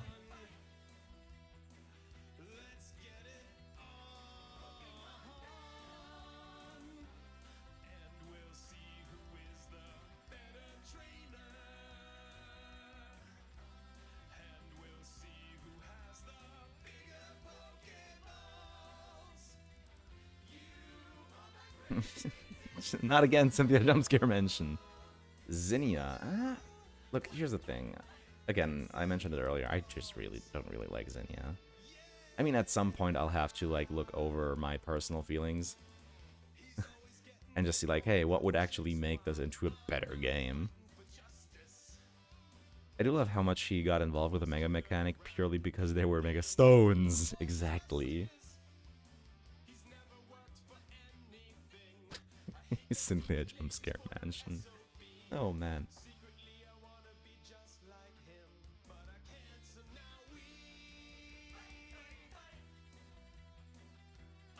Alright, let's actually get to work on this map. Man, I'm a little... I'm losing a little bit of focus. Just grab the house, prefab. Let me just grab this house and move it first.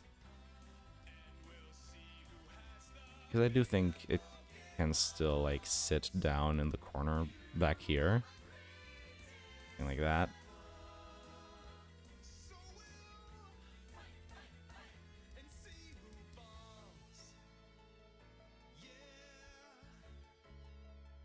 Super Boss should totally be a character from Coliseum or NXT, not at all biased.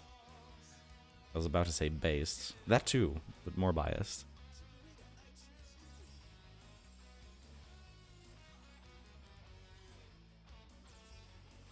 I want the grid right now, so I can count tiles easily.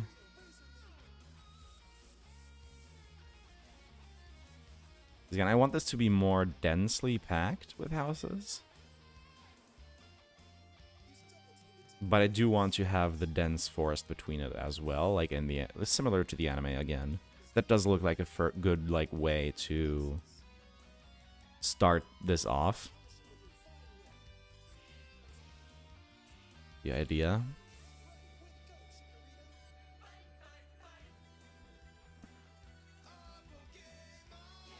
That path can lead up there.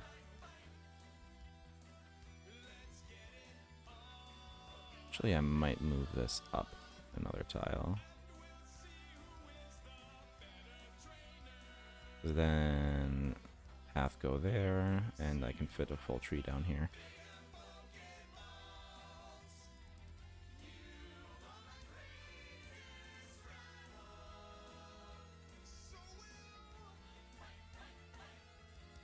Wonder if anyone has ported Mirror B to Emerald yet. Yeah, Majestic definitely think of a Mirror B fight. Which actually, this is something I got into a bit of a Twitter discourse. My favorite. Oh my god, I have 14 notifications. What the hell?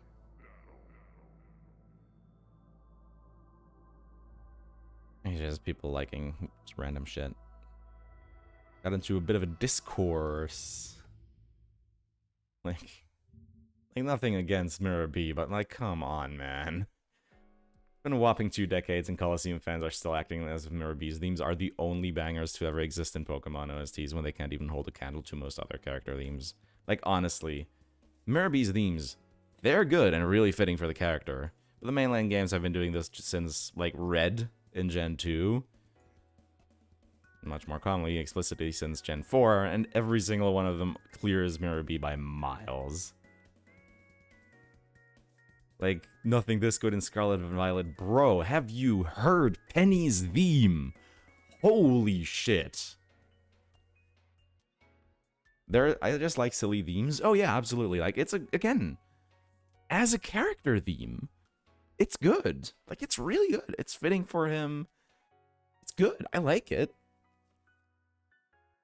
But man, it's not the best character theme in a, like, it's not the best piece of OST in the, like, the franchise, and it's not even close to the best character theme in my opinion. How about a Bruno fight near Dewford Town Post Elite 4? That's a good idea. Oh, you better get ready for the Elite 4 theme and the final boss in Scarlet and Violet. Like, I know, like, that's the thing. Scarlet and Violet and, like, Sword and Shield as well have incredible OSTs. Like, I don't think I can overstate how good I think the OST in both of those games is. Like, if I tried, I couldn't. I don't think I could.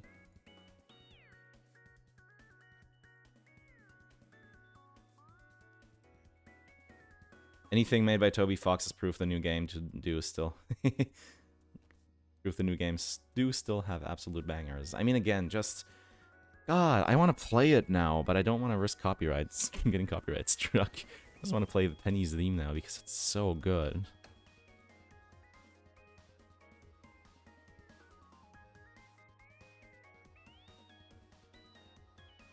Also, I kind of have penny brain syndrome right now. I did another post on Twitter recently. Maybe Peter saw it. Now, I will build Petalburg in a more straight line.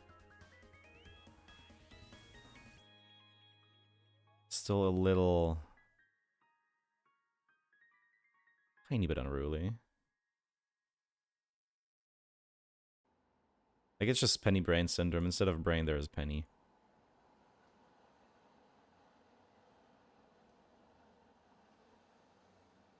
Yeah, I saw it.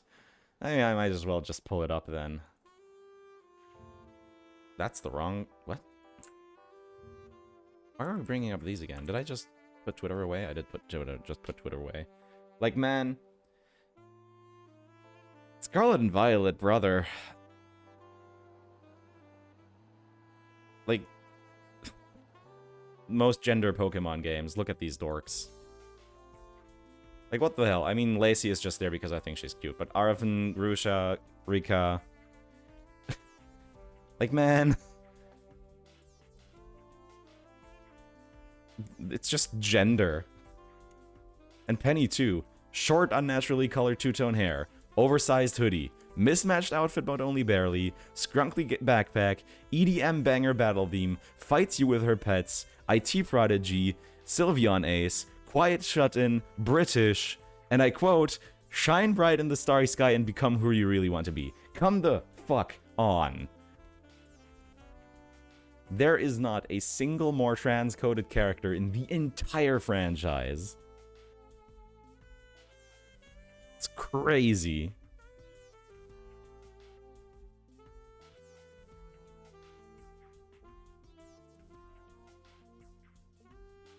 They even have the programmer leggings. Yeah. Penny is British? Yeah, she's British. She's a Cosmos. Gender so real. She's I don't know to what degree, but she's a descendant of fucking Peony. In German, she's even Cosima, based on... it's actually the same etymology as the English name from Peonies.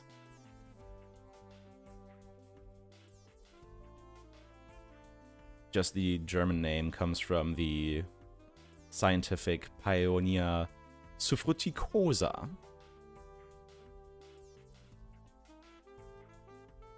I really do like GF utilizing gender expression in their recent design. Like, man, again, just Scarlet and Violet. Like, I have to fucking pull it up again because god fucking damn. These three, Rika, Grusha, and Arven. Oh my god! Ah, they're such good designs. And again, Lacey is just goals, so... hello to all the new followers, thank you very much. These characters are the first time I'm hearing about them, never played anything beyond Gen 3. Well, welcome to the madness of modern Gen Pokemon. God, come on. Come on, Rika, man. Fuck. God, I love the characters in Scarlet and Violet. And I haven't even finished the game! I'm like 3. I'm like a third of the way through the game. Why does Arven have such puppy boy energy? Because he is. But yeah, Penny is, yeah. from Galar.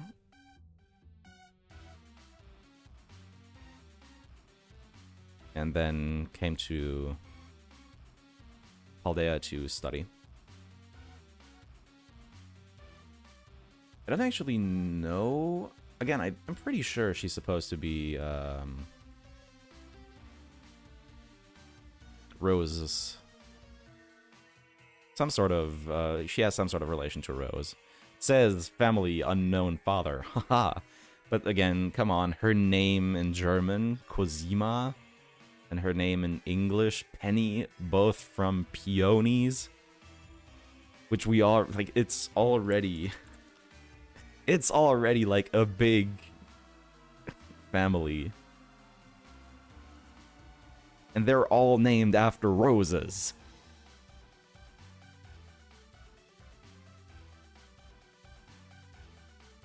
And they all have, like, the same droopy eyes, right? See how Rose has those? Peonies are a bit sharper, but he still has, like, the thicker eyelids and eyebrows that, like, arch upwards a little.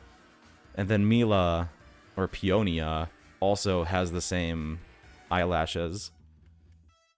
And again, for Penny, it's just the same. She has those same droopy eyes and wavy eyelashes.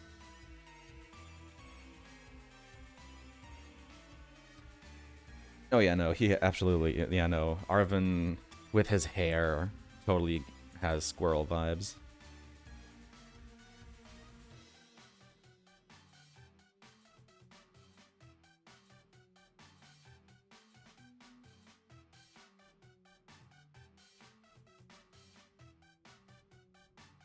I sure hope the anime sheds light on that.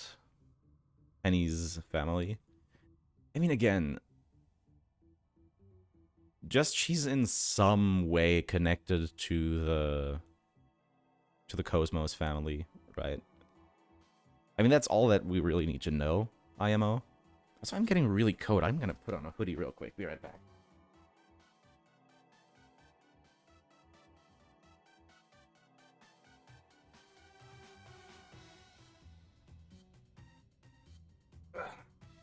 Sometimes the AGP thumbhole sleeves aren't enough to keep me warm.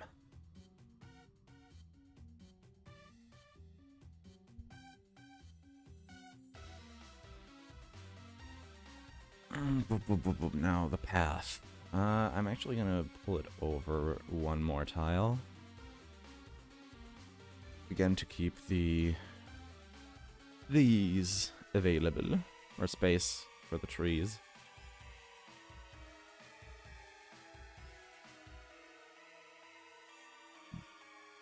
Yeah, that works. It's fine. It's 3 tiles here. 4, 4, 4, and 3. Yeah, that works. Character designs have been peak recently, but nothing beats Mawile in terms of Pokemon designs. Yes! I love Mawile so much. Thank you. Mawile is definitely getting above it, this, by the way. Because holy shit, Mawile is garbage. I know it's Flunkiefer in German, but Mawile is just faster to type. Like, that's the thing. Even if I know the German name of something, a buff on top of the Mega, even Mega Mawile is still kinda shit. Like, let's be real.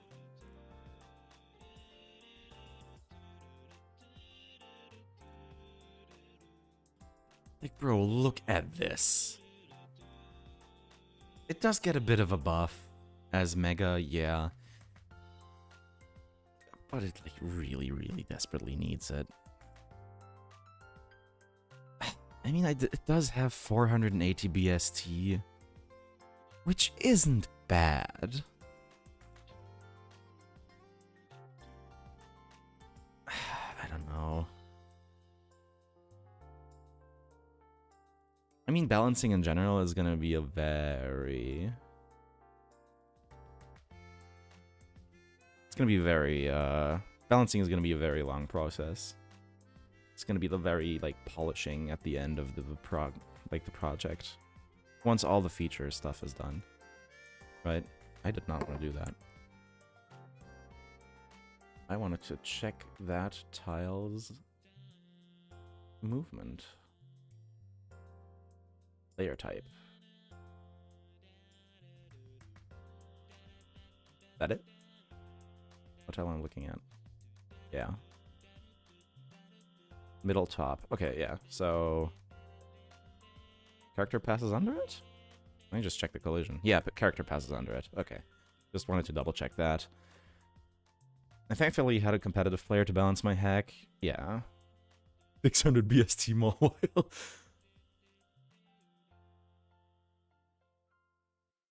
Delcatty is worse with a base stat total of 380. I mean, that's just the base stat total of normal mobile. Why does chat only, like, catch up in very sporadic intervals like that? That's weird. Not like Gen 3 has a lot of steel moves. That's not a problem, because we've got a shitload of moves in here. This is Emerald Expansion. What do I want to check? I wanted to check something in my browser again. Oh, wow, right. Close it. No, didn't close it. BST. BST, yeah, 380. Not a lot. And a little too balanced for my taste. IMO. I feel like it would be a little faster and even stronger in physical. Does Mawile even get level up by Metal Claw by level up? I mean, I'll have to check for the Gen 3. I don't think it only gets Iron Defense in Gen 3. Is the only stab type. I mean, it's dual type, but wait, no, it's not dual type. It's only steel in Gen 3. I thought it was steel dark, but no, it's not. It's just steel. Should have like 70 HP. Yeah, a little bit more bulky too.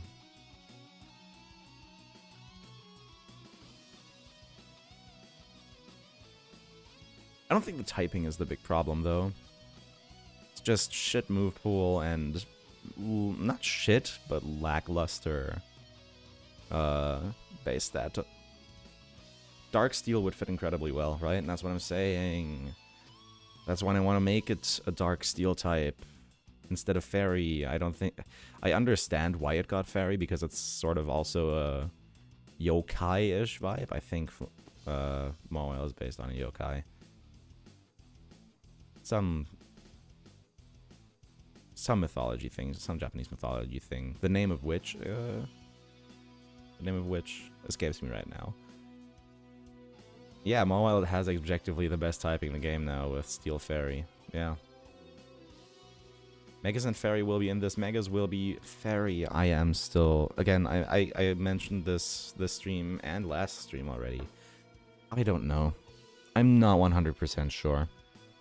I don't want to bring Fairy over because it's not really needed for balance reasons yet in Gen 3. But depending on what I bring over from newer regions, it might get useful at least in terms of balance. At the same time, I kind of just want to keep it out a little bit more faithful to Gen 3. Yokai was more of a ghost concept. It's general... No, that's Kami. Kami are spirits. Kami are spirits. Yokai are like mythological quote-unquote monsters. What they actually are is very wide in terms of... Oh no, don't worry about it, Lucy. It's fine. Kami are the spirits in Shintoism.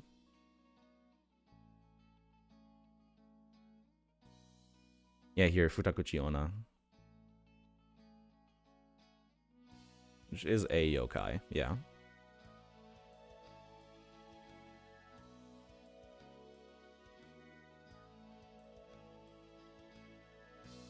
Hey, Bisa, I've been in love with watching you remake my favorite map in the series. Have fun. I'll be playing it when it's ready. If you are publicly releasing, I am publicly releasing, but it's going to take a minute if you don't want to give me your fucking money.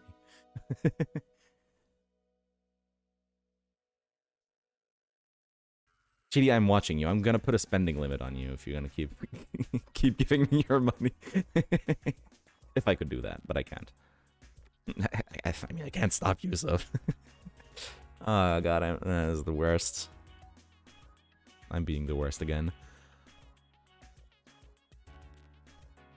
Just as my outro music is playing, might as well just leave now. No, don't worry. I like the idea of a town square someone brought up earlier, but with this road, that's kind of hard to pull off now. I kind of want to put that there, have one of the houses on like a corner and reach over. More money equals more resources. I mean, yeah, but... Just realign some of the events. This guy is next to the pond.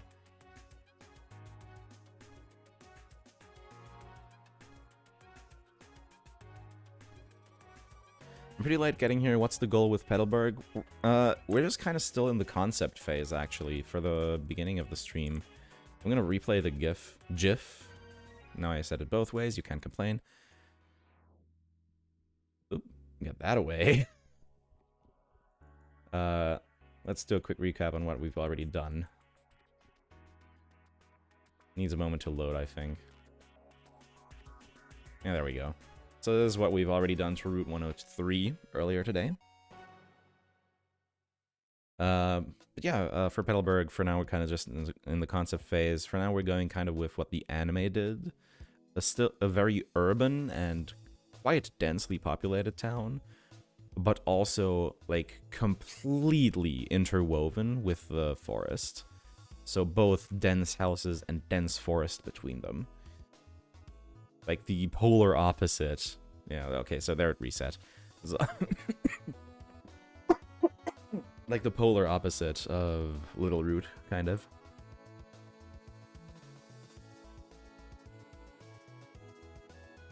Also gives a nice feeling of escalation.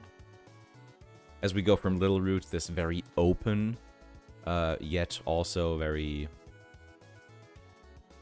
like, ramped at the same time area. Over the very wild Route 101 into the, like, more rural and very low-density Oldale, which then goes over a slightly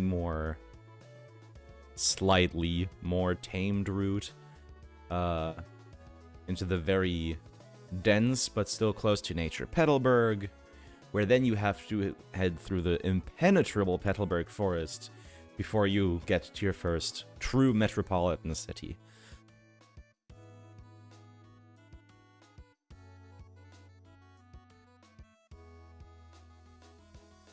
I really like that feeling of escalation. Why does your Bulbasaur have such a big bulb? Is there any sort of lore reason or anything? I mean, the lore reason, like the actual deep lore, as in like what actually happened, is was just a joke between a friend of mine and me. She just like scribbled the little Bulbasaur and just gave it a really fucking big bulb. 1 second.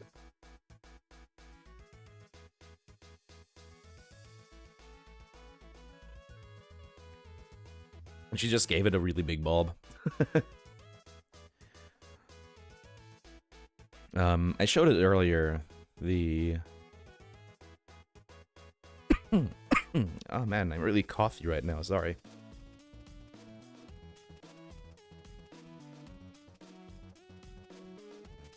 Just earlier I showed the 2 versions too.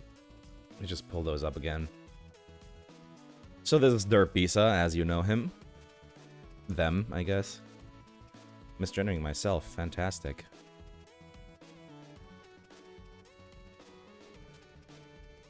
And that's the original colored sketch. From my friend. And this was made by MD. I think his handle is... Let me just check here. Yeah, here. MD Official. This is the guy who made my avatar, Derp Bisa. Actually pretty good at emulating the Sugimori art style.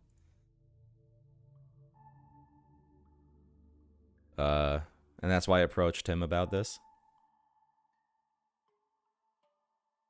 And he turned this little sealy dude into an actual Bulbasaur.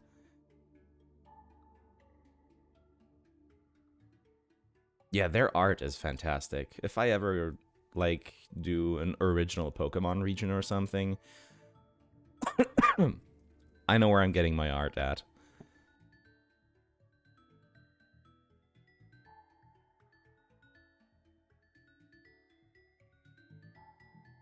Oh, my cough is really bad right now again.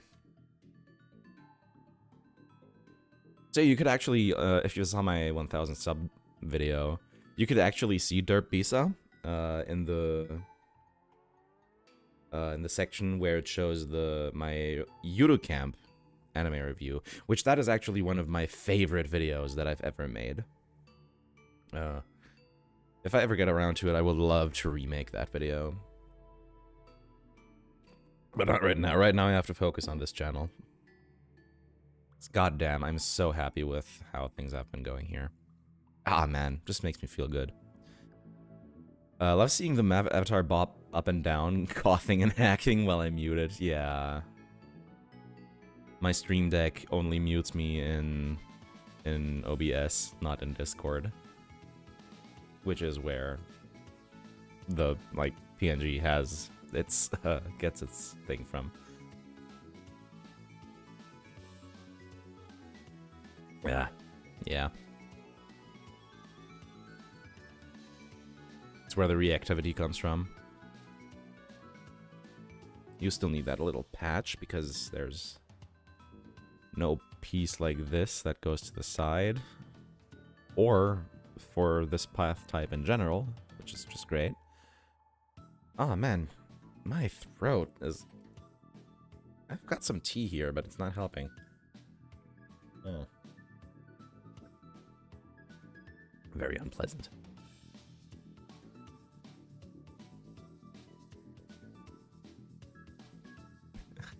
I love them, they're my sons. The creatures.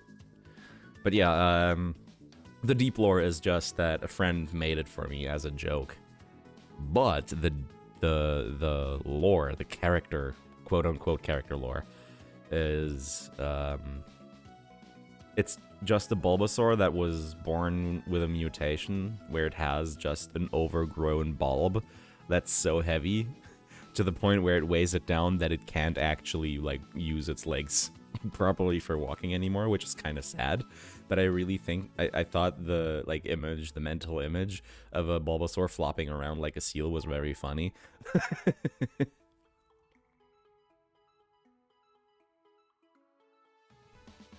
So yeah, that's Derp Bisa.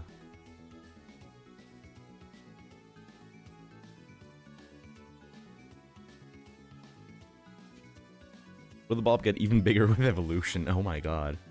It would, wouldn't it?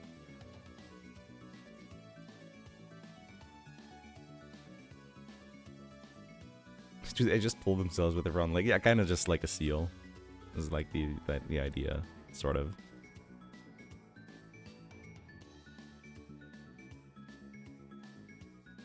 Ah, this is a little sucky. I do not have a hedge tile. And a tree. Like a hedge right corner and a tree right corner on the same tile. I need another custom tile.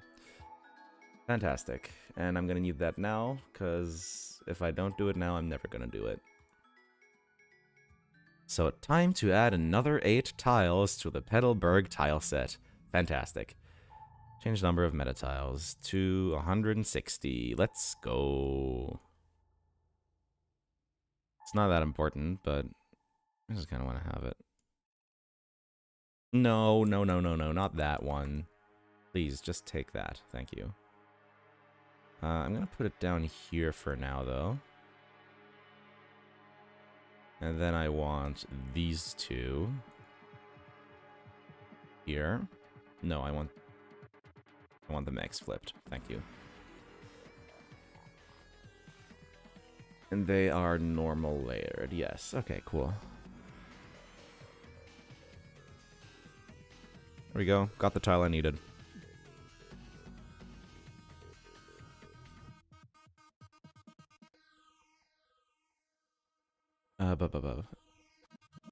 Overgrown Bulbabulb means an even more aggressively overgrown Ivysaur. The bulb will become suffocative territory by the time Mega Venusaur comes. Venusaur would just have their head poking out. It's just like a head poking out from under an entire jungle. Gigantamax Venusaur is just a forest, no dinosaur, just woods. Just see one of its eyes peering through. Again, it's a thing where I'm like, does this come over as too narcissistic if I were to, like, implement Derp Bisa as, like, its own little side mon? Just like a unique mon you encounter once or twice during your adventure. Would that be too much? Now, I want to see how wacky does this look. Oh, actually connects perfectly. Oh, thank goodness. That's like kind of what the entire concept I've been thinking about for the city rested on, is that the upper halves of the trees connect perfectly to these roofs. A Derp Bisa doll. Oh, that's a really good idea. Like a secret base decoration. Oh, that's such a good idea.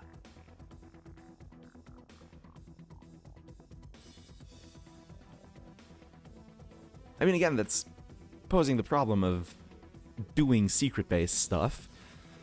But which Satsu mentioned is a nightmare, and I can very much imagine that being the case, because again, you're dealing with dynamic maps here. I can imagine that Game Freak coding, ooh, Game Freak coding dynamic maps. Ugh. Ugh. It's silly and a dev add-on. I think of it like Stardew Valley and Concerned Ape's hat as a head as a hat. Exactly. Like dev Easter eggs, right? I don't know if you plan to alter the story at all, but do you plan on making Norman more of a dad? He was just kind of there despite being the only father in the series. The only player father in the series. Sorry, just had to point that out there. Just had to go, yeah, actually. Maybe. I haven't really decided on any story changes yet because I kind of want to stay faithful to the original. But then again, at the same time, this started out as a Ruby Sapphire project, and now we're on Emerald, so... And I don't really think I want to bring over a lot of stuff from Ruby and Sapphire, because Emerald just kind of did things better, period. Oh, I need another custom tile for the path corner. Fantastic. Thank God that we are not restricted by binary safe sizes. Or just general binary stuff. Because if I was doing this on a... Imagine if I was doing this on a binary. Fucking hell. Like, honestly, at this point, if I was futzing around with the tile sets, with the vanilla tile sets so much, in the original memory...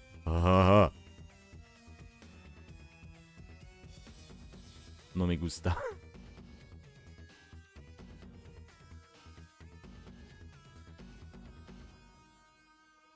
You as the bottom tile.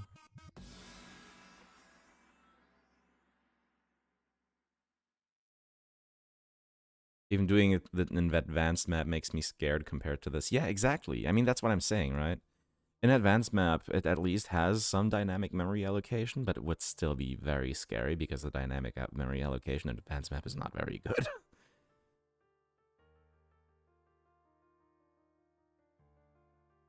If you add yourself as a secret character and Bulbasaur as your main. Again, I mentioned this in last week's stream. I do want to add... I mean, there's going to be a secret, quote-unquote secret, character in the first build, actually. In the first build for, like, public build.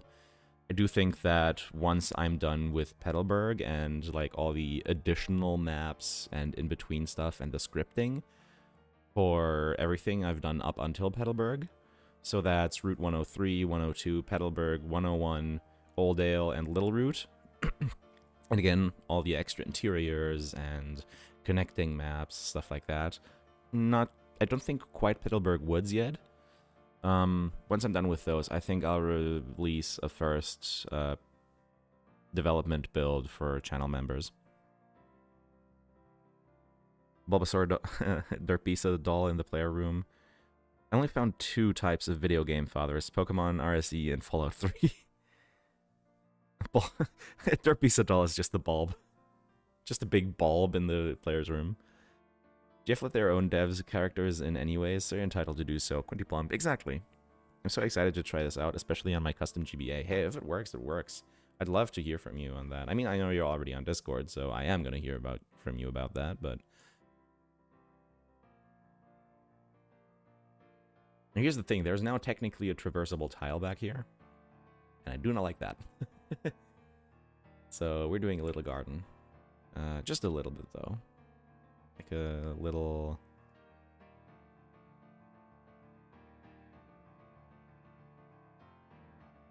Like this.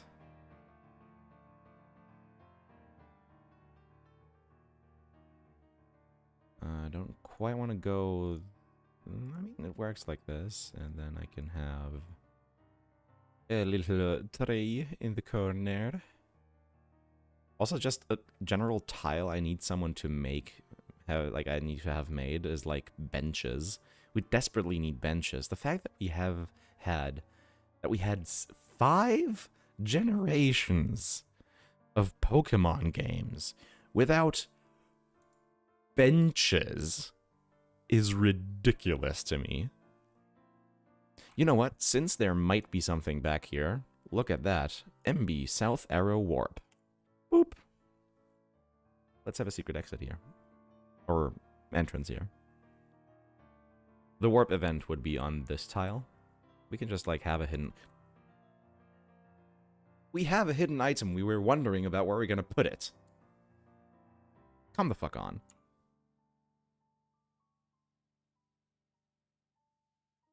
What am I doing? There. Boom. Rare candy.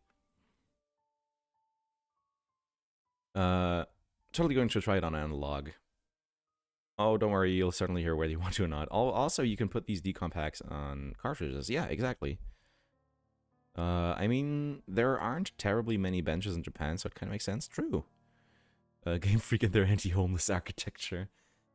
You mean like usable benches? Yeah, usable benches. I mean, usable in Gen 3 is gonna be like have a very strong, like very big asterisk over it. Even that works. That connects. That's so nice. Those roofs. So nice. So helpful.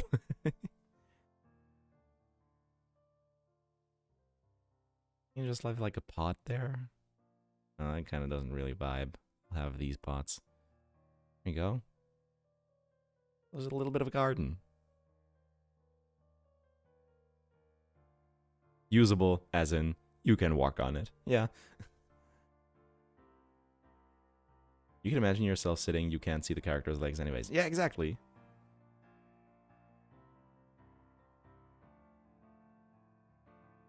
That's really cute little garden. I like that. You know what? Since we're already at it, I can add a few of these tiles, but the custom ones I made for Oldale that do not have the warp arrow.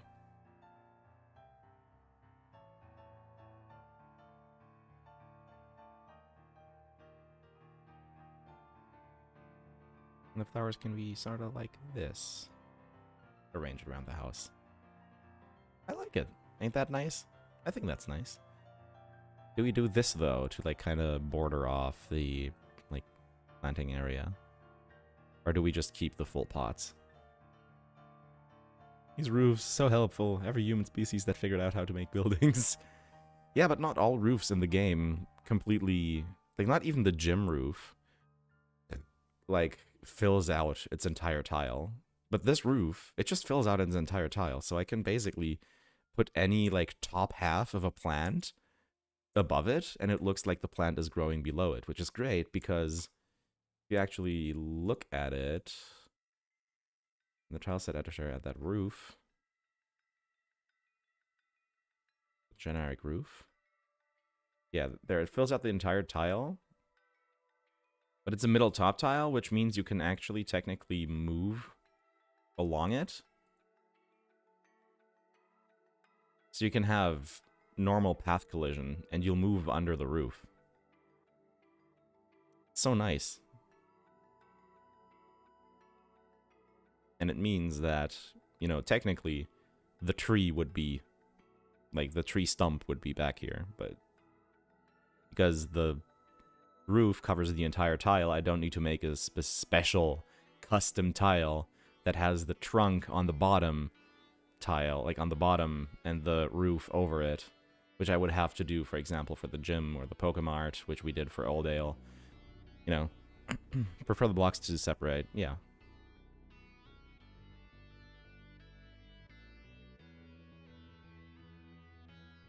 I'm still not used to collision being a tab over here. Can I, like, put it over here somewhere?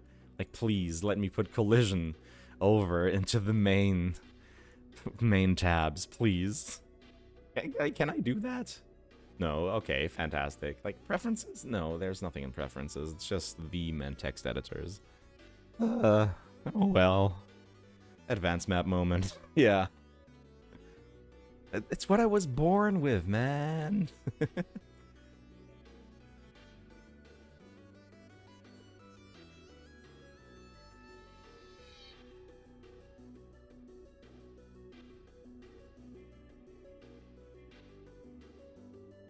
Was born in the binary hack, raised by it. And I need another custom path tile. I need the flip side this time. The exact flip side.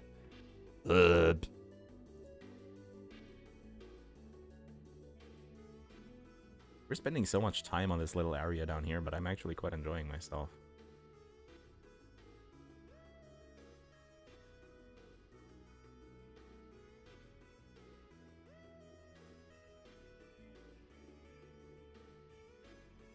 Why did they put that on the bottom tile?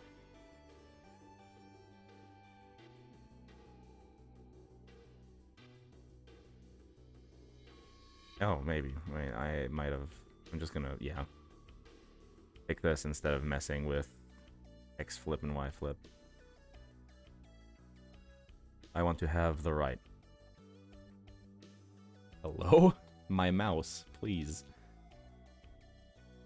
There we go. That's the correct one.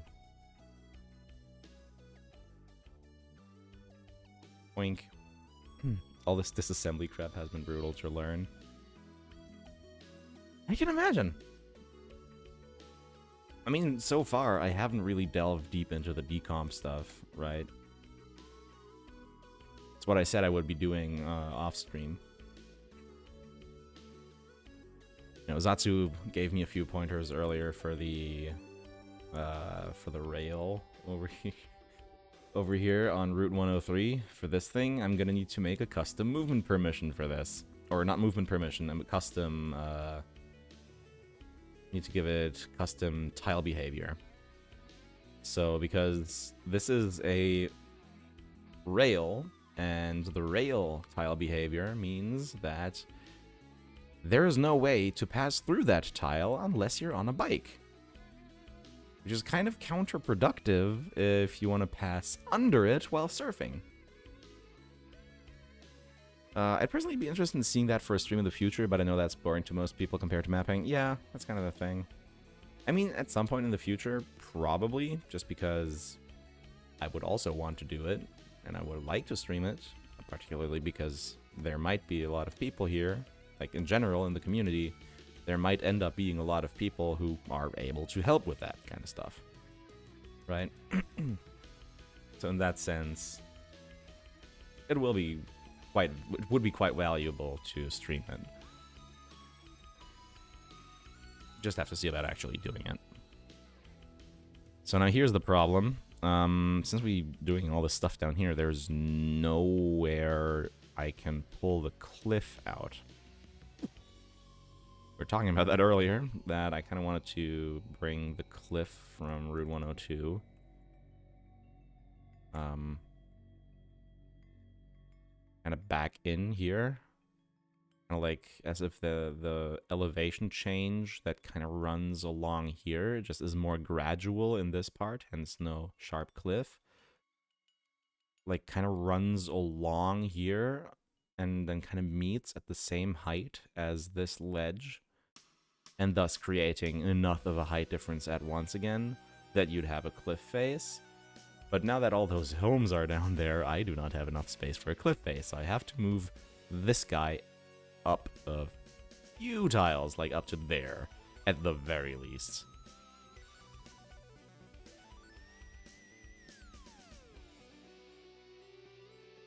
And then we could, like, have it as, like, a back wall to this garden, maybe? Kind of what I'm thinking right now, so have it run along there. Then again, you'd need to, like, have an origin for the cliff.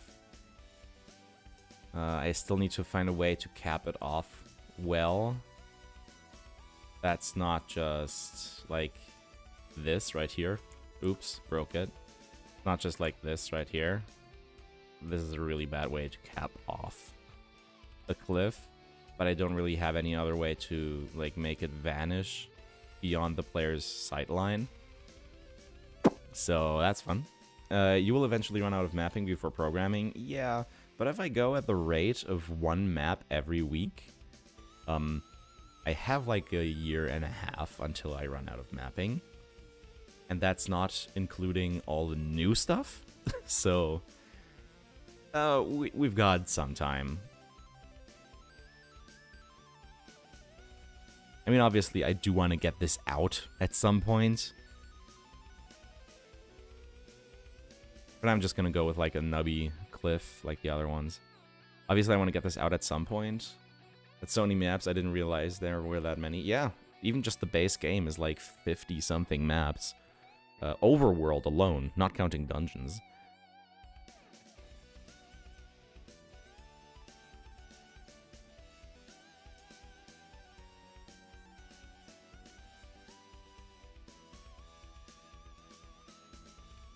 So it's gonna be a while that we're here.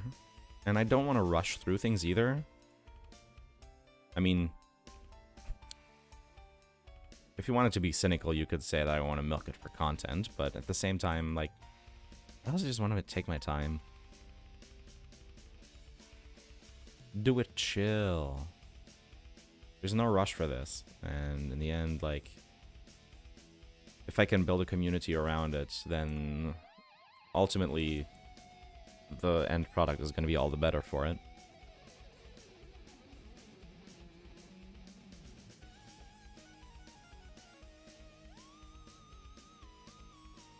Also, I'm saying the cynical one, like someone who would want to be cynical would say it's for content farming. It's because I am very cynical.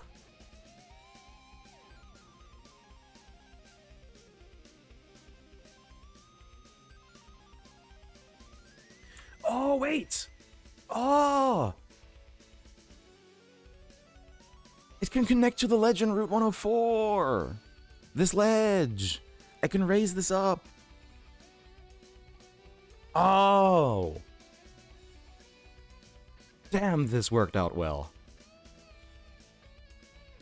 High five for cynicism. Yeah, like my old bio... like right now, I actually kind of need to update my Twitter bio because none of the projects listed here are ones I'm still working on. But like my old Twitter bio, which is on my very old account, which uses my original username, is a cynical shithead who thinks and agrees with literally no one that objectivity is dead and that mal scores matter. So, yeah, that's great.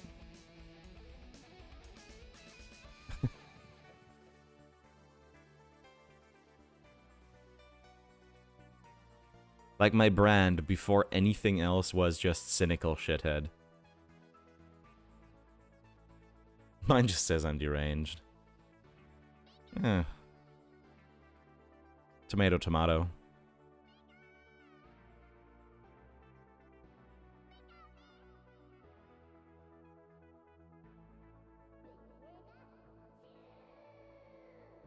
It's just a bunch of anime sound bites, but I like this part of the song so much. Just this outro is so nice. It's like serene almost. Even though it's just a Pikachu yelling. I need another custom tile. God fucking damn it. Why are there so few tree tips and corner tiles? Because of Game Freak's blocky map design. That's why. The moment when the instant realization hits. It's a top block. God damn it. Oh, dear God, why? I think we ran into this problem last stream as well, didn't we? Let's check Route 102. Yep. I just went with it. And made that tile. That doesn't have grass on it. Well, I guess I'm making the mirror tile now. I need to learn to use the shortcut. Control T. Remember it. Try and remember it. Control T. See how the selection flickered there for a second? That's my mouse. I also need the different one. See how it just... Which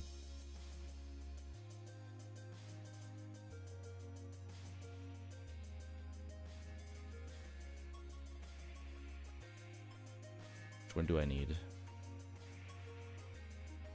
Okay, I do need this side, at least. At least that stays the same. No, it doesn't. I'm stupid. Wrong.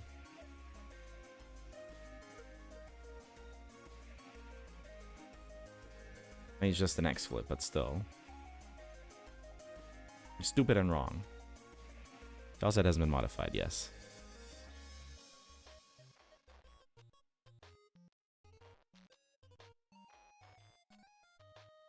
There you go. Looks a bit janky, but I'll work it out. It's just a prototype for now. Up here, we can just adjust these to fit. Ah, but now they don't fit behind the house like I want them to. Sad. Just put a few small trees there, it's fine. Works for detailing anyways. The only annoying thing about creating maps in Dev 3 is not having vertical stairs. Yeah, I ran into that problem last time as well. On Route 102. I originally wanted this set of stairs to go here. And then I just capitulated and went, okay, fuck it, I'll just put them back there. I mean, everything is possible once you start going into, like, custom tile sets and shit. Obviously. But that's not the point I'm at yet. For now, I'm trying to work with what I got.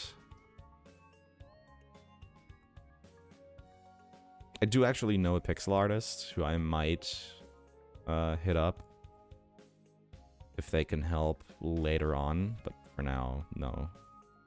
Don't want to bother them. I do like what we've got going down in this area here, though.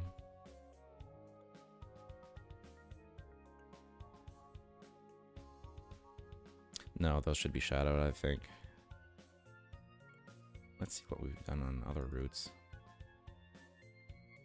Yeah, if they're close together like that, I think they should be shadowed. Looks very cozy, right? That's kind of what I'm going for. A cozy, but still a cozy rural urban town. Does that make sense? I think that works. Tiny bit idiosyncratic, but not idiosyncratic. What's the word?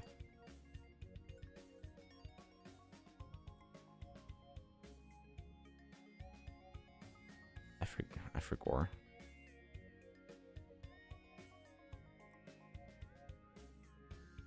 Oh, this is fun.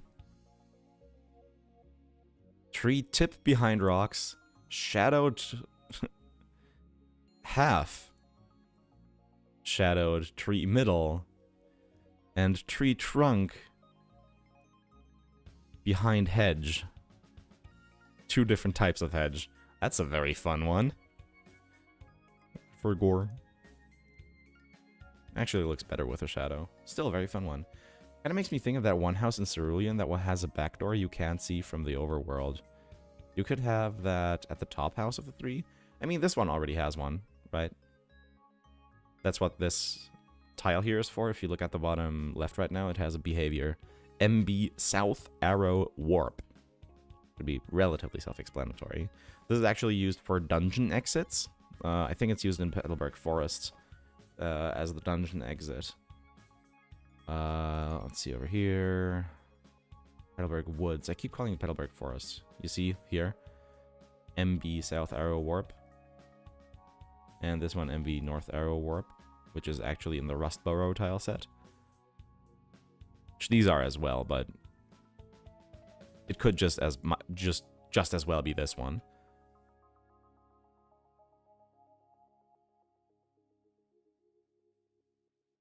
So yeah, and this is actually where the rare candy is. That's usually behind this pond. You go over to events here, you can see here. Click, click. Pelberg City rare candy.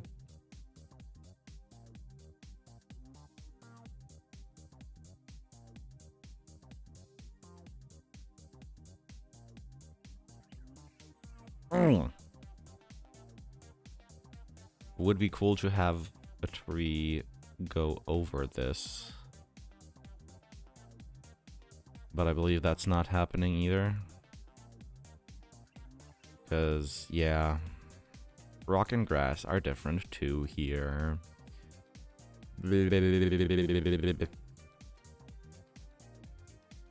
Crap. More small trees.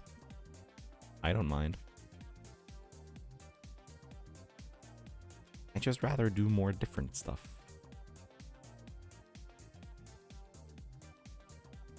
And I think we are in need of a small tree corner tile. Is that what this is? It's a different corner.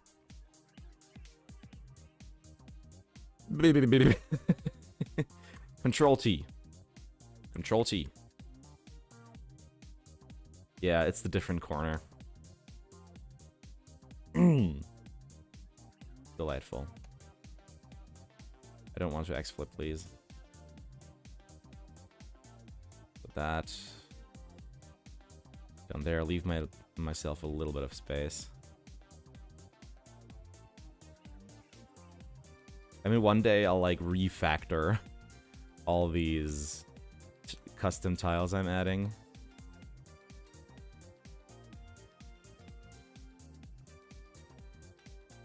Actually sort them through properly.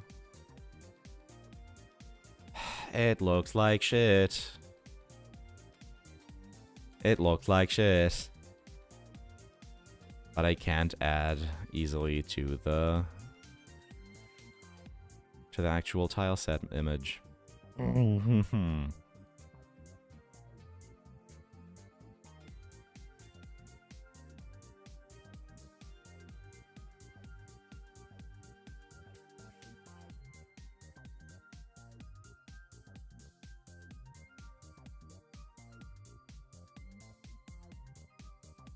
I had to go to dinner a while ago and have returned. How's it going so far? I mean, we're starting work on Petalburg. It's slow, but the concept is coming together.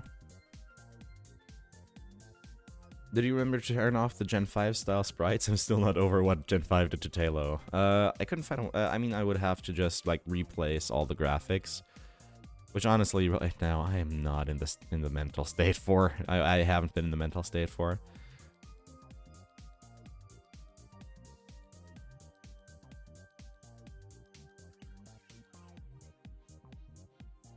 Not in the sense that I'm like doing like I am like in some sort mentally unwell. I just haven't bothered yet, like in all honesty.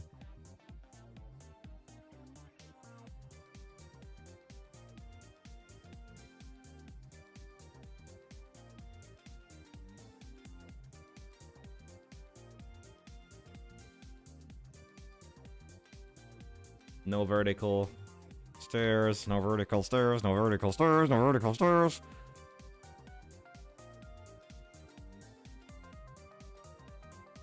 And then that's bordered, or that's 1 of 4 tiles, I think? Yeah, that's 1 of 4 tiles.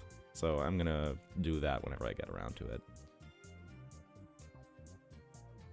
Which will look a little weird in the dev build, but it's a dev build. There's these fucking atrocities of a tile there too, so... Oh hey, a bit of height, that's cool. Yeah, it's kind of continued over from the other side here. Just need to do another one of these. Yay, it looks like shit. It looks like shit because I have nowhere else to pull that cliff from. I'll just need to come up with a custom tile for that at some point in the future.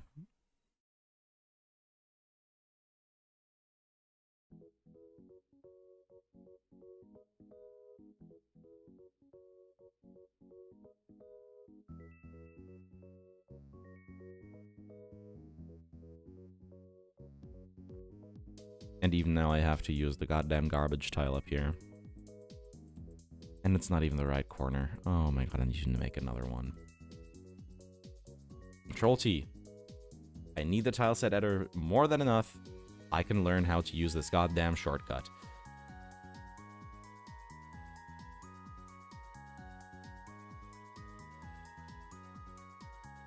I need this corner.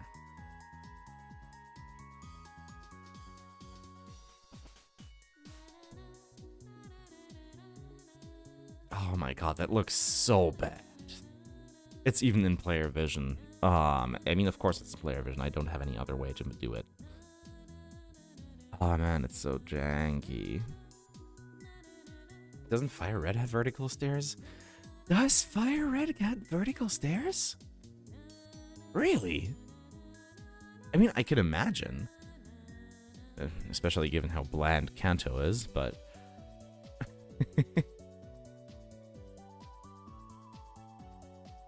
All my homies hate Kanto.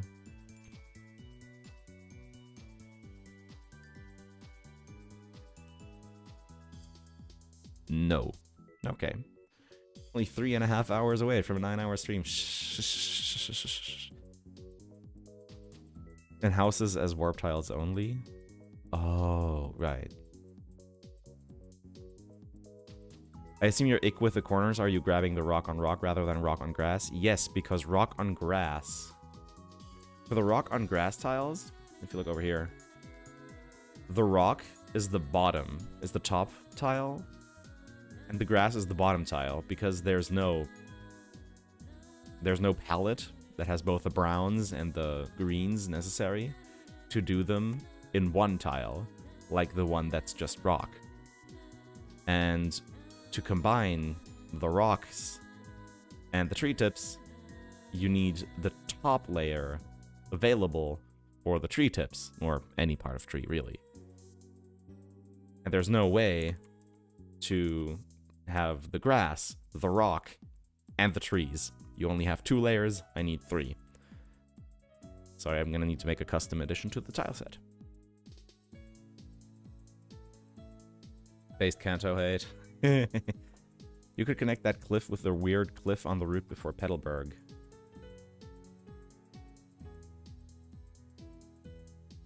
I mean, yeah, that's the idea, that it geographically connects like that. Wait, what did I just save? Yeah,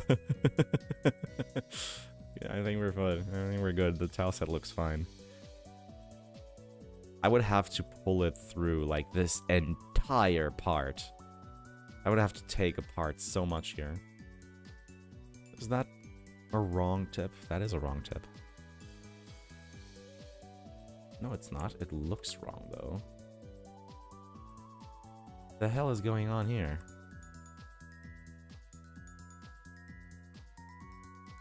Well, I guess I found what I changed in the tile set. Accidentally. Why are you like this? There we go. And I have to, like, do a lot of re-landscaping here. The idea is that this here is steep enough for there to be a sheer cliff, but it levels out, kind of, so that this is a more gradual slope. And then back around here, this ledge and this cliff, the combined heights. I'm getting faster on the trigger for Jigglypuff Choir.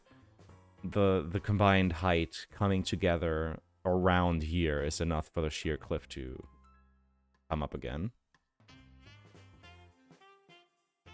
Bisa, put grass in the bottom left corner of the lower tile. Wait, put grass in the bottom left corner of the lower tile and put the mountain corner on the bottom left of the upper tile. On this one, that works, yeah. No, not 103. No, not Petalburg. On this one, it works. Right? On this one? But it wouldn't work on this one, where the tree tip is in the corner that needs the grass.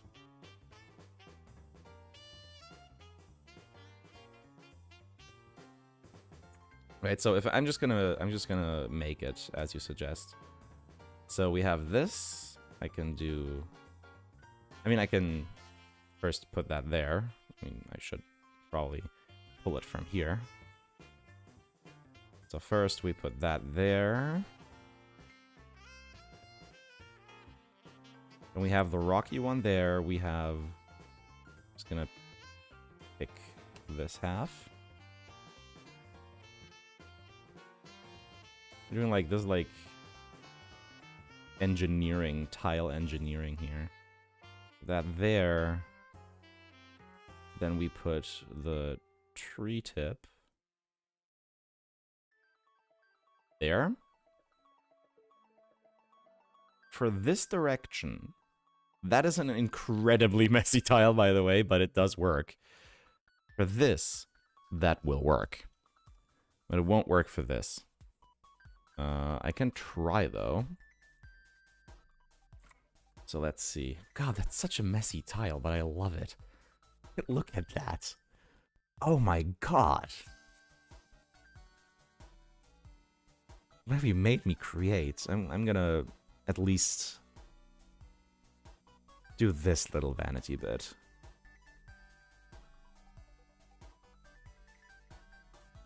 The problem is I don't think that's gonna work here. But let's see. So I'm gonna need these two up top.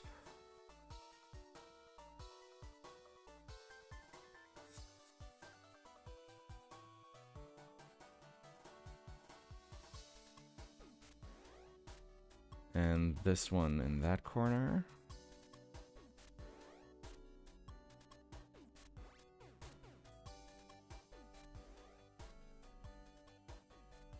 And I can grab you. I'll put the tree tip back, don't worry. It was this one.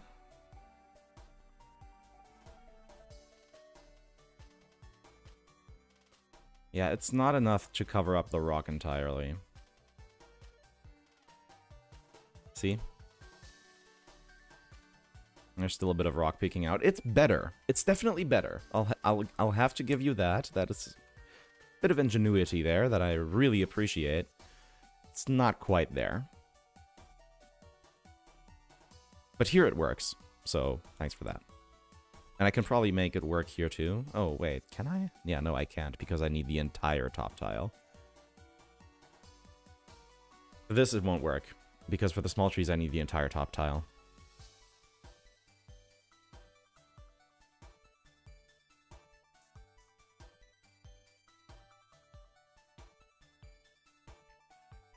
Yeah, the scuff-tastics. I found a tile next to the Pokémon.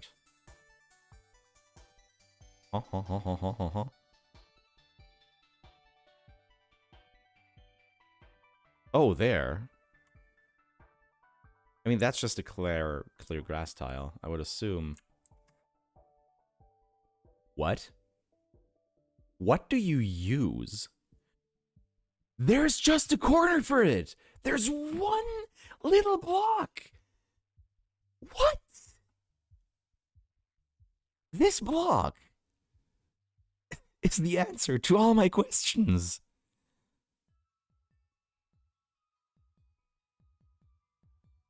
Ah.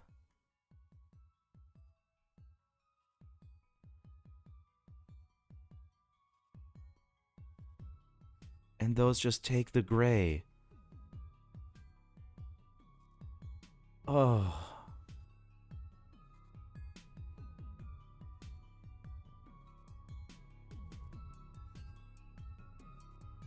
It's only the right corner, though. There's no left corner. Is there?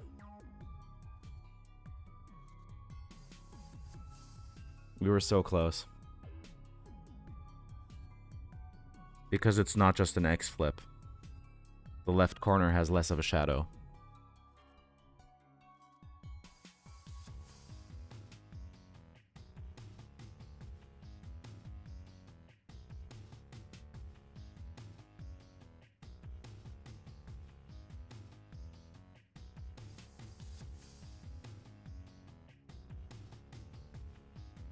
Yeah, man, global lighting, huh? I mean, it's still gonna be better. Don't just like this. If I just X flip it, than to keep the rock around. Like, boop, that easy. So this scuffed ass thing can go now. The Netherlands Dance Theater can go home now. It's alright, they'll be fine. Oops.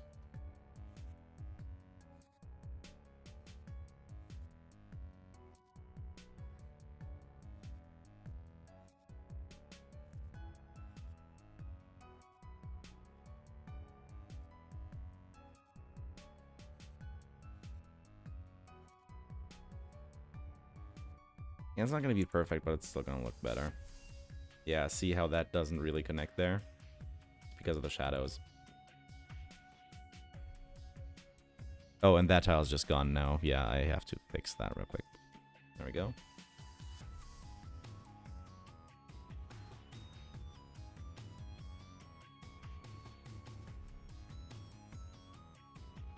Just tuning in what's going on. We're conjuring tile magics, yeah. And that means I can do the same for you. At least sort of.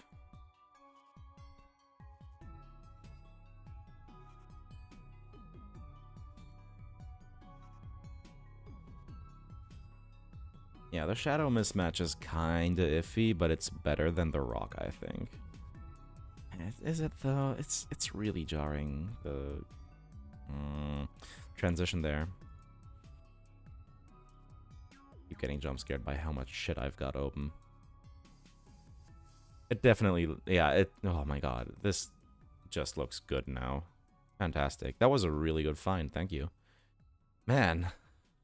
We're just like. It's just co-developing this game. But I really appreciate the help. I do. Canalave City coming on just then. Hitting the vibes immaculately.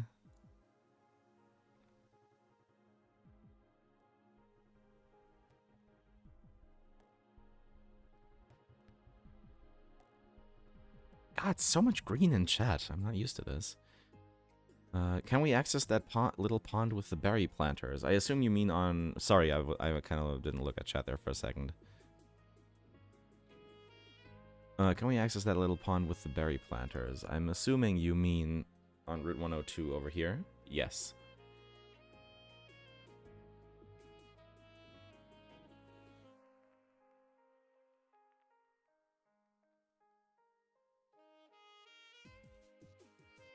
Green.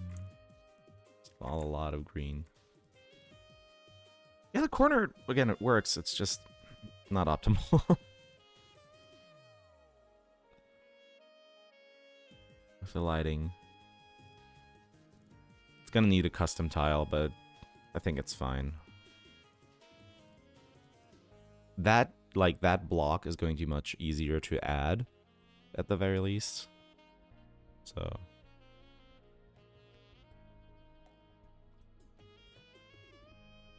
at least in that sense, I cannot complain.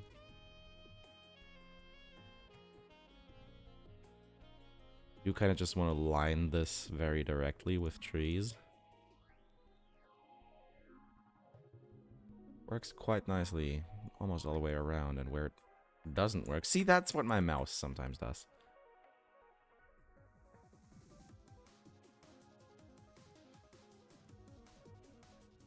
And where it doesn't connect directly, I'm just gonna put small trees.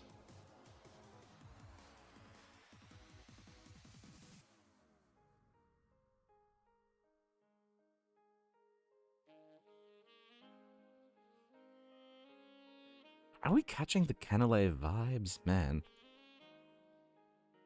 Such a cool, such a good location.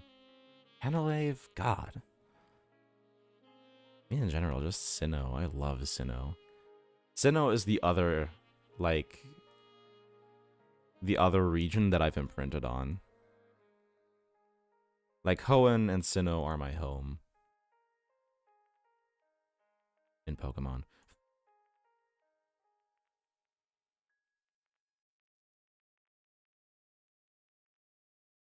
Yeah, I can't put small trees there either. So, because this is Petalburg, we're gonna put a flower.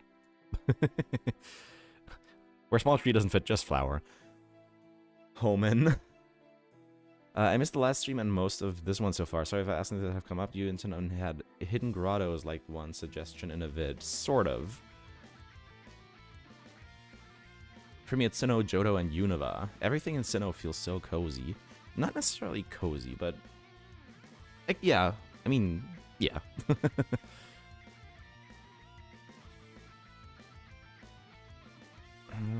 Gonna put that a little bit more off-grid. Gonna keep using small trees.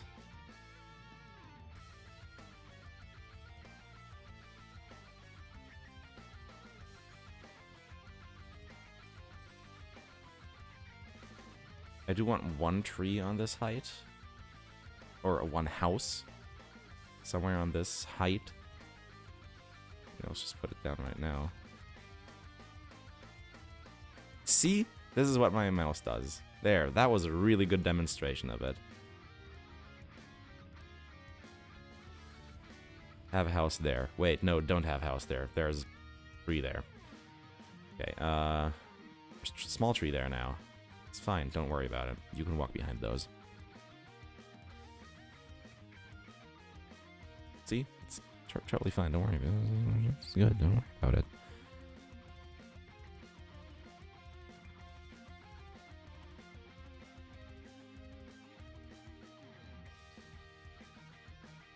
I just say Battle Cafe. I'm getting it. I get it. I get it. Will you be making all Pokemon evolutions accessible? Yes. You start... me because I was a little fella for Gen 6. Yeah, start crying now that there were children in 2013. What I'm hearing is you need a new mouse. Yeah. I've needed a new mouse for a while, actually. It's not the first day that this thing is broken. Trust me, it's not the first day that this thing is broken.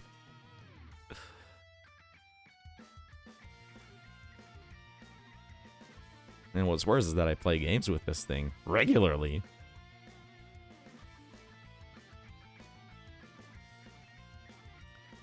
I'm actually quite liking how chaotic this corner is turning out.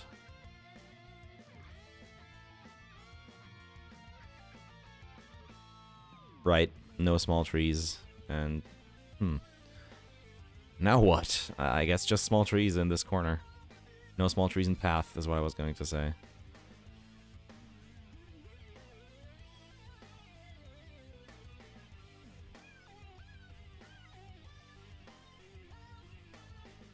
Like, I play fast-paced shooters with this shit, like Titanfall. I can't even ADS properly. The house on the far left has a tree in front of the door. Where? Far left? No, no, no. This is an accessible tile. You can walk there. It's fine. Please make Electrike learn Bite early. No one can stand it learning only when it evolves and at a high level. Yeah. Maybe a little park-like area in the northwestern quadrant here? Maybe. Still needs to be Petalburg, after all. We can fit more than enough houses down here. Which actually I will do now.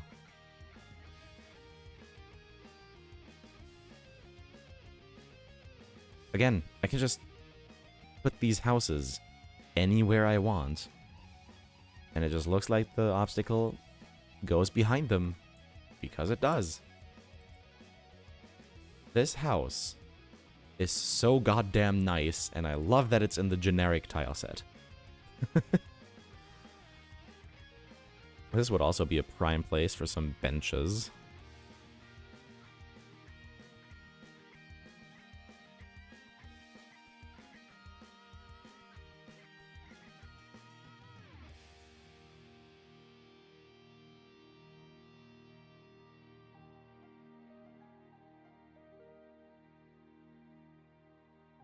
Unironically, that house is just MVP. If you're gonna learn Bite at high level, just learn Crunch. Exactly. Good house. Very good. Oops. Let's pick that. That. Yeah, that's good.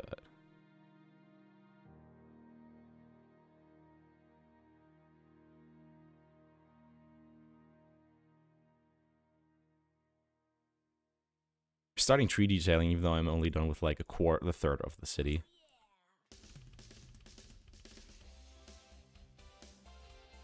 A third at best.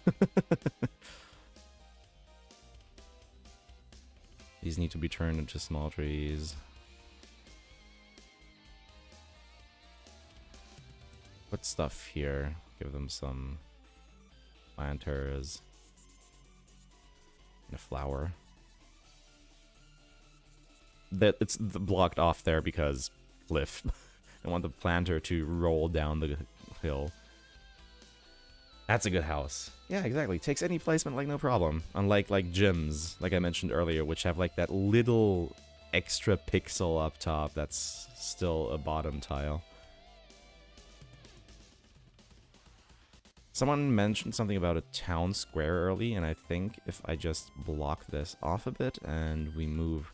The idea is to, for one, move Wally's home over... like... here. For now. Oops. Oh, that's border blocks. Okay. Yeah, then I guess it'll have to go here. And I guess I can put it right there now. Given that I can just... No, I can't underline. I can... I mean, I can realign the trees. That's what I was going to say. Since I have the blocks for that now. The tiles. Oh my god, I'm messing up my lingo between advanced map, between Pori map, everything. It's just messed up.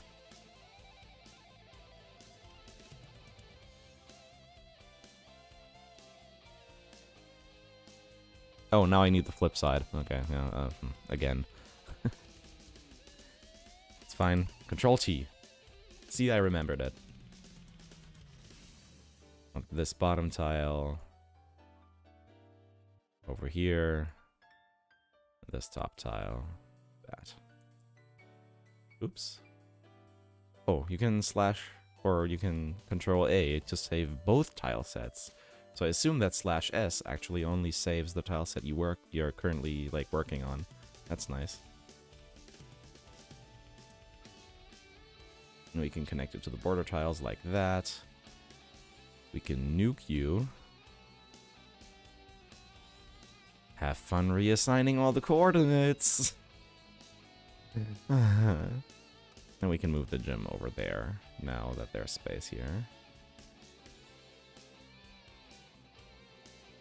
I think keeping things in roughly the same spots is going to be important still. So, yeah, that's why I'm doing that.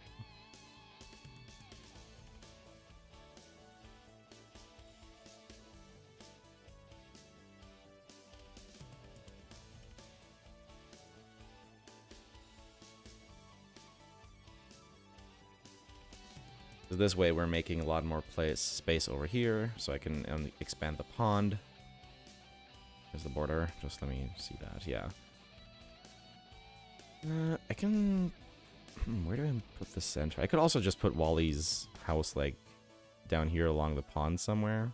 Could be another alternative idea. Nuke Wallace's house. 7.8, too much water. No, shut the fuck off. Please, let's not do that meme here. It's not like I don't, like, I mind it in particular. Just like, come on, man. We're better than this. It's so stale. Actually, if I move it over here, I can make even more space. Man, we're at the end of the album already again? And shift these guys over a bit too. Shift the gym over a bit more. I think it's fine if Wally lives close to the gym. It's going to be a nightmare to reroute. And that way the gym also connects directly into this larger crossing, which is very neat.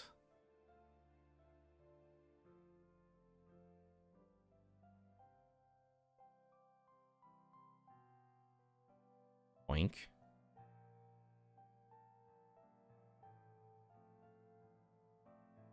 We can have one more tree here and here. Can we? There are no hedge treetop tiles. Okay, cool. Remember, the farther the gym is from 102, the slower the catching tutorial is because of following. True. That is very true. I mean, it's still not too long of a way. And if we look at 102, the grass is roughly the same distance, so it shouldn't be horrible. But I do definitely get the point. Point very much received, and very true.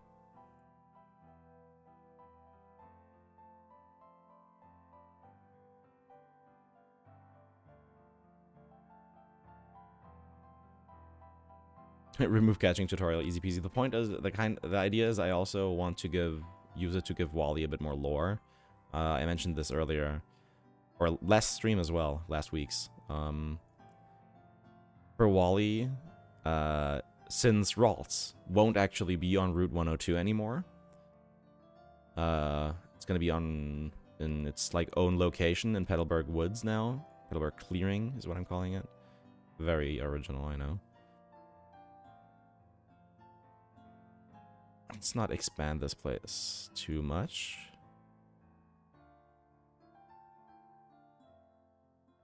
I'll put the mart.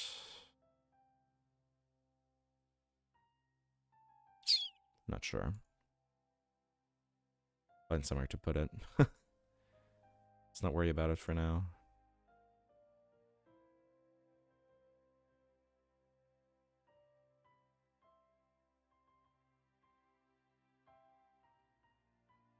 But for Wally, I want to do a little bit more lore, since Ralts won't be on Route 102 anymore, but in its own location slightly off of it, which is going to be behind this fence. The idea is that a Ralts sensed Wally coming to catch a Pokemon and ran out. To then go with him.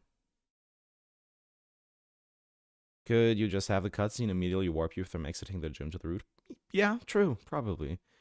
You gonna remove HMs or make them less annoying? I need to get like an FAQ video up or something. No, don't worry. So for HMs, the thing is, I kind of want to keep them on Pokemon because I really like the idea of using HMs as a balancing tool, which isn't something the games have really done. And which I really think the games should have done as a measure before just outright removing them.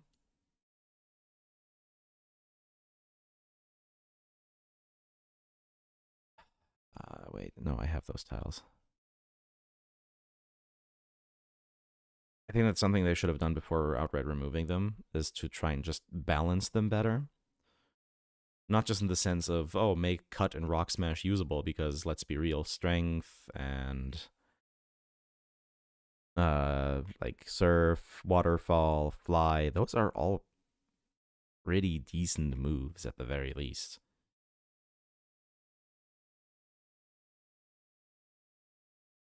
What if we have the Pokemon Center right outside the gym like this?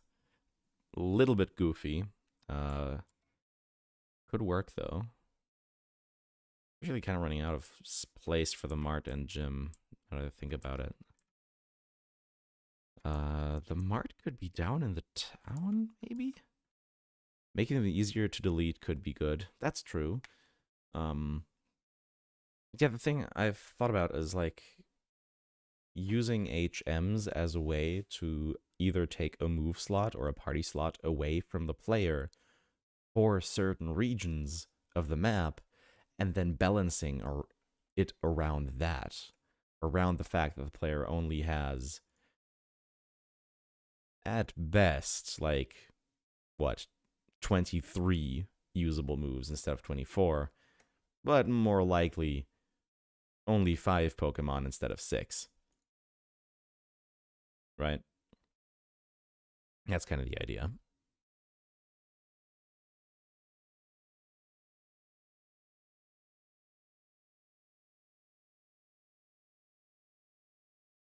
Oops. Also, yes, I'll rewind the tape in just a second here before we lose ourselves to no music. Start that again. Center beside gym is game design shorthand for frequent trips, which, honestly, with Norman, unless you, like, protect, protect cheese him, not the worst idea, honestly. I could replace this this house with the Pokemon Center. That would be slightly chaotic. You're like, how the fuck do I get into the Pokemon Center? Ah! I do like the idea of having it close to the entrance, though. Maybe add the mart to the lower area. Yeah, that was kind of what I was thinking. Mart, I can just prefab that. I was thinking, like, kind of somewhere around...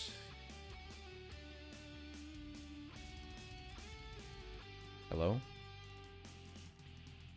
There we go. Like, kind of somewhere around here. Although, like... I don't think there are mart tiles with rock behind them, though. So... yeah, I could just put the mart here. And then have the Pokemon Center somewhere up here, around there.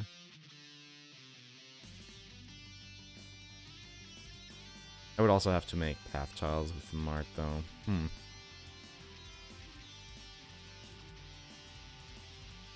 Are you, sorry if this asked a lot, are you looking to make this game hard or just an upgrade from Emerald? No, just an upgrade from Emerald. Like I say in the Oldale video, I want this to be an experience, like, I don't want this to be a difficulty ROM hack, I want this to be an experiential one. I think that puts it quite aptly.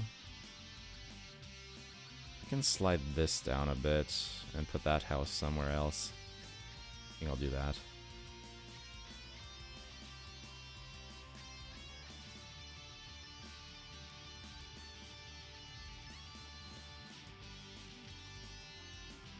Just put that house up here.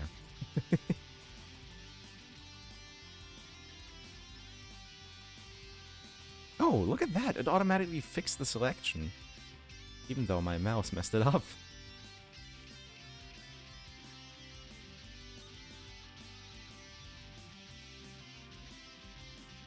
Mart in the center might be interesting. I don't want to combine them. I do want this to stay somewhat, like, somewhat... faithful at the very least.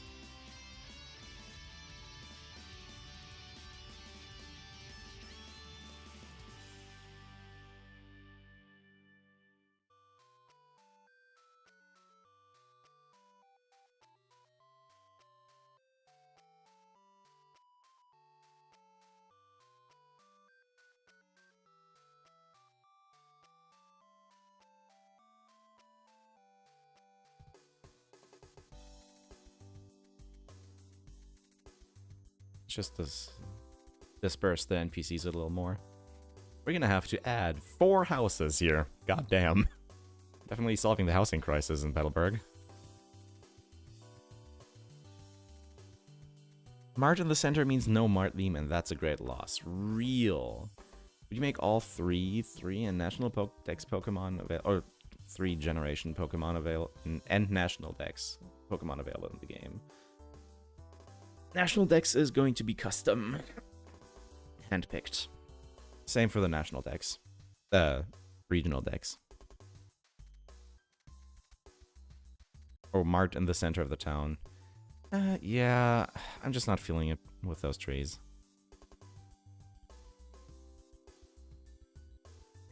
Just came back so far, any concepts decided on? I mean, for Petalburg, we kind of just went with what the anime got.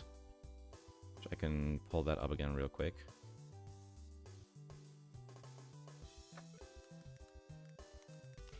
Blütenburg. Come on. We kind of went with what the anime gives us, which is very low resolution, but the idea is a actually quite well built, quite urban city, quite dense as well, but also incredibly forested. So that's kind of the idea that I've been going off with, this very dense forest around still quite well-packed houses.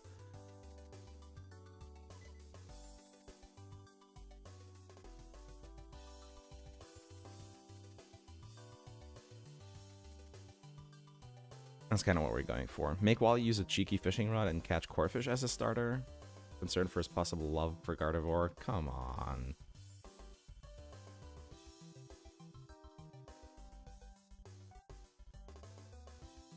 Let the guy have his waifumon, man.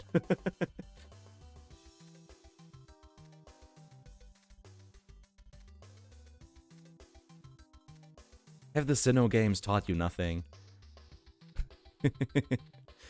Oh man, I'm being the worst.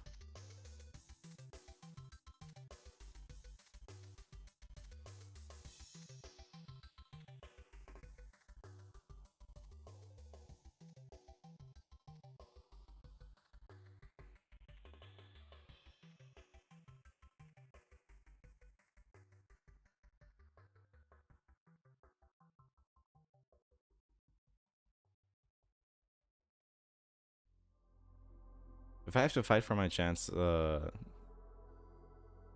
my chances at a Gardevoir, he should too. Nice, cities don't need to be totally urban to be cities instead of towns. Exactly. Give him a Mega Lopunny. No, I'm not making Krumer Wally. I'm sorry, but no.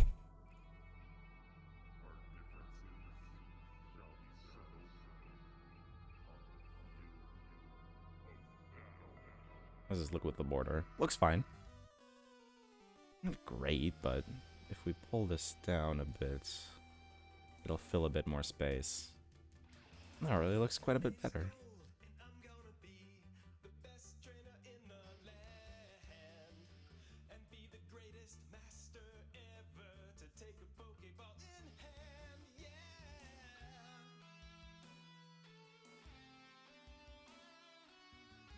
I don't mean to encourage the furries. I'd like to see harder Wally team. Yeah, definitely. There's going to be a harder one. No difficulty change except Wally, who goes from week to... It is going to be like a bit touched up. The game is going to be touched up in terms of like difficulty. I just don't want it to be a difficulty focused ROM hack. So I can't have a flower down there. I only now noticed because tree. I also need to make a custom. I can't make a custom for that. So this hedge tile has to go up there. Now that looks kind of whack. That sucks. I don't think there's much better way to do that though. That's fine. It's not bad. Just a little eh.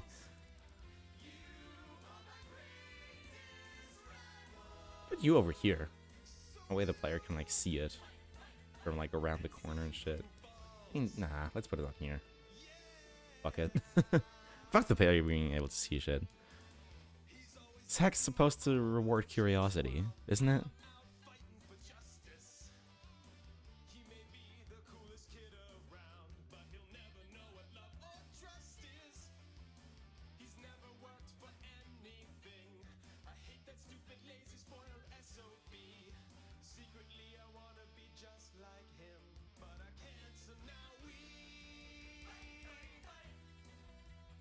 I know these tiles exist. Game, please. What? I've used these. Game, don't do me dirty like this, please. Please. That's the one. Thank you.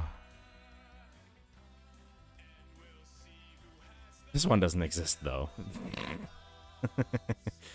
Alright. Moving this one over by a bit.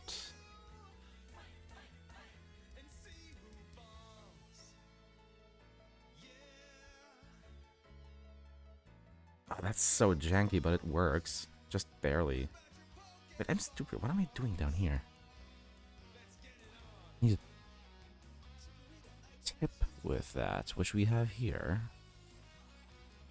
There we go. Not sure what I was trying to do there. Use the same there.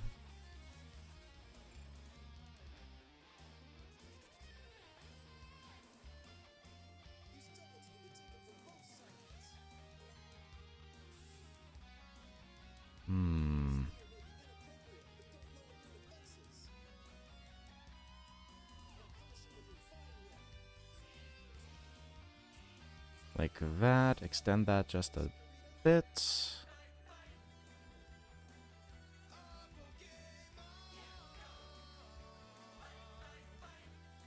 Wait, what? What am I doing? I'm doing a messy.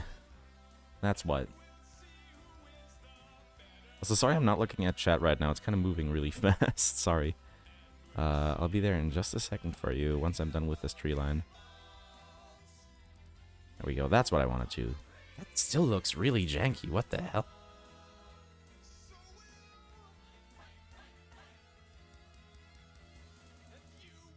What? Why does that look so janky? And here I was just gonna put small trees again. With this. Why does that look so janky? Alright, let's see,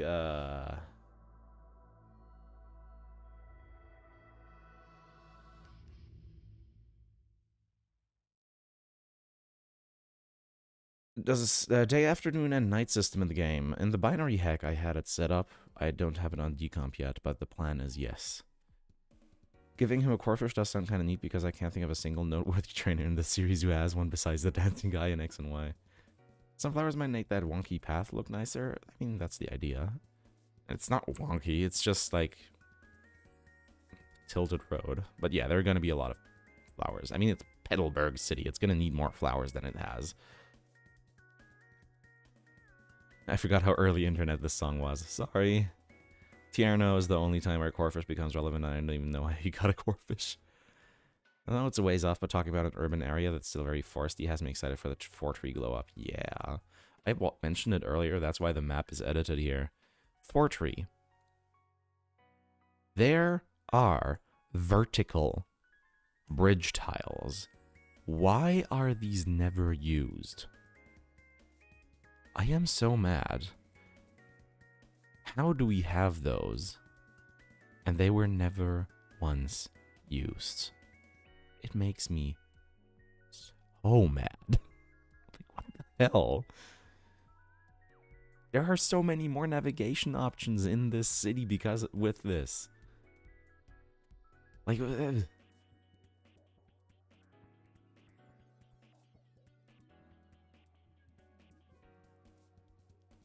now where was I? I felt so far back on... so far back in chat. Could have a rock in that gap. I don't remember what gap you mean, sorry. As long as he is stronger than... Oh, whoops, I didn't heal my team. Never mind, it's Wally at the Fight and Victory Road. It's enough improvement for me. I love the mix of cliff and edges and hedges, right?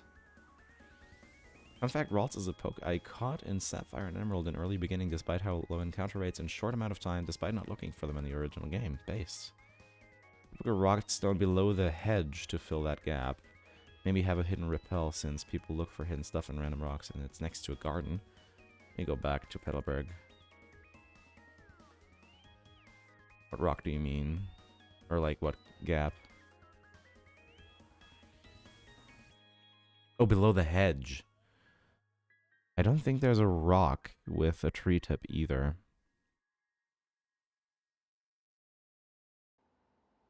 Because rocks, those singular rocks here, those are also top tiles.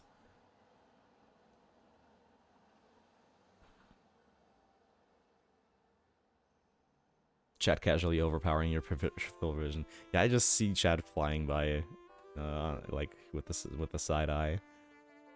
So many trees. Not exactly Corfish, but Sydney has Crawdaunt. True.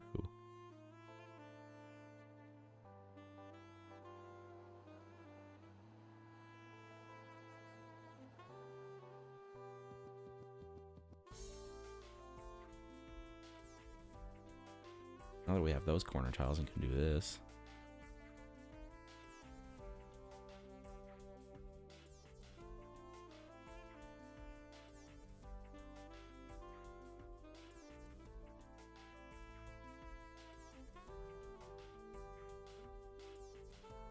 Just gonna wood this up a bit more.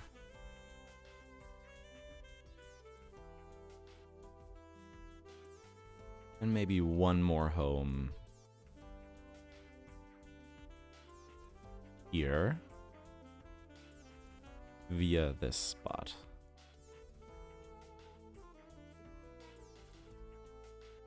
And they can also have a small garden. But that's it in terms of houses. That's more than enough, I think. It works quite well. We can have like a small square area up here. Also, this mart can just go now.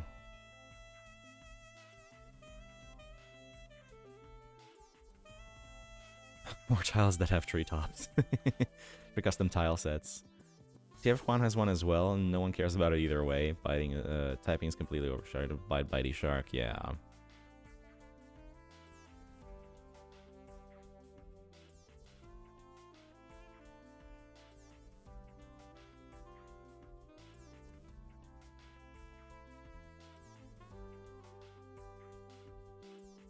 Like that. I'm really liking how this is coming together, actually.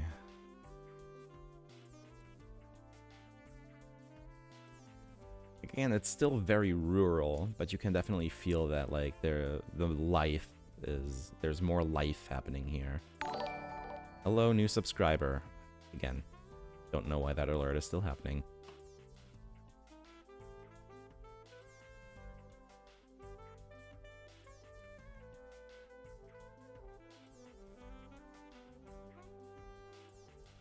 I removed the source last week. I got rid. I got entirely rid of any alerts on Streamlabs, and it's still happening. Like, I just turned the entire thing off on Streamlabs. It's just cursed.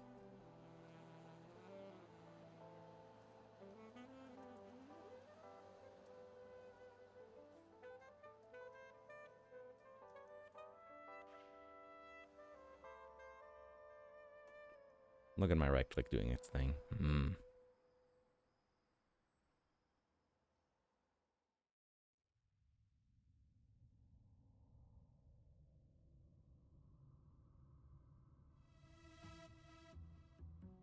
I should play through the EVEP again, not keep looping through the missing no tracks. If I've got 2 remix albums, I might as well at least use both of them.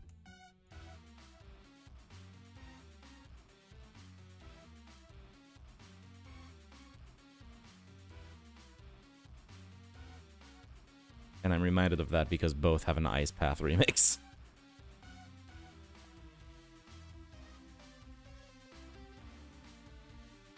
Any plans for how you'll feature Juan, Wallace, and Steven? I mentioned this earlier again, and last week's stream as well. Well, the FAQ.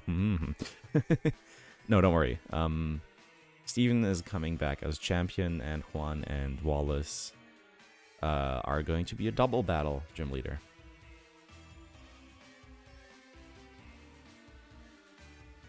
For very gay reasons.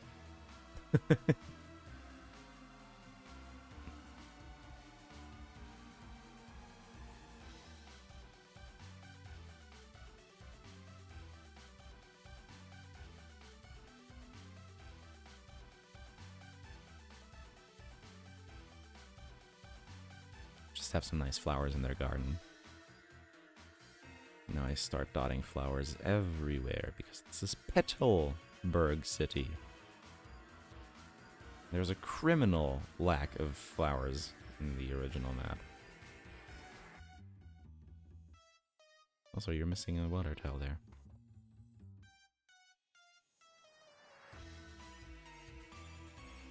But I still need to do like the entrance area here.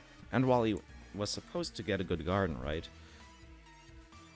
Replace the trees with giant tree-sized flowers. It's quite a lot of houses for Petalburg, right? Starting to feel more like a village being eaten by trees than one filled with flowers. That's why I'm filling it with flowers now.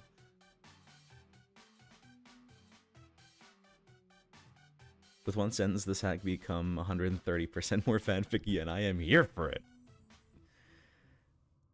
It's not actually for gay reasons. The point is just, I think, for one, it's super stupid to have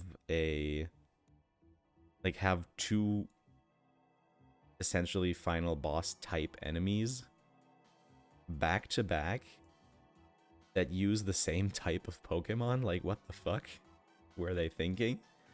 To have you go from, ah yes, Juan, water type gym leader, to, ah yes, Wallace, same water type gym leader from the previous generation, but now Elite Four or champion. Like, what the hell were they thinking?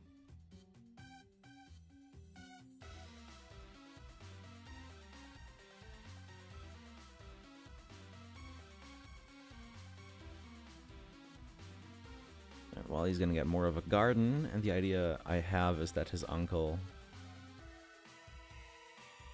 is going to be working out here every now and then, maybe give the player a berry or two when they come around, if they come around. Like, oh hey, thanks for helping Wally out so much. Here's a little token as a show of gratitude. It's like hands you a bunch of like rare berries, like e-reader berries or something.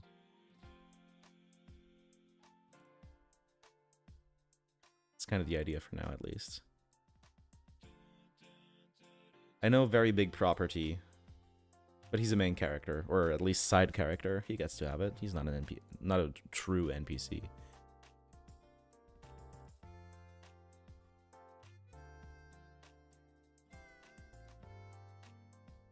I think that works as a quote-unquote real garden. Personal question before I bounce. Assuming YouTube is your side gig passion project, what's your day-to-day? Loving the content, by the way, such a nostalgia hit. I don't actually have a job right now. I'm on unemployment.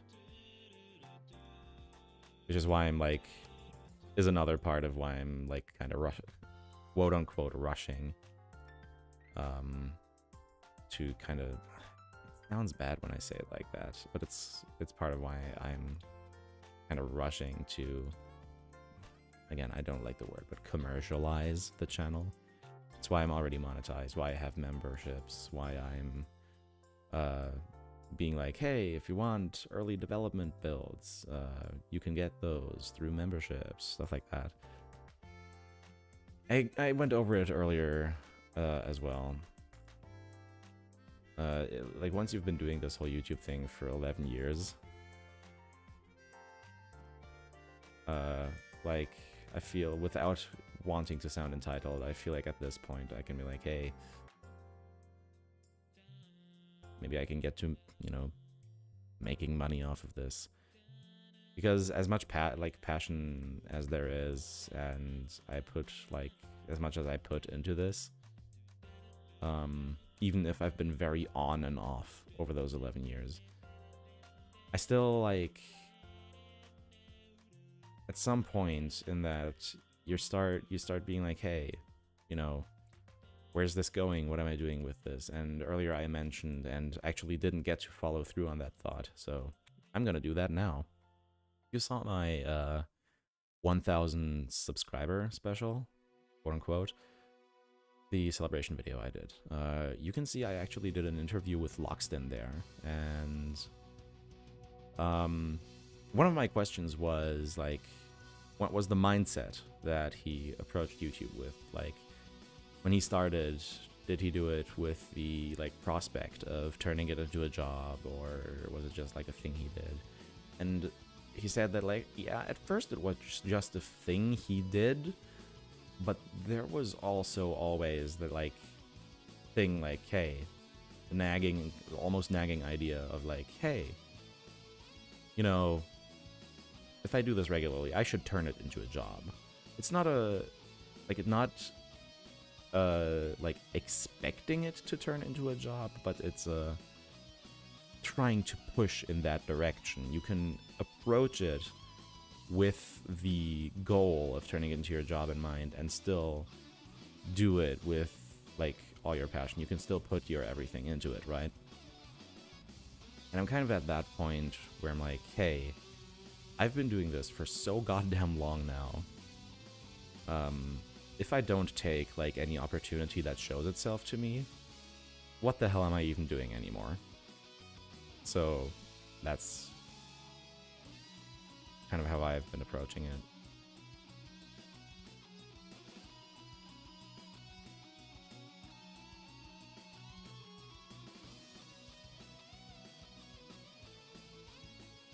When it comes to early access releases for members, would you have any rules in regard to uploading content before builds are available for everyone? There's going to be channels for it on the Discord server. I would prefer if people don't upload stuff before I publicly release a preview build. But if you want to like post stuff on social media or share it with friends, or maybe even upload some videos if you want to, I'm fine with it. It's like I can't like hold it against anyone. Like, I'm not going to copy strike you or something.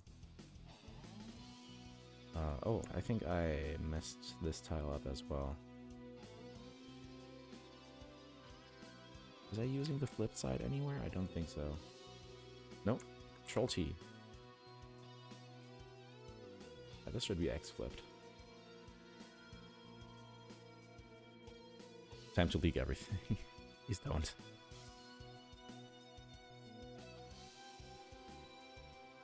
Yeah, I need a different tile. Okay. Make another tile. Put it down here. What a mess. Holy shit. I really need to like clean this up. But I'm not gonna do it on stream. Must entertain.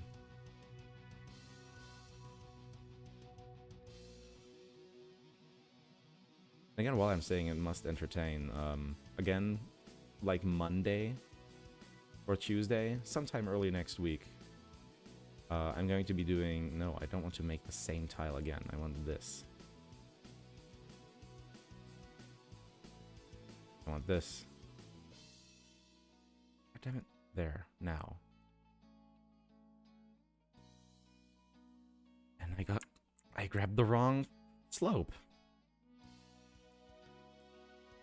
Because I also have to X-flip that. Yes, but it doesn't properly do it because remap is a little weird. Like, I'm starting to be like, this is... what am I doing here? With all these controls. The controls kind of... like, they change default state, it feels like, sometimes. Weird. Decomp's your decomp. Well, actually, content is better than 95% of the clickbait PokeTuber nonsense. I just say crack on. This kind of content, when people can tell you have passion for it, works. Yeah, I mean, that's why I'm also like I started. I mean I just released the Virtue Adopt video. For those who already watched it, thank you very much. Like Virtue Adopt is something that I've like known about for so long. Like if let me just take a look, honestly. I think you can see the time when you hatched your or when you got your starters. No, I want to view. So that would be here, Momosaur with that Celebi icon. Yeah, May 3rd, 2017, which is actually a lot later than I expected. That doesn't sound right. But I think, is that really the opening date of my account? Seems like it. Yeah, May 3rd, 2017, but I think I had a different account earlier. That's what it is. I think I had a Bisa Fan 737 account here as well. But yeah, I've known this place for a long time, and it's just such a really cool and comfy little browser game that I kind of wanted to, you know, put it back out there, give it a little shout out. I just want to share the stuff I like about Pokemon with other people who like Pokemon.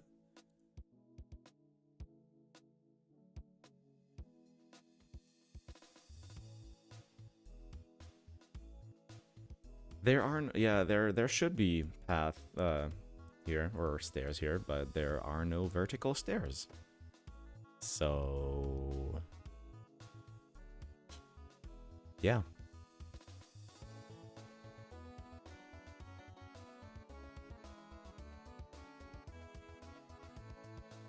Best thing I can offer is to, like, do this, which on verticals actually looks a lot better than on straights, and keep the path there.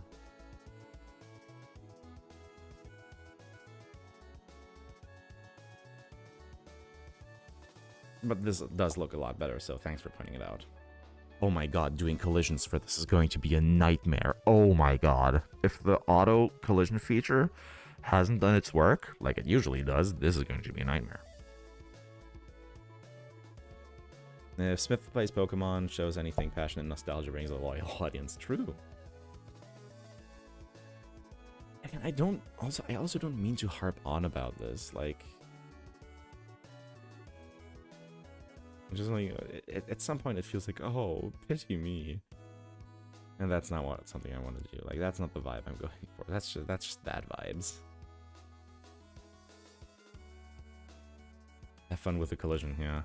I feel for a square area, we can actually use this slightly. I think this is like Slateport paving, I think. No.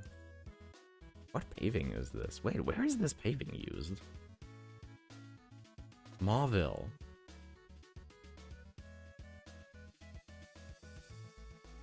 I think it looks neat.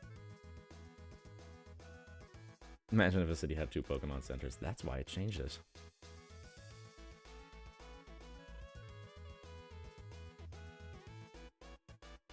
Like this. I think this is nice. If we get some bench tiles, which is like the first thing I want to get as a custom tile, is benches. I think this would be quite neat.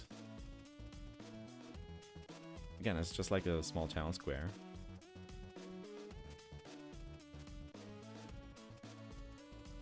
You can have this come out just a touch. Have some small step paths around. People just trampled over the grass as a shortcut. Just fine. Norman won't get his slacking for this.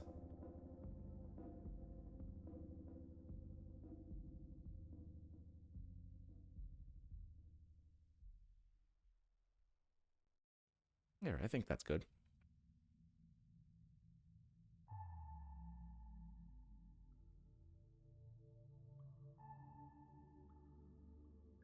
Oh look, it's a little heart.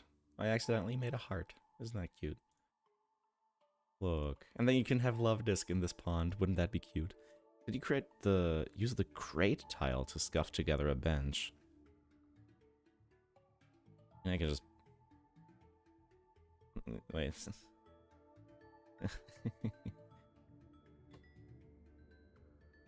Oops, that's the Windows key.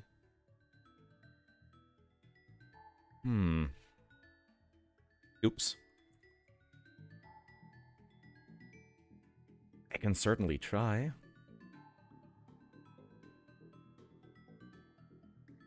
Oh my god, my right mouse, please.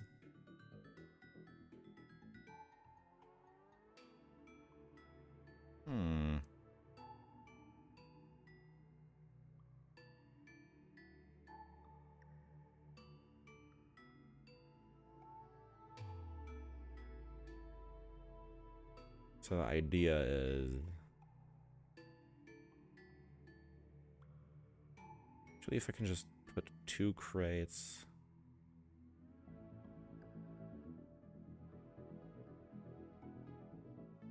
Still want the, like, far end. This could work as, like, a very provisional bench type thing. I can just grab it from the normal crate. I mean, I technically don't need 2 different crates. Like that second crate, I technically don't need this tile. Well, yeah, let me just get rid of this again. So now I could, like, put 1 crate there. 1 crate there. They're really close to one another. It sort of looks a little benchy, I guess. How is 103 looking? Oh, you've done, yeah, I mean, you've done Petalburg today as well? Yeah, I mean, that's the title. But Route 103 is looking spicy too. It's looking very fancy. I actually, now that I'm here, I can put the dive spots. Because I forgot earlier. These are gonna be the spots you emerge from Old Ale Springs.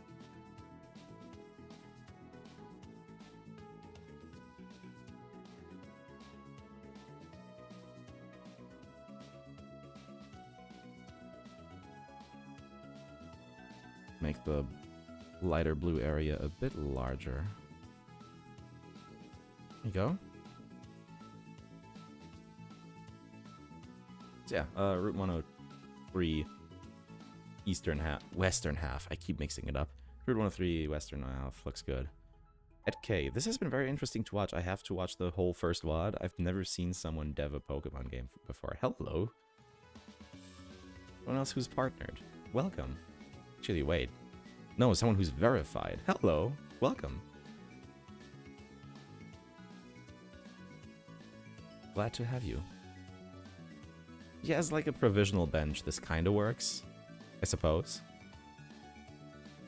So, I guess we're prefabbing it. Yeah, let's just, here. Prefab name, bench. Until we have a proper one, we can just plop that in like spots like this and that. We can't have a vertical one, sadly, which does kind of blow. But we can just like have normal movement permissions on that, and then the player can quote-unquote sit on it. It works. It works. TM. I think these border tiles are surfable as well. That's another thing. If I could change the, like, tiles, the movement tiles, back to the hex codes from Advanced Map, I would be able to work with this so much better, because this color coding has just been burned into my mind as, yeah, this is how the movement permissions work. Pokemon. Oops.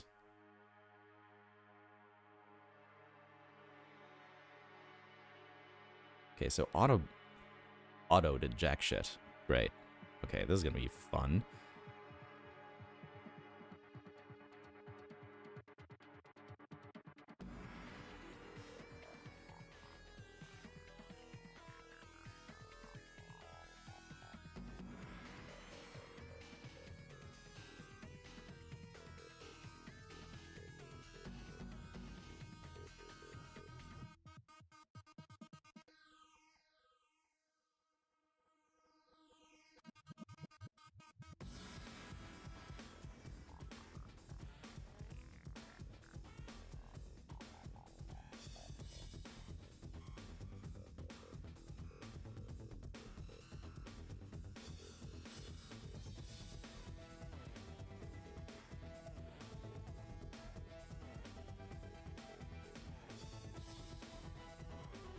just drop bucket that.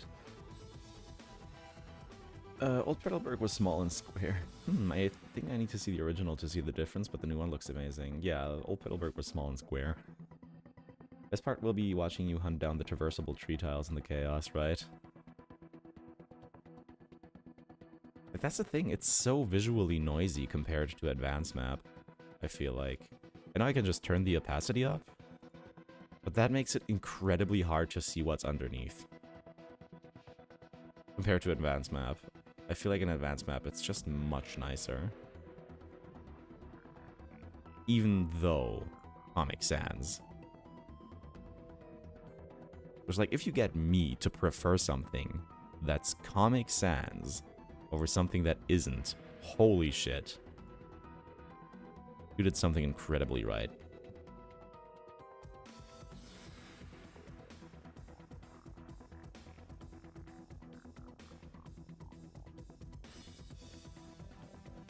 There are a few things I hate more than Comic Sans. Plus, yes, I know I need, like, treetops down here.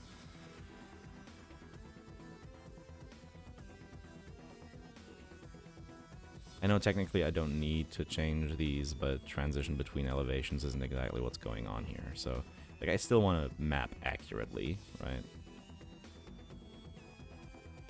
I think you could go behind the Poké Center here, right? Right? Let's check the original. Yes. I'm really vibing with this map. Yeah, right? Liddy Liddy. Liddy Titty.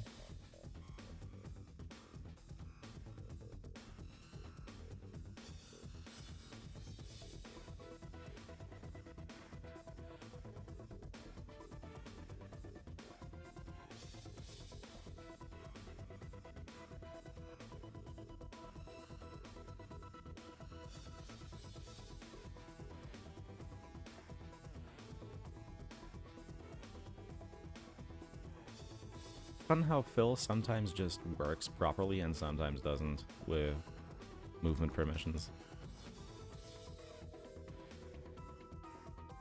Like there, I didn't know I still had it selected, but actually, yeah, all that can turn into 3s for now. Now, please, thank you.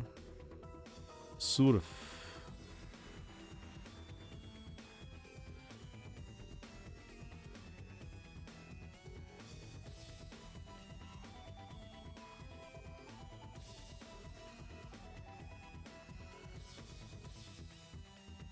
Surf. One of the good things about Comic Sans is that it's easier for dyslexic people to read. True. Scope creep, bane of all modders. True. Check the original map on Bulbapedia and instantly die at the comparison. I mean, we don't need to check it on Bulbapedia. I've got it right here. just hydrogen bomb versus coughing baby.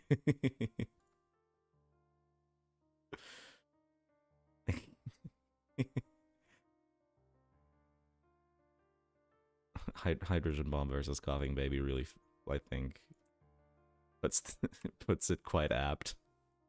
It can help with writer's block. Oh, Comic Sans. Okay, interesting. Many writers have confirmed this with much rage.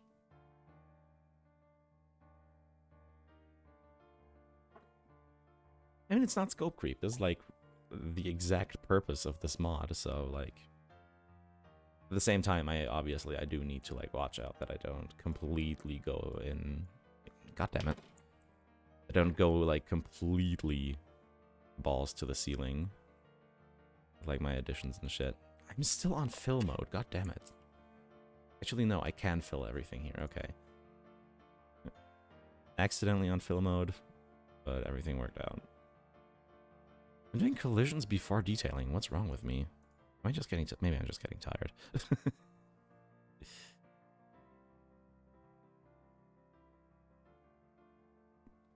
I can think now I can mostly just build that.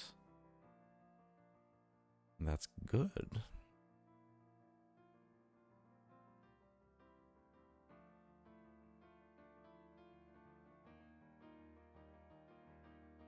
Like the walkable area is actually a tiny bit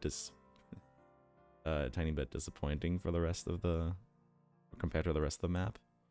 I think it's bad. Oh wait, that's the wrong permission.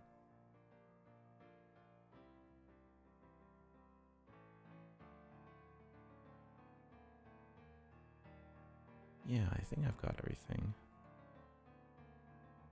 There's a few elevation change ones, a few strays that I need to squash. Oh, and down here. Oops.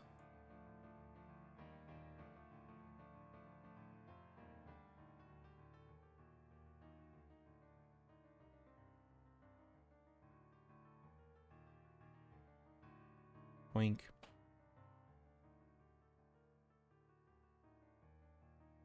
Balls to the ceiling. Love that turn of phrase. Rare candy house roof collision may be a problem.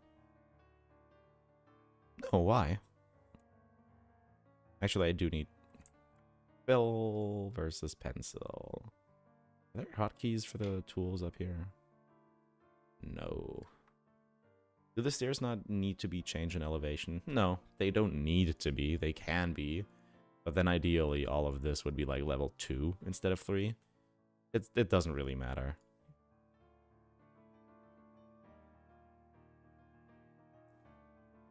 Like, there's no actual Z-axis in this game one way or another. The only places where it really matters is like bridges and stuff like that, where you can actually pass under them, and in that case, you use this tile. Or this permission right here. Like, the original game, like, if you look at how many movement permissions there are here, there are heights up until like 9, 10, 11, 12, 13. There are so many different movement permissions. Here we have like... Still, I mean, this might be... This is still 14, actually, yeah. Never mind then, I guess. I sort of keep forgetting you can go on the same square and at the top of short trees, yeah. I think actually technically you can go in the unshadowed tiles. Like if you have a tree like this, you can actually technically also do this, I think. So for this, the collision would be just these two bottom tiles, I think. Let me check the tile set. How the... Yeah, it's... Oh no, okay, it's just the bottom tile. Okay, so you couldn't. You shouldn't, at least. Never mind. I thought that was a thing I thought I knew, and I was proven wrong by myself. Right, now I still need to do something up in this area.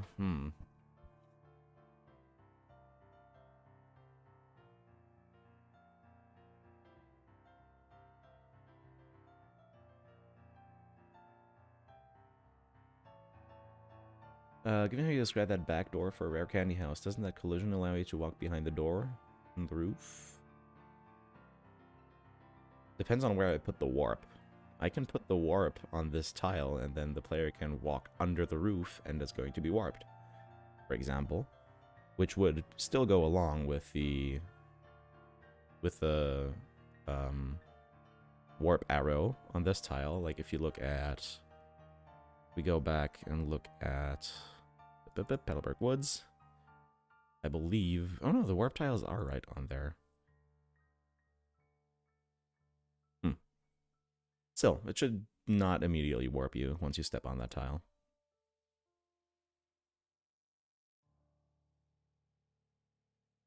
It's something I'll figure out once I actually build the house, the interior. Yeah, you're the designer of this game, so it's really up to you. for the trees. Other tree in the game works exactly like you just tried to show, where the top two don't have collisions and only the bottom two do. Yeah, I mean, that's... Oh, you mean the one in Northern Hoenn? These trees? They only have 2 tiles, though. But the short trees, yeah, they do have the top tile completely. You can pass through this one. Yeah, Petalburg feels much more like a city now, and that was the idea. And we've done it by following the anime. Kind of. We got the vibe check from the anime.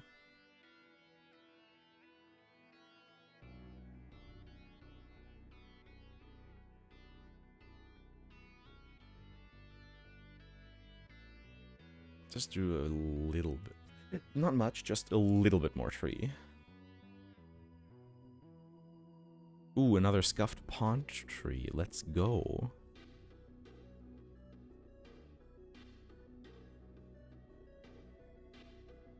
No, I can't do a scuffed pond tree. Man. I wanted to do another scuffed pond tree. No scuffed pond tree for me. I can do more small trees there, though.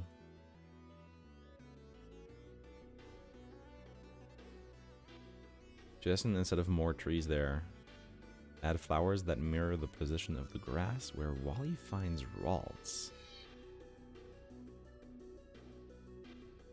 Oops. Not sure what you mean.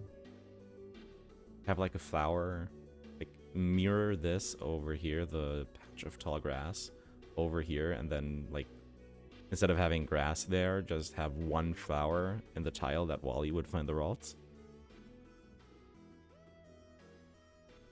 I guess that could fit with the whole like preordained by fate thing. I know that's really stupid. That's like a super stupid trope, but I think it would work quite well here in this case with Wally. Like, again, especially since, you know, it's classic. He's the Ralt, the Gardevoir trainer, right? In Pokemon.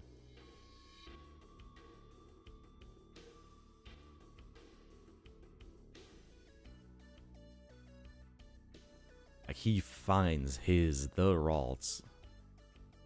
I was thinking matching flowers, grass, and mirror. Flowers and grass and mirror, okay. There are flowers that mirror that segment of tall grass, okay.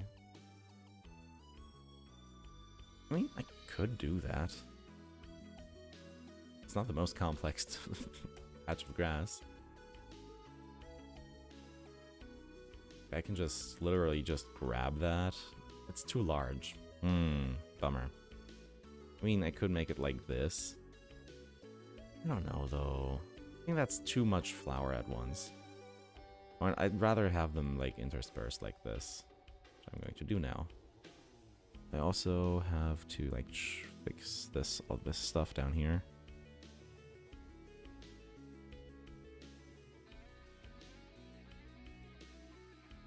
Sadly does mean goodbye to that flower, because treetops. Ah, fuck, wrong treetops.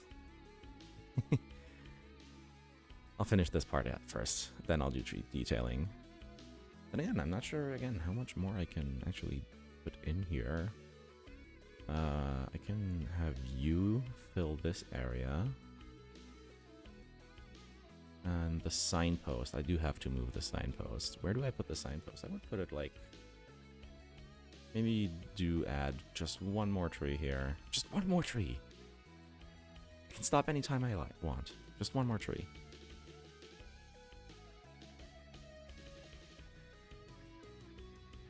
And then have the sign there.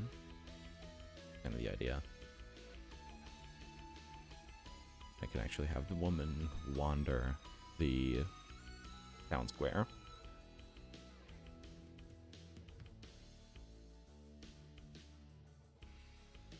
And these can actually come over a bit.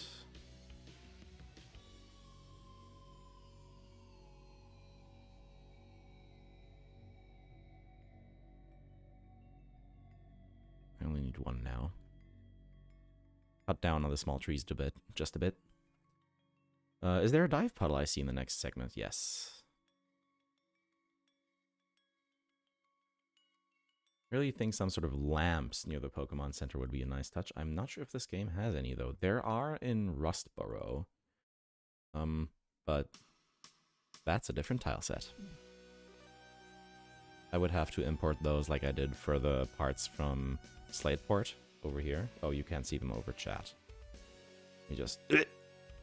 Over here, you see these baskets that I grabbed from Slateport. We spent like an hour importing those last time, so I'm not gonna do that on stream. At least not this time. Not before I've figured out the process better.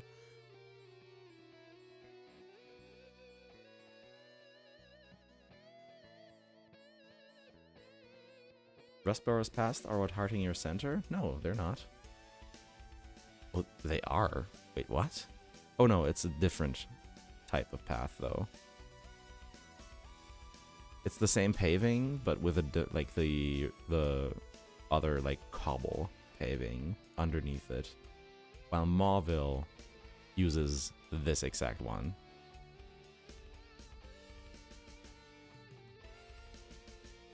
See? Actually, the center tile Mauville uses this one, probably because that was the one that Game Freak had like on their lists of tiles, which tiles actually like hex code, like their list of hex codes. Like this tile has that code, and there are some duplicates. So like this and this same tile. They actually have this, the South Warp Arrow tile, which I used here, which is the exit tile in Petalburg Woods. They used that, or that, they have that, but they used one that they added to the Rust Burrow. Let's see here. Look over here, Petalburg Woods. You see here, that's Behavior MB South Arrow Warp, which is the exact same as this one, and it's the exact same tile too. But it's meta tile 204, not 024.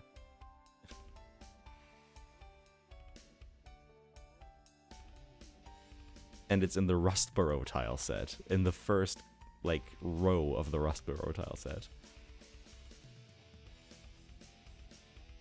You're making it very easy to distract you, of course. I wouldn't be streaming if I didn't want to interact with people. I just noticed the town square is the shape of a heart. That was unintentional, but once I realized it became intentional, I was like, oh, hey, this kind of looks like a heart. Let's just smooth it out a bit and make it more of one. Alright, the entryway is a little long, but I don't mind it particularly. Just add a few more flowers along the way and should be fine. Got some over here as well. It is Petalburg after all. Over here as well. I think we can have another bench.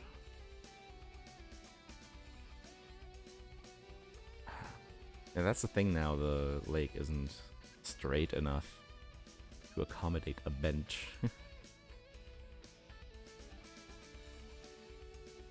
We can have one there.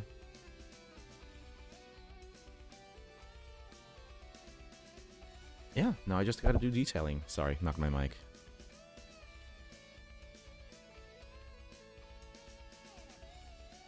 Let's get to my favorite point of the map, part of the map. I do actually like it because it means I can like talk without paying too much attention to what I'm doing and still like actually succeed at it.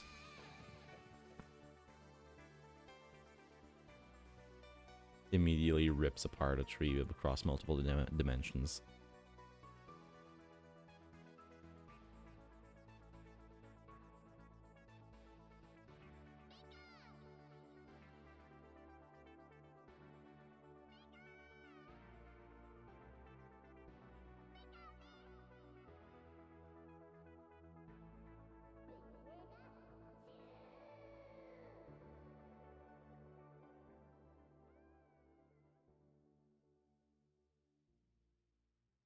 I just sort of lose focus when I do this.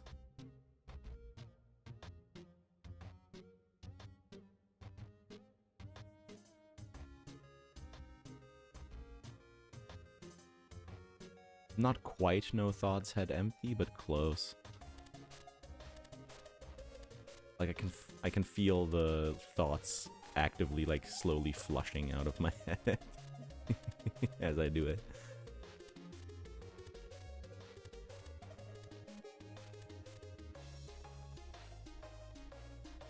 Me when doing any task. So real. I already did a good job at detailing while going through the map itself, though. So I might not actually have that much left to do. There's one I'm missing down here. You're not escaping me. And these guys can move copy over here.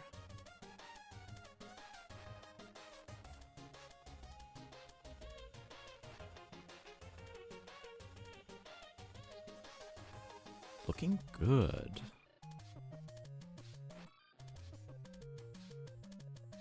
Let's have a little thing. Oops.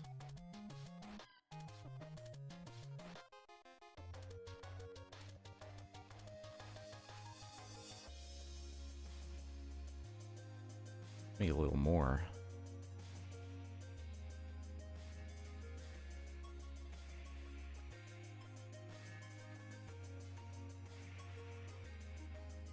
How about a little more?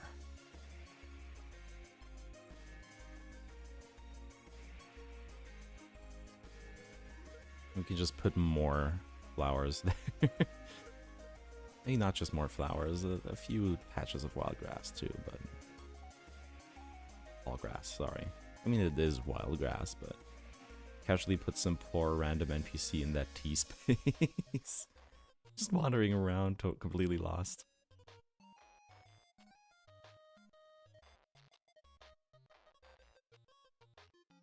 Maybe one of these alcoves, I'll put like an NPC in there. It's like, what, dude? What are you doing over there? It's like as a little joke. And then like at during the end game when Kyogre and Groudon are doing their thing, they can get out because like I don't know, tree gets like washed away from the flood, from the flash flood. Finally done with 11-hour shift. Jesus Christ. My condolences. It's a lot.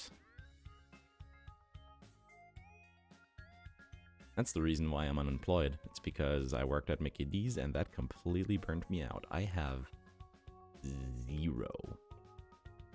Absolutely zero stress tolerance left. Glad your stream was going for the most of it. Aw, thank you. Random old man who claims he's been here for 10 years escapes and is yelling about freedom, and some other NPCs wonder who he is. Ah, that's great.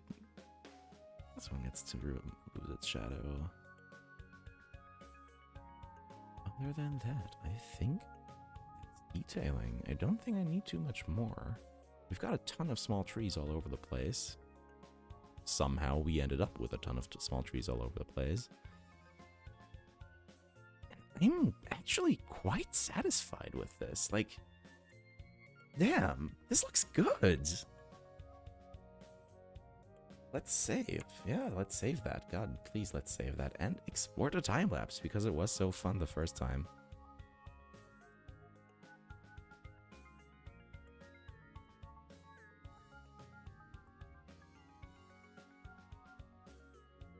Groudon just casually in Petalburg. It'd be great to have a static legendary that you can see behind trees, but no way to get them. That's just mean.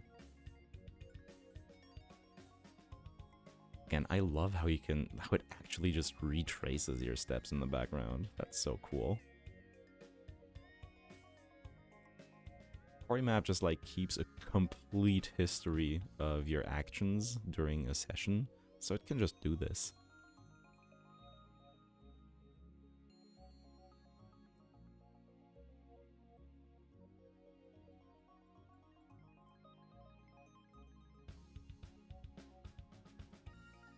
Also, you could be a huge dick and do that with like Mew or something. Not Mewtwo, just Mew. Call back to the truck.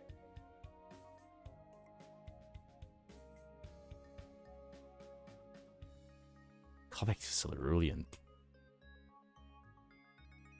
Mew is the elusive one that always shows his face around Pallet Town for some reason. Alright, here's the time lapse. Oops. Okay, now here's the time lapse. Okay, it didn't actually start over, whatever.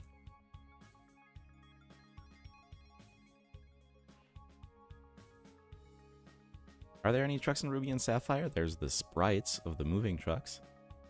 I could use one of those.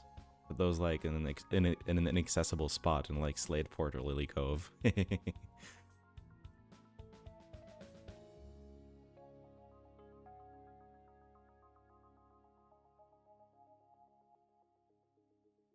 Come on, look at this. Isn't this neat?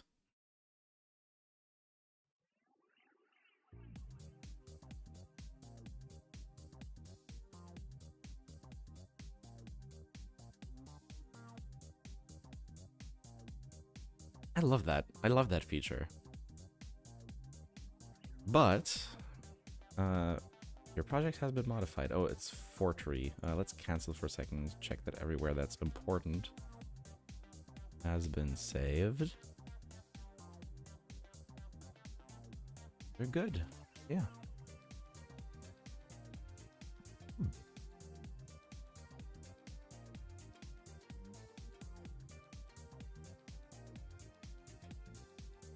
Now then, let us take a little pee break while I am doing the compiling. One moment. I'm going to set up the compiler here any second now.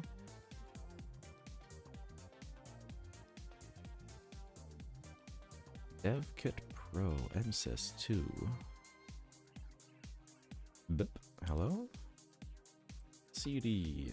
A. No, any normal slashes. This is Linux. Game dev. Gumdev.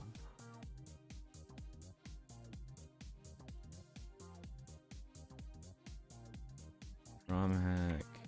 Decomp. Okay, Emerald. Okay, Emerald. Expansion. What do you mean no such file or directory? Do I need backslashes after all? Did I do it wrong? No, you don't. Just got the path wrong. I think I just got the path wrong. Fine, I don't have it off the top of my head. Game dev, ROM hack, decomp, Poke Emerald expansion. It's correct.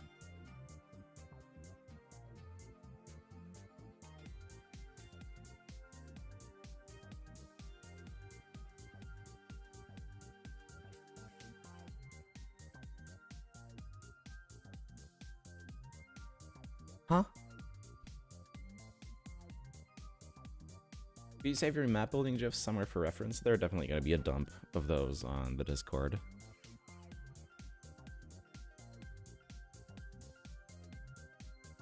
Game dev, ROM hack, decomp, Poke Emerald expansion. Oh, it's a dash, not a underscore. Okay, yeah, there we go. And now I just make, right? If I remember correctly.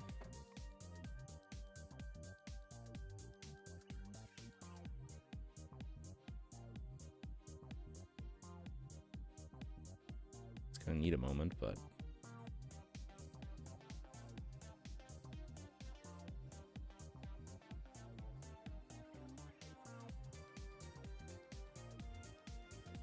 I just want to see that it starts compiling. Then we can have our bathroom break.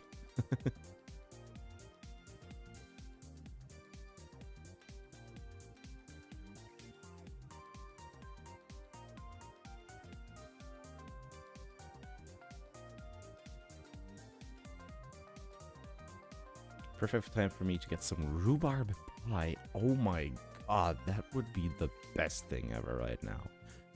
Holy shit, rhubarb pie, yes.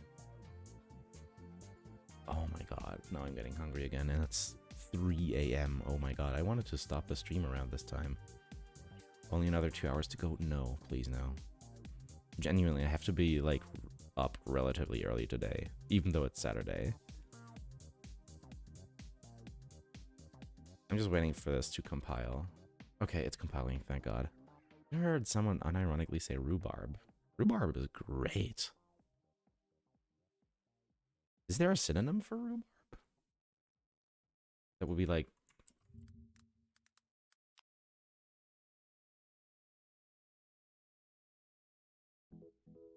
Yeah, I don't think there's like any other real name for it.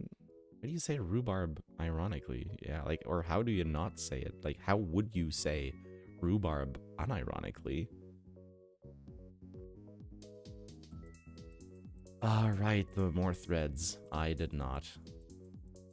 I'm sorry. I forgot what the argument would be for it anyways. I think it's just -t, but I forgore, and now it's already running.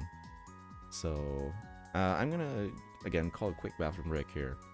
So, go, get up, stretch your legs, take a few steps, get something to drink, and I'll be back in just a few minutes to talk with y'all while this compiles so we can check it out in game. The next dev diary is going to be wicked. Yeah, it's going to be covering... I'm not sure if it's going to be covering all that we've done so far, but it's definitely going to cover Route 102 and 103.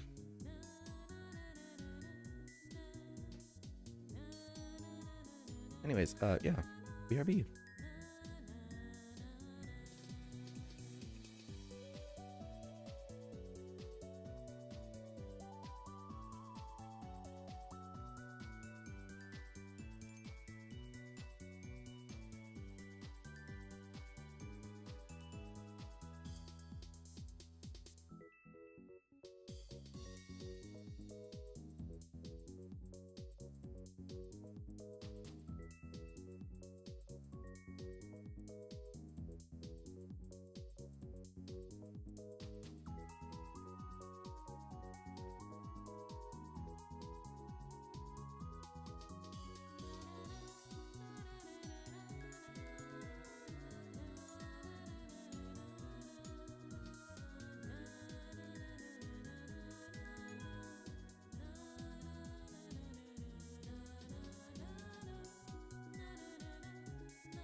Alright, I am back, and it is compiling very slowly.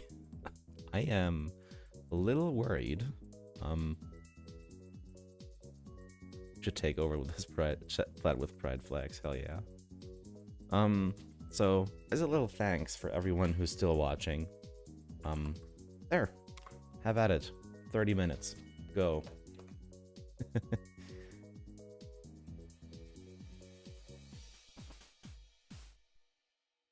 You did make some pretty massive changes, not to any of these files. Go away, Jigglypuff. I should put on, I'm gonna take that to put on the EVEP. Look at this cover, it's so clever. And again, this was 2013. This was actually before we knew Sylveon's type, hence down here. I'm just gonna start with this. So good. Wait, what? What is this? No rule to make target. Maps, underwater, Oldale Springs, scripts? Why scripts? I don't have a script on that map. What? I mean, at least it gave me an error, but... Do I need a script on that map? Why does it have a script?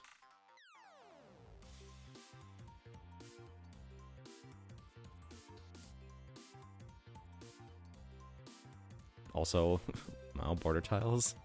Let's fix that.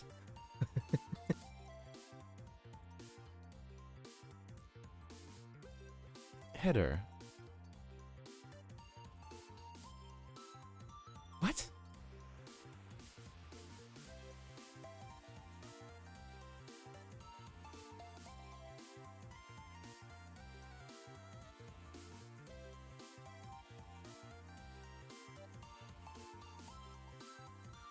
Now I'm genuinely confused.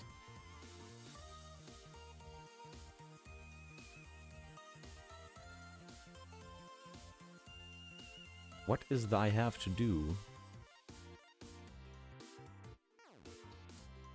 Maybe it needs a script so that it can actually be a loadable map. I mean, I guess. I also don't know how to add map scripts.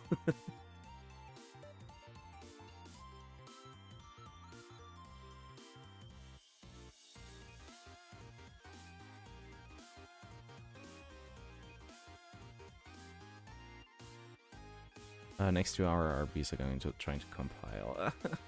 No. Honestly, I do hate to be that guy at this point, but before I compile again, or try to like get stuck on trying to compile, I'd call it. Compiling sucks.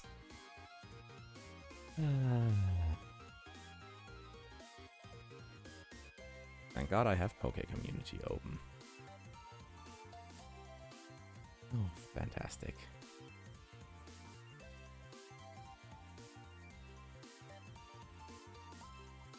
Oh, what the hell?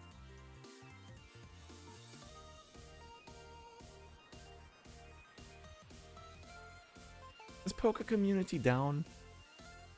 Oh my god. That is the worst timing possible.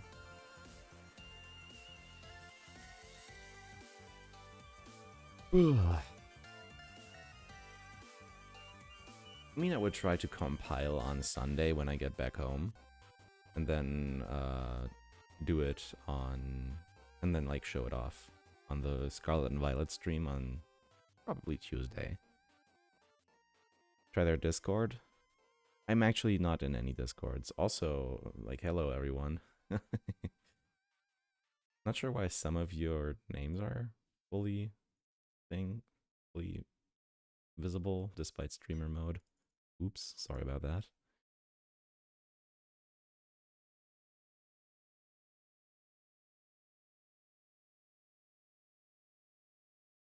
I DDoSed it just to torment you. I actually thought I DDoSed Virtue Adopt earlier. Because I can imagine that they have like really low capacity at this point. And like right after I posted my video, the site started not responding, not loading for me. Like, what are map events? Map scripts?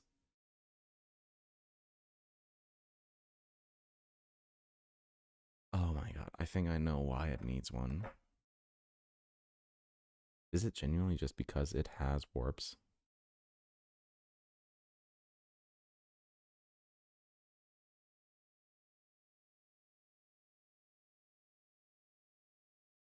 Open map scripts.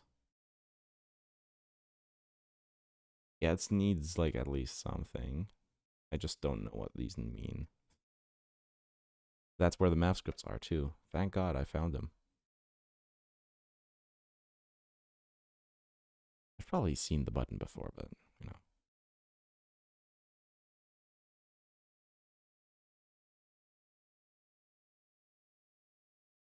Oh, I don't know what any of this means. I mean, I can sort of wrap my head around it, don't worry.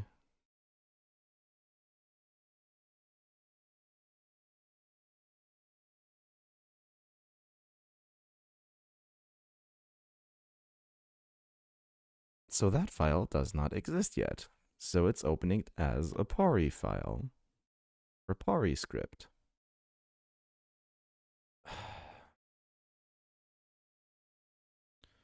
I'm gonna have to make a scripts file without knowing what has to be in the scripts file.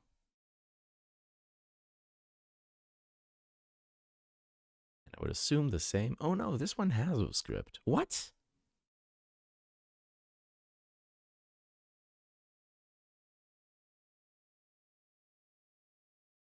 What? I didn't make that.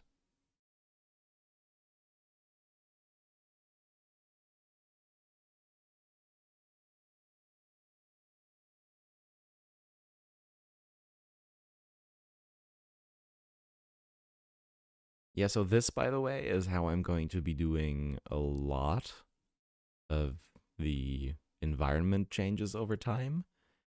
Yes, I am fully aware how much of a goddamn nightmare that's going to be. I will have to set every single tile manually like this in the map script for every time I want to change something on the overworld map. It's going to be a mess. And again, Discord link up there for anyone who wants to join. It's going to be active for another like 15 minutes or so. Awesome, the music stopped because, yeah, last track on the EP. Why does Underwater Route 102 have a map script? It has one too. Honestly, without knowing what's gonna have what I can add to it, I'm just gonna. When you use sneak in here, Rick. Huh? Do you know each other? Where do you want it? Data, maps, underwater. Okay. I didn't know where the maps were for a second there. Underwater Oldest Springs.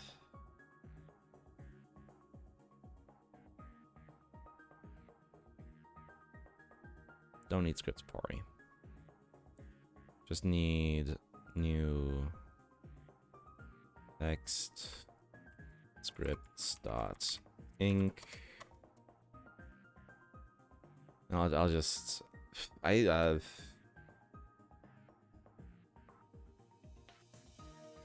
just have an empty script here for now. If it breaks during gameplay, meh, so be it. Now what was it? Make dash T? Let me check. I think it's dash T, right?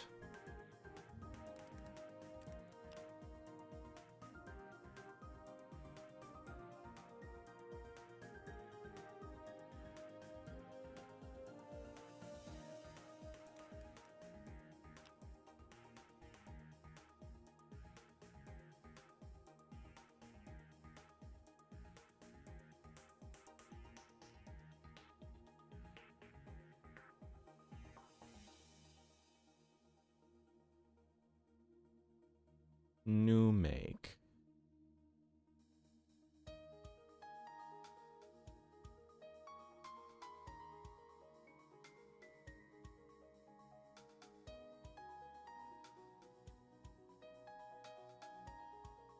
It doesn't show T for threading, but I think it was T, right? I'm just like, hey guys, help. I mean, if it's not a valid argument, it's just gonna cry at me.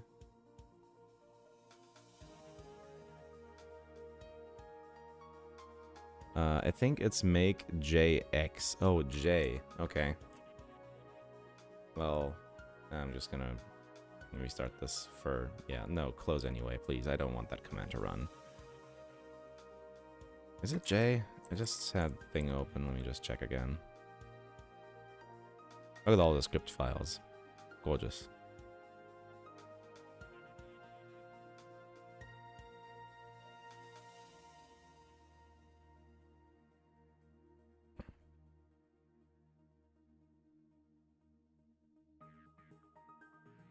Oh yeah, J. Jobs. Yeah, thank you. With no argument, make runs as many recipes simultaneously as possible, though. If there's more than one J option, the last one is effective. It already runs as many as it can at once, apparently. So, how many cores are open right now? Let's check.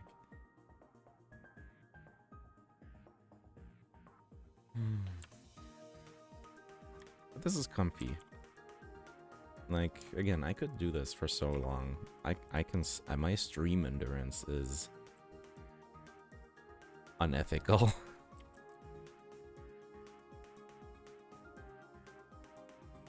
So that's 2 slashes.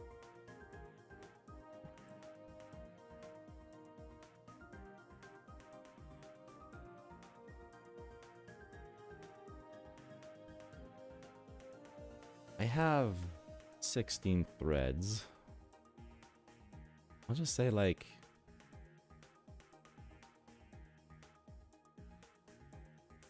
6. Lots of them are underused right now, so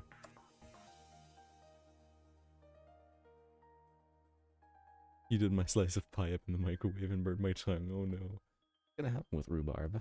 Very wet. Be making it into a pie. Oh yeah, 6 of my cores immediately spiking. Let's see how quickly this goes compared to previous attempts. Because if it automatically uses as much as it can, then like... I'm running it like 3 times slower than usual right now.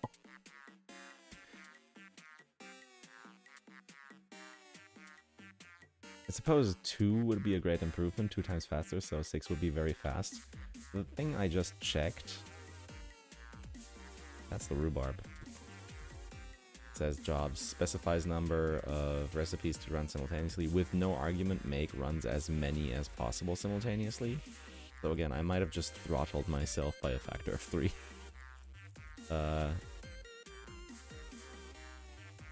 It is moving though, at the very least.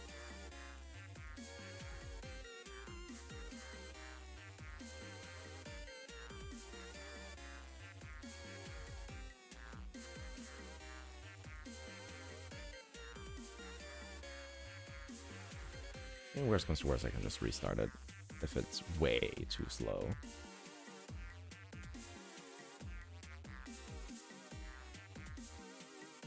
No. It at least seems to be faster with the code right now, at least. Here's an opportunity to discuss any major thematic elements you want to include in other maps. There's not that much I want to change because oh wow, all my cores are spiking right now. It's just using all my cores anyways, it looks like. Like I'm at 95% utilization right now, Jesus Christ. No. Okay, very different. I'm getting very mixed messages from my task manager right now. Just spiked for a second there on all cores. There's not really that much in terms of like thematic changes I want to do. Like the biggest thing I want to do is Mauville. Oh, wait, it broke again, didn't it? What is it now? Underwater Oldale warning. File doesn't end with new line.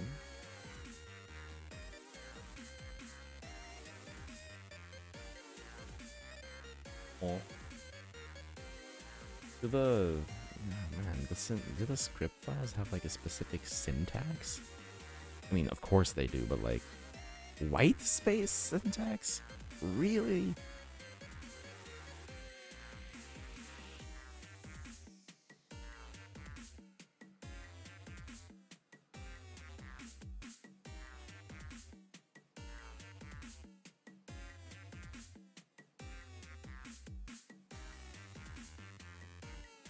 Also, unused contest hole.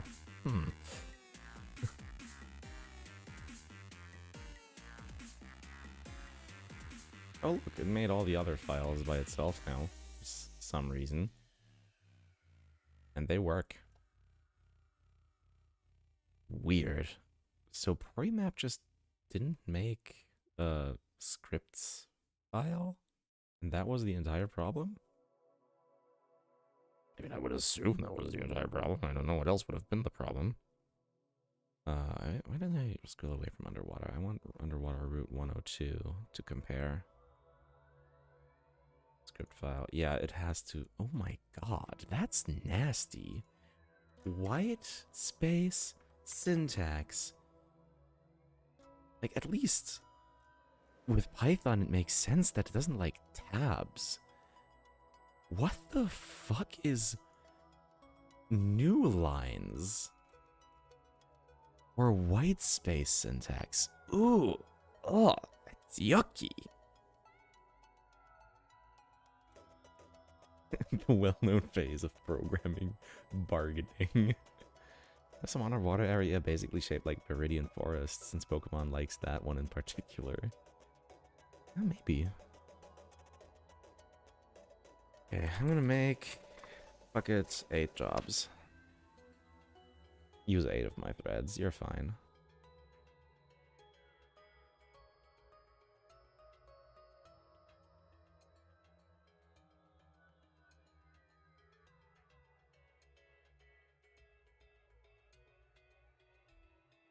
File doesn't end with new line.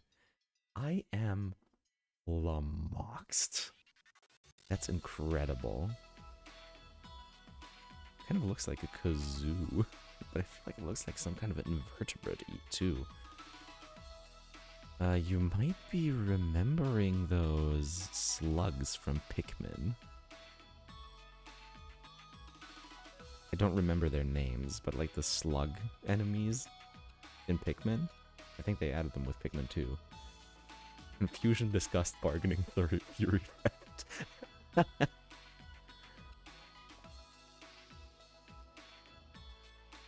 I mean, in this case, you know, you'd have to switch bargaining and disgust around, but yeah. By and large, I can see that. Oh, something else broke. Okay, great.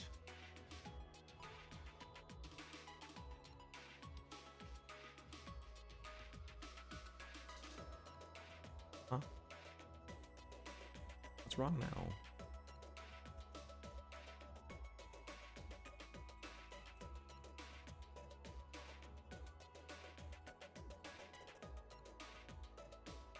This decomp is in C. Yes? For the white space, I assume. What do I just make? What? Why is it just not doing anything right now?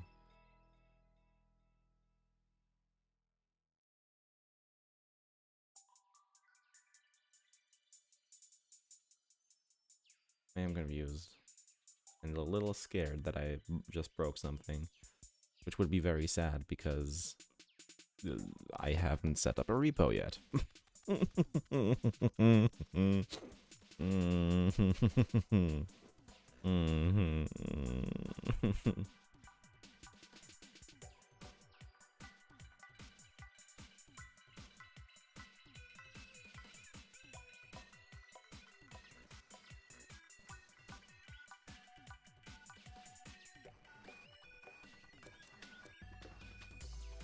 Have a private fork, I don't know.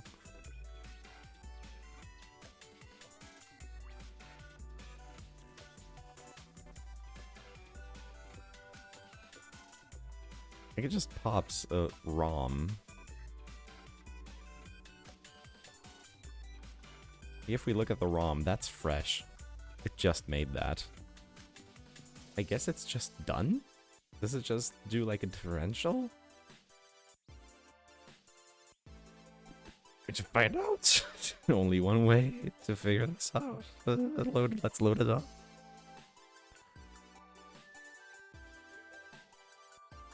Yeah, new line is just a return at the end of file. Oh yeah, it is. I know, I can tell you that.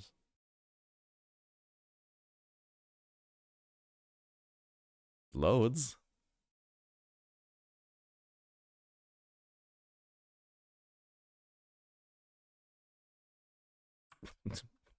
Not very far, though. Oh, no. Oh, no, there it is. What?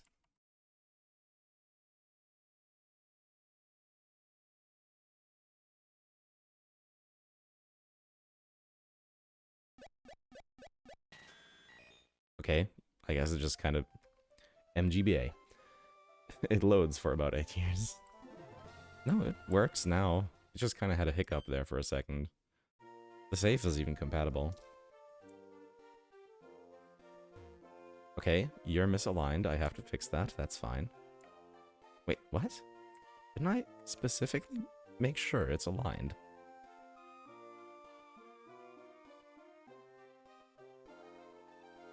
Yeah. Huh? Did it not change that when compiling? I guess I'll just do what you suggested and clear out the folder. That's weird. Just clear out the ROM and have it compiled all again. Lotad, hello. Rare encounter.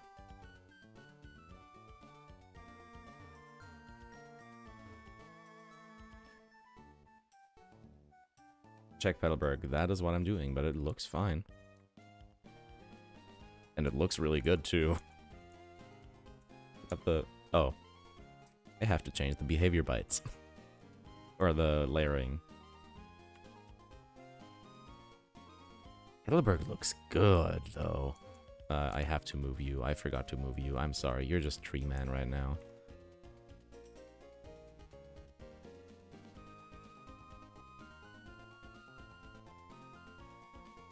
Yeah, I really like how Petalburg looks. God damn.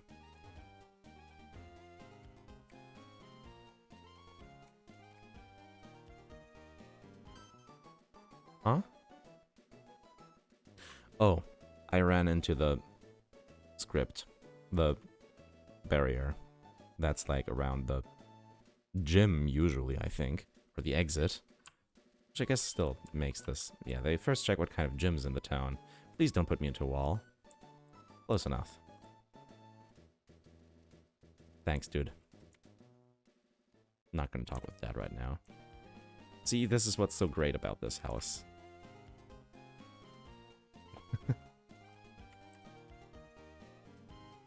Guy's making a secret base right now. Dude's making a secret base! I'm gonna take a screen of that and I'm gonna post that. That's so good. Bro's making a secret base. There we go. That's so good. So close to soft lock. True. Also, where's the warp house? That would be... Which one is 0? The warp house is just warp 0 on map 0. Which is why that was the default in advanced map. Yeah, I think that's this one. Yeah. This is the quote-unquote warp house. This one right here.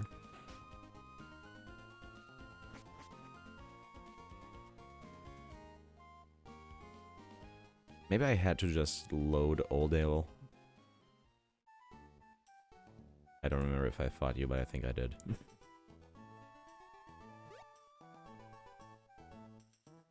Didn't fight the bug trainer down here, but I'll do that right now for the sake of time. Let's just speed through this. Wait, oh, I didn't save. Oops.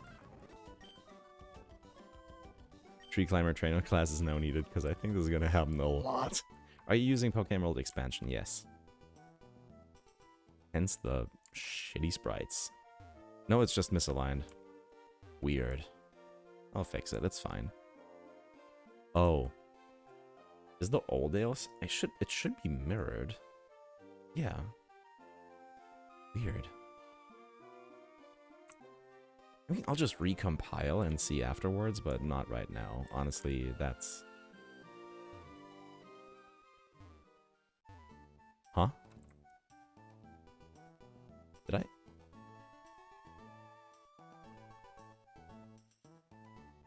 Oh, I did mess up the collision. Well, that just came in handy, huh? Oh my god, I'm delightful. You are no tree climber. I do like the path. I would like it's really spotty, but still leads you into the route.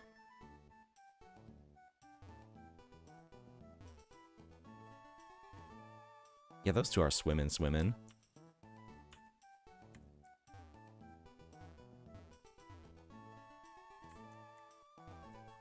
You. I'll get you. Yeah, you see how the swimmer is bouncing off of that? It's because she can't cross the top tile. Make the bonus boss instead of Steven Tree Climber. Oh, goddammit. Ooh, Mudkip level 10, let's go. Mute keep. It's just fucking hilarious that a collision, that me not putting collision here just saved.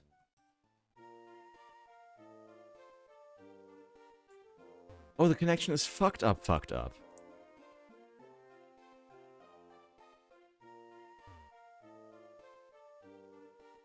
Cool.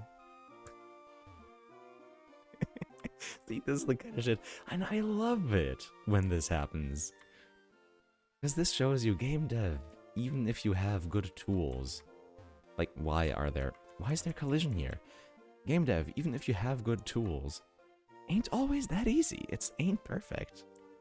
Because it's that screwy when you went in. No, the connection, like I said, is just fucked up.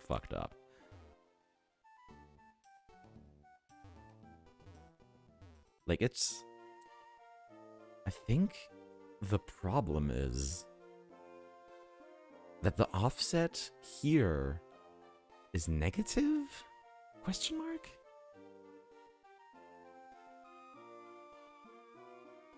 And the game doesn't like that? Which would be weird, because I would imagine that there are some like that out there in the game.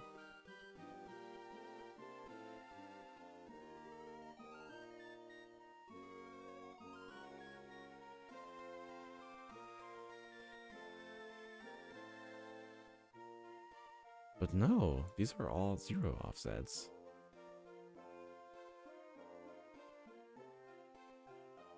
Yeah, I guess it might be negative offsets. Yeah, I would have to just expand it so there's no negative offset. That's easy. But that's interesting, because that wasn't the case on binary. I never had this issue with this version on 104 on the Ruby ROM, I think.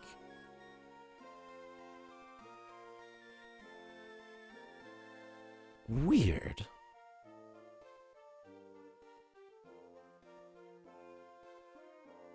Wonder if that'll impact the overall map somehow? It shouldn't. Though it is a thing that the overworld maps in Pokemon games like this, they are all actually contiguous. Like, they actually form a contiguous shape. But I think that's only a design thing, not a technical thing. The only times where you have skips or breaks in that contiguous shape is where dungeons are used to bridge that gap. So for example, the best example would be Meteor Falls, which has Route 16, no, which one is it? 115, right?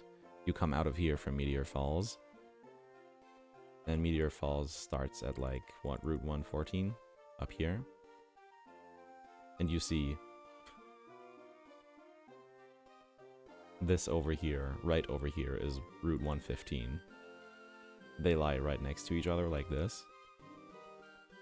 So to bridge that gap, you have something bigger in between.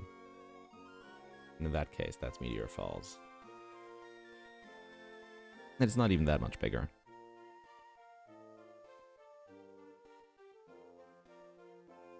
Binary isn't compiling the legitimate way, so it might just be forcing the map with weird byte shifting. True. That's really interesting. That decomp doesn't like negative offsets like that.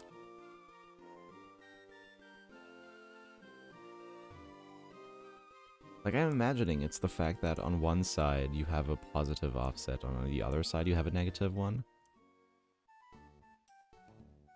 Oh my god, I'm scrambling it with every load. This is giving... There's some over here now? Oh my god, I am getting the biggest tweaking flashbacks right now. Holy shit. This is amazing.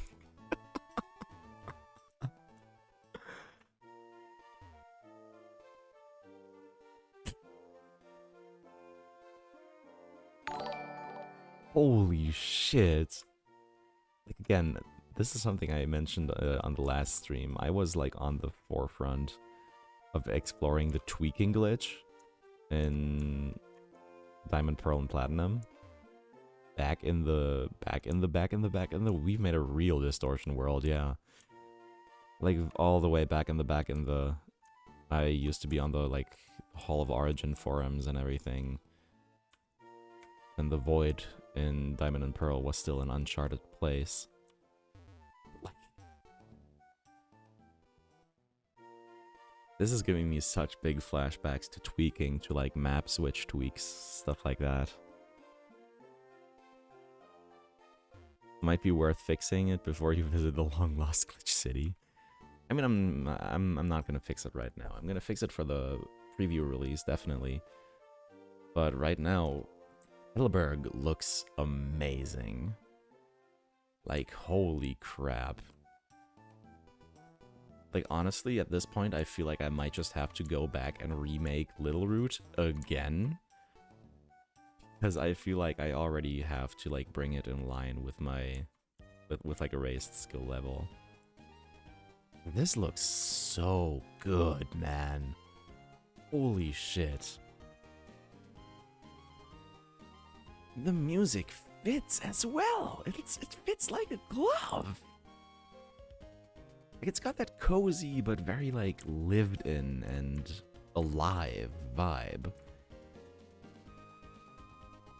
It literally is just tweaking. Yeah, like it's just tweaking and like it's not the exact same type of tweaking, of course. So why is there a block there? Just stuff you find, you know. Focus center works. That's the minimum, right?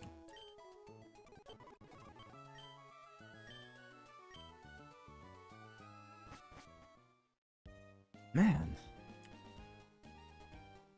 The fact that this turned out so well is like really lifting my spirit right now. At 4 AM. Also, I got a comment. On the Virtua Doc video, I think. I just got a comment. Let's check that. I think I could play this. I've thought games like this were cool before, and this one seems better with its click exchange. By Top Hat's coolness. Thank you.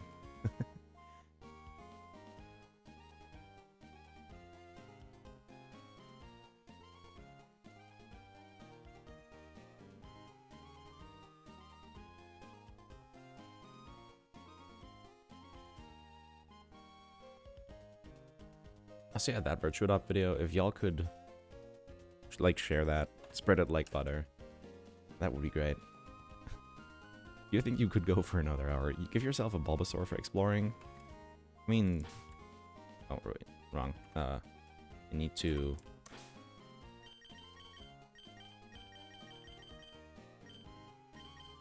I can just give myself a Pokemon. Just don't know how.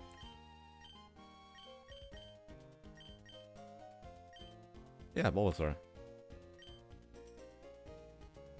How do I... I think I just gave myself a level 1 Bulbasaur. Yeah. Not what I wanted. Let's release it. I have to go to the PC for that. I don't want to bother. But yeah, there's a debug menu.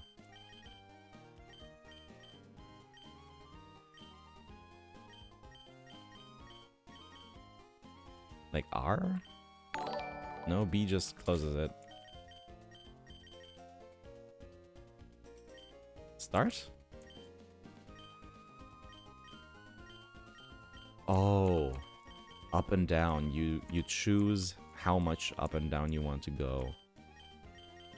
And then you press, like with left and right, you choose how much up and down you want to go. And then with up and down, okay. That's cool.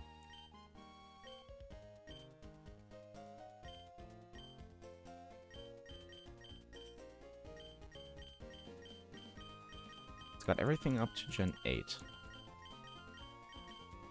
Yeah, let's give myself an Eternatus, why not? It's a fucking, Eternamax Eternatus too.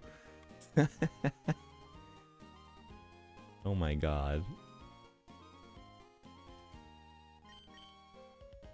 Honestly curious about the sprite, about the battle sprite. Fuck it, let's go with a level 1 Eternatus. What moves does it have? It's just so big. That's just Eternamax Eternatus. And it starts with Poison Tail, Confuse Ray, Dragon Tail, and Agility. And yes, you can see physical special split, yes. Eternatus in a contest, oh my god. It's the worst fucking thing. Now we're just futzing around with the debug menu, but I vibe with it. Yes, let's give myself a Bulbasaur with like level 10. Are you keeping physical special? Yes. I'm probably keeping the physical special split. That's like the one thing that I wouldn't that I really would want to add to that I would really want to add to Gen 3. Also, yeah, put move Pokemon at the top of the menu. Dear God, please. Let's just let these guys go. Oh. There we go. Bye-bye, Eternatus. Eternamax Eternatus with a cute rim. I'm going for it. Oh my god, just double B.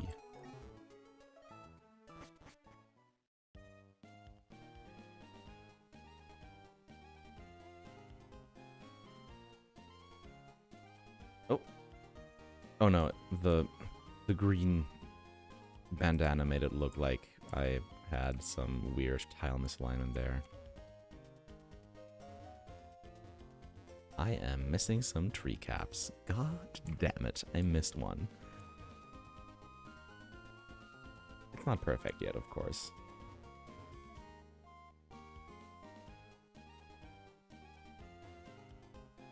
Tree man. Do you have a plan adding custom tile sets? Down the line, I will have to, one way or another, so ultimately, yes. But yeah, you want me to talk with my dad. I'll save there. Perilously.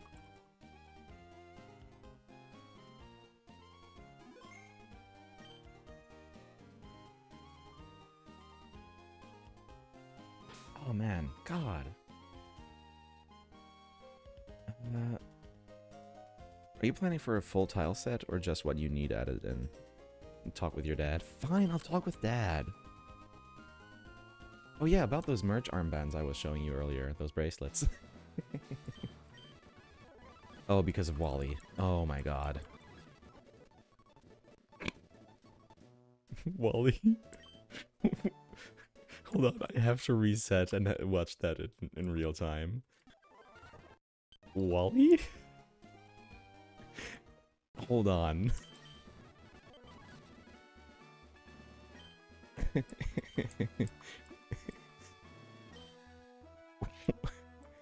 Wally? Does he get stuck on collision and I don't? Oh.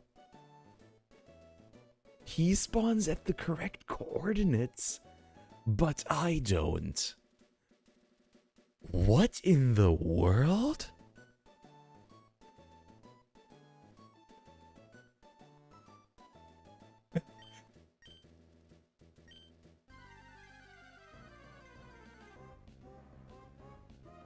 What?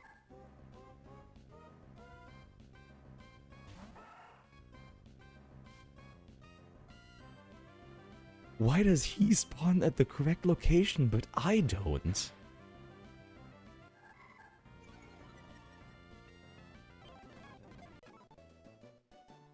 Nothing special happens. We just get warped to the gym and...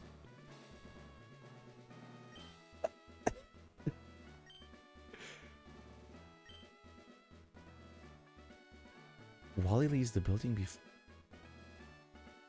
He's outside already in the script. Warps don't work for NPCs like that. Is his script programmed to place him in front of the warp point, but the player at a specific coordinate? Is that what it is? We social distancing.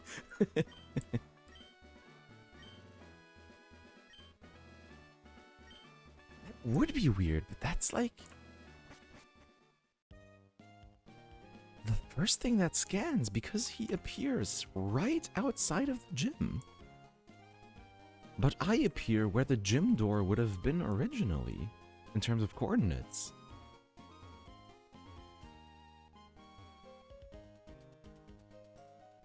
I am a little bit stun-locked right now. That's wild. I also didn't give this sign collision. Oops. Where people mingle with nature. Come on. Is there a better, like, town layout for a town where people mingle with nature?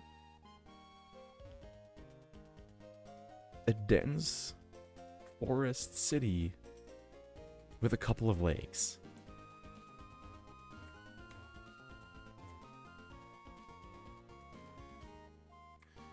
I don't think he fully warps. I don't... Yeah, no, he can't fully warp. He's an NPC. NPCs don't warp. Which is why I'm confused. He should be appearing at the same old coordinates of the gym door like I do. But he doesn't. And a dude in a tree, of course. Yeah, he's literally living with nature. Now I just kind of want to look at the map script and see what the fuck is going on there. Like, I can sort of read it, so let's see. I want to call this stream, but I want to figure this out as well now.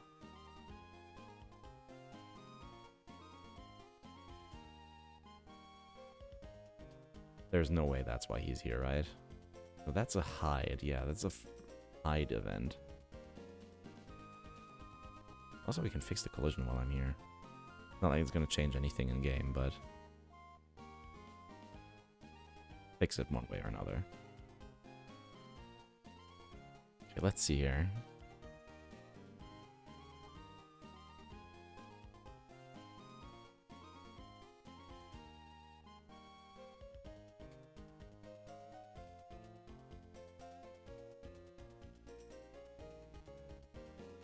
Wally tutorial. Save player party, load Wally Zigzagoon. So this is for... this is what caused the old man glitch. Local ID Wally.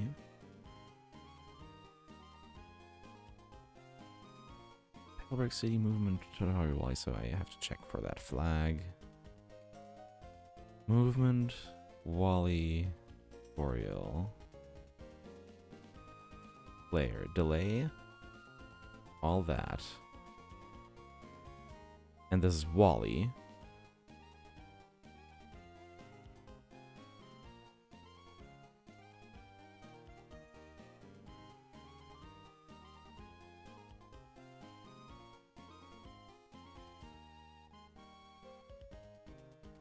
Huh.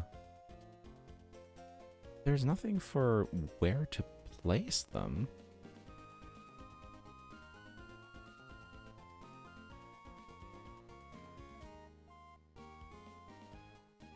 That's weird. Event flags? Question mark? No. I am genuinely confused. I figure they tied it to the specific tile. Yeah, but that would be visible in the script.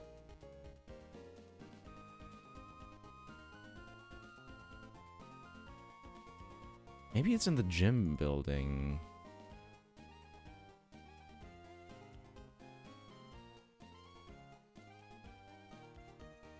Probably, it's probably in the gym building.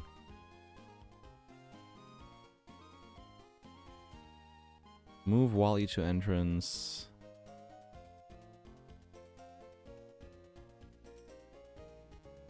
Return from Wally tutorial. Wally exit gym. Here it is. I think this is it.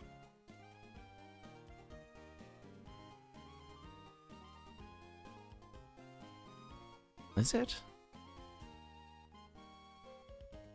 I don't know. Here, begin Wally tutorial. I love these names. Petalburg City, gym, text. Wally, I'd like a Pokemon. Dad, oh, you're Wally, right? Wally, I've never caught a Pokemon. Dad, I see. These are just the names for the flags with that like, or the strings that it pulls these from. That's amazing. So here it checks the variables that were set above. Player go with Wally. I'll loan you my Zigzagoon. Oh, thank you. You really come with me. Follow music. Okay. This is where it should be.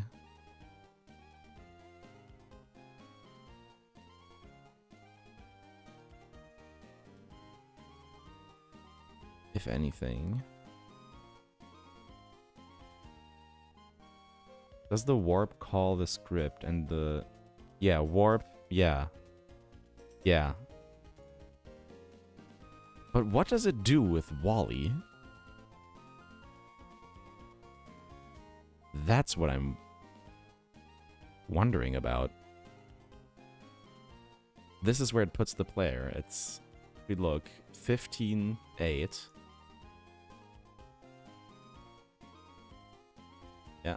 Yeah. That's here. That's this tile. That's where we get placed. That's where we spawn. Not Wally. There is a remove Wally call. And this...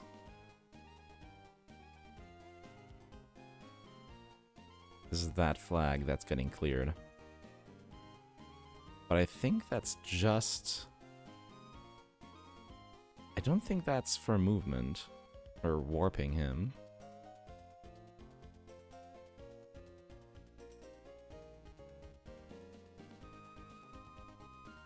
This is wild stuff. I love it. I genuinely love it. Exit gym with Wally. Those are just leaving.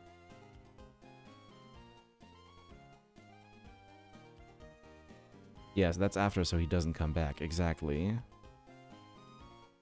Wally exited the correct place. Wally spawned right in front of the gym.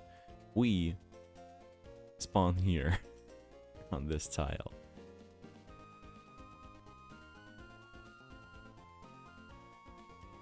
Like, what about this?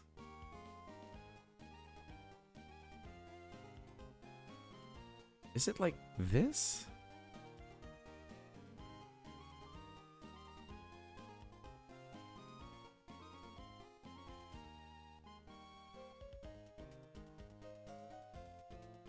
There's no real trial and error to do here.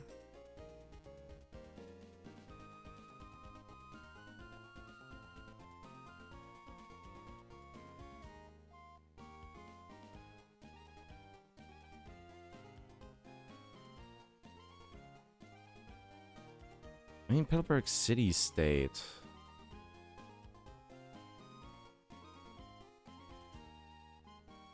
Let's check that. Also, I'm glad that the coordinates are actually that easy to manipulate. I don't even need to work polyscript for that. This one's unused. Funny.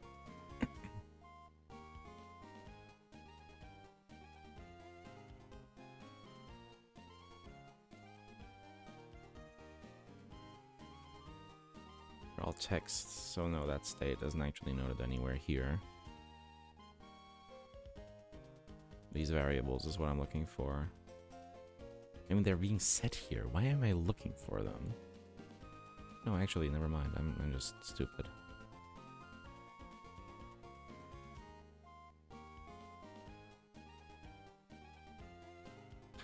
the Petalburg music in the background is starting to get a little grating.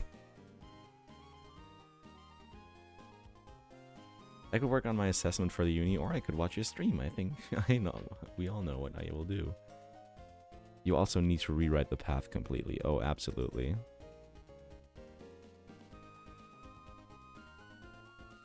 Wait, what? He spawns with the warp. I think I saw it in one. Oh, yeah. In one of the plays. You say exit gym east. Yeah, no, that's just for the movement within the gym itself. Like here, these. Exit gym with Wally south.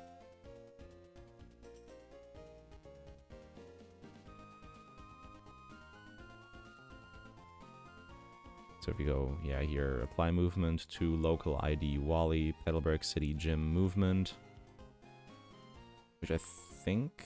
No, this is still gym movement. I mean, I can check them, but I don't... It's just for this map. Once we are... Like, that's the thing. This script warps us to Petalburg City, wait, release, end, and then right after that, what follows right after that is the Petalburg City script for it.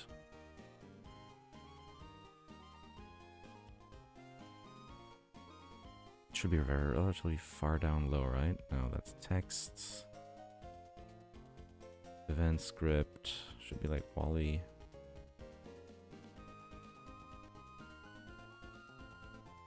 Ah, where was it? Wally tutorial here.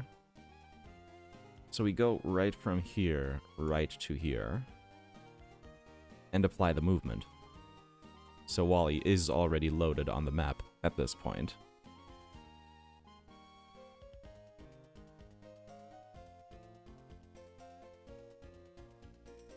On frame, so as it's loaded. It has to be the states, right? Yeah, here, event script, on transition, and on frame. And for stage 2, it only does... So this is how it does it. So, okay, cool. So, we leave the gym. That's what these are for. These are the movement applied to us and Wally to leave the gym, depending on where we talked with our dad from. That's what south, north, west, and east is for. Then Wally is removed. We see that happen. Wally leaves the gym first. Then Wally's mom appears. Petalburg gym state is set to 1, so the Wally tutorial doesn't happen anymore, but the gym isn't unlocked yet.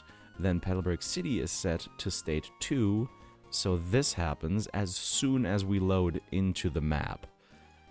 Then Wally is hidden here. Wally is hidden from the gym. The rival is removed from Birch's lab. This then I assume is that it sets Birch to Radier Pokedex.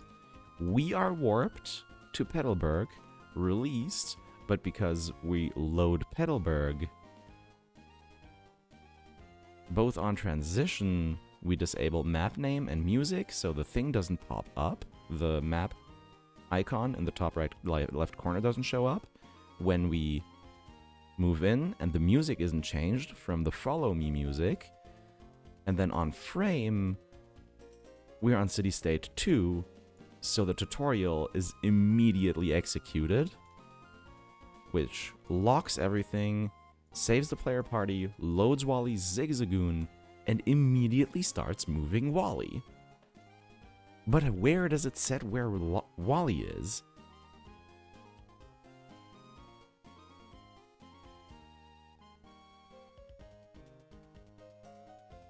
You should use PariScript and makes... I'm just reading script right now, it's fine. I'll use PariScript for doing it myself, of course. Can you open the default Petalburg for a moment, please? Sure.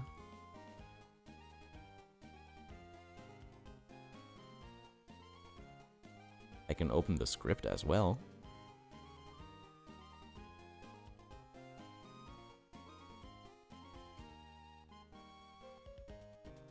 That doesn't help us much because this is binary, so...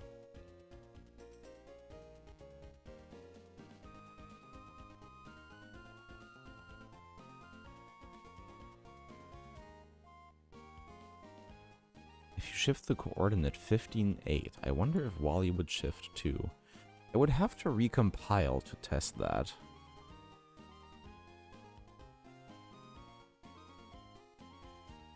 Like here again, then you see the next state is set, so we are transported back easily. So things don't change around again. Same for the gym. And then Petalberg City, we're warped back to the gym.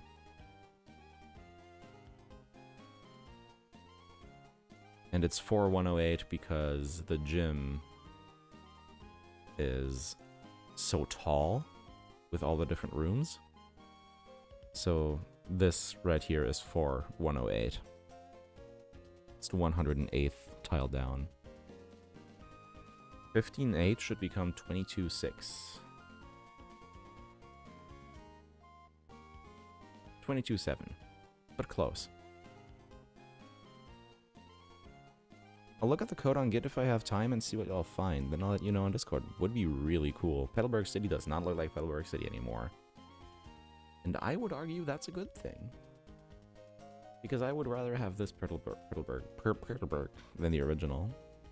Oh, the original doesn't look much like it anymore. Right? That's the great part.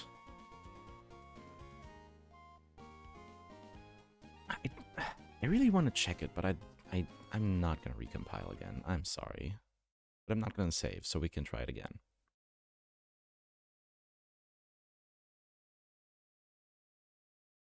I'm not going to save any changes. God damn. Oh, man. That was a really interesting thing to end it on. Man, I'm gonna stretch my legs a bit. Oh my god, it's 4:21 a.m. Oh my god. I told myself I wouldn't stream for 9 hours again, and I did it anyways. How about I do anyway? We have welcomed 1, 2, 3, 4, 5, 6, 7 new people into the server. I think the invite has run out already, though. Yeah, it's expired. Where do you live? Germany. No, I'm not British. Thank you, but Hatsune Miku does not talk to British people. The only pounds I need are me pounding your mum.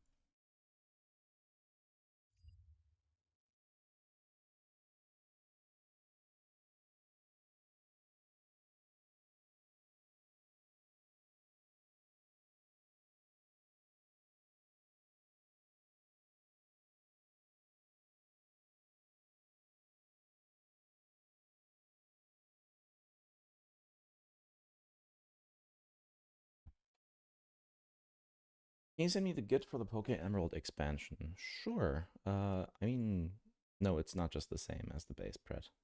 I mean, it should be in the same location, but I can send you the thing anyways. I'll DM you real quick on Discord.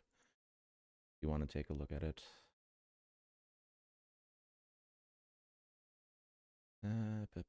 Why are you not verified? What the hell? It literally gave you the verified user role. There, that should be it. So you have a Discord, or yeah, I plopped a link in here a bit ago. That's just like a kind of a Hail Mary, but it was only valid for 30 minutes. I was like, hey, came back from a break. fuck it, you guys go. Like I'm doing like very limited entry right now before I think next week for the next dev diary. I won't be able to compile, but I can at least see if I can figure it out. Sure.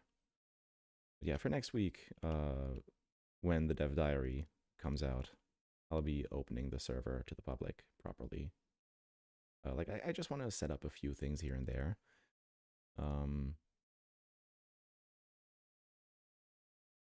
Just want to set up a few things here and there, particularly for stuff around Pokemon Corundum. Like have a forum set up, a members only area, stuff like that.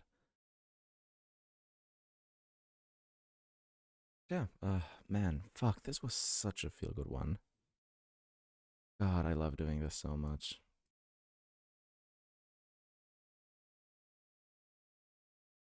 Anyways, thank you all very much for watching. If you still haven't seen it, check out the video I just put up about Virtue Adopt, a long lost. Wait, what is this? Would you be like a dump of the things you mentioned on the stream? Need to be fixed on Discord or not? I think it's fine. I'll have to join your server next time. I'm currently at work. I'm studying computer science, so if I would be glad to help you all with this project, sure. Thank you for the fun of stream and helping me through an 11-hour shift. You're welcome. Well, fun. Glad to have joined. Thank you all very much. But yeah, I just released the video on Virtue Adopt, which if you still want to watch a bit more of me, you can find here. And if you just want to go to fucking sleep, just like me right now, then you're welcome to do that as well. Thank you all so goddamn much for watching. Really can't say it enough. And I'll see you on Monday or Tuesday when I'll be doing my Scarlet and Violet stream, or as per usual on Friday. So, have a good one.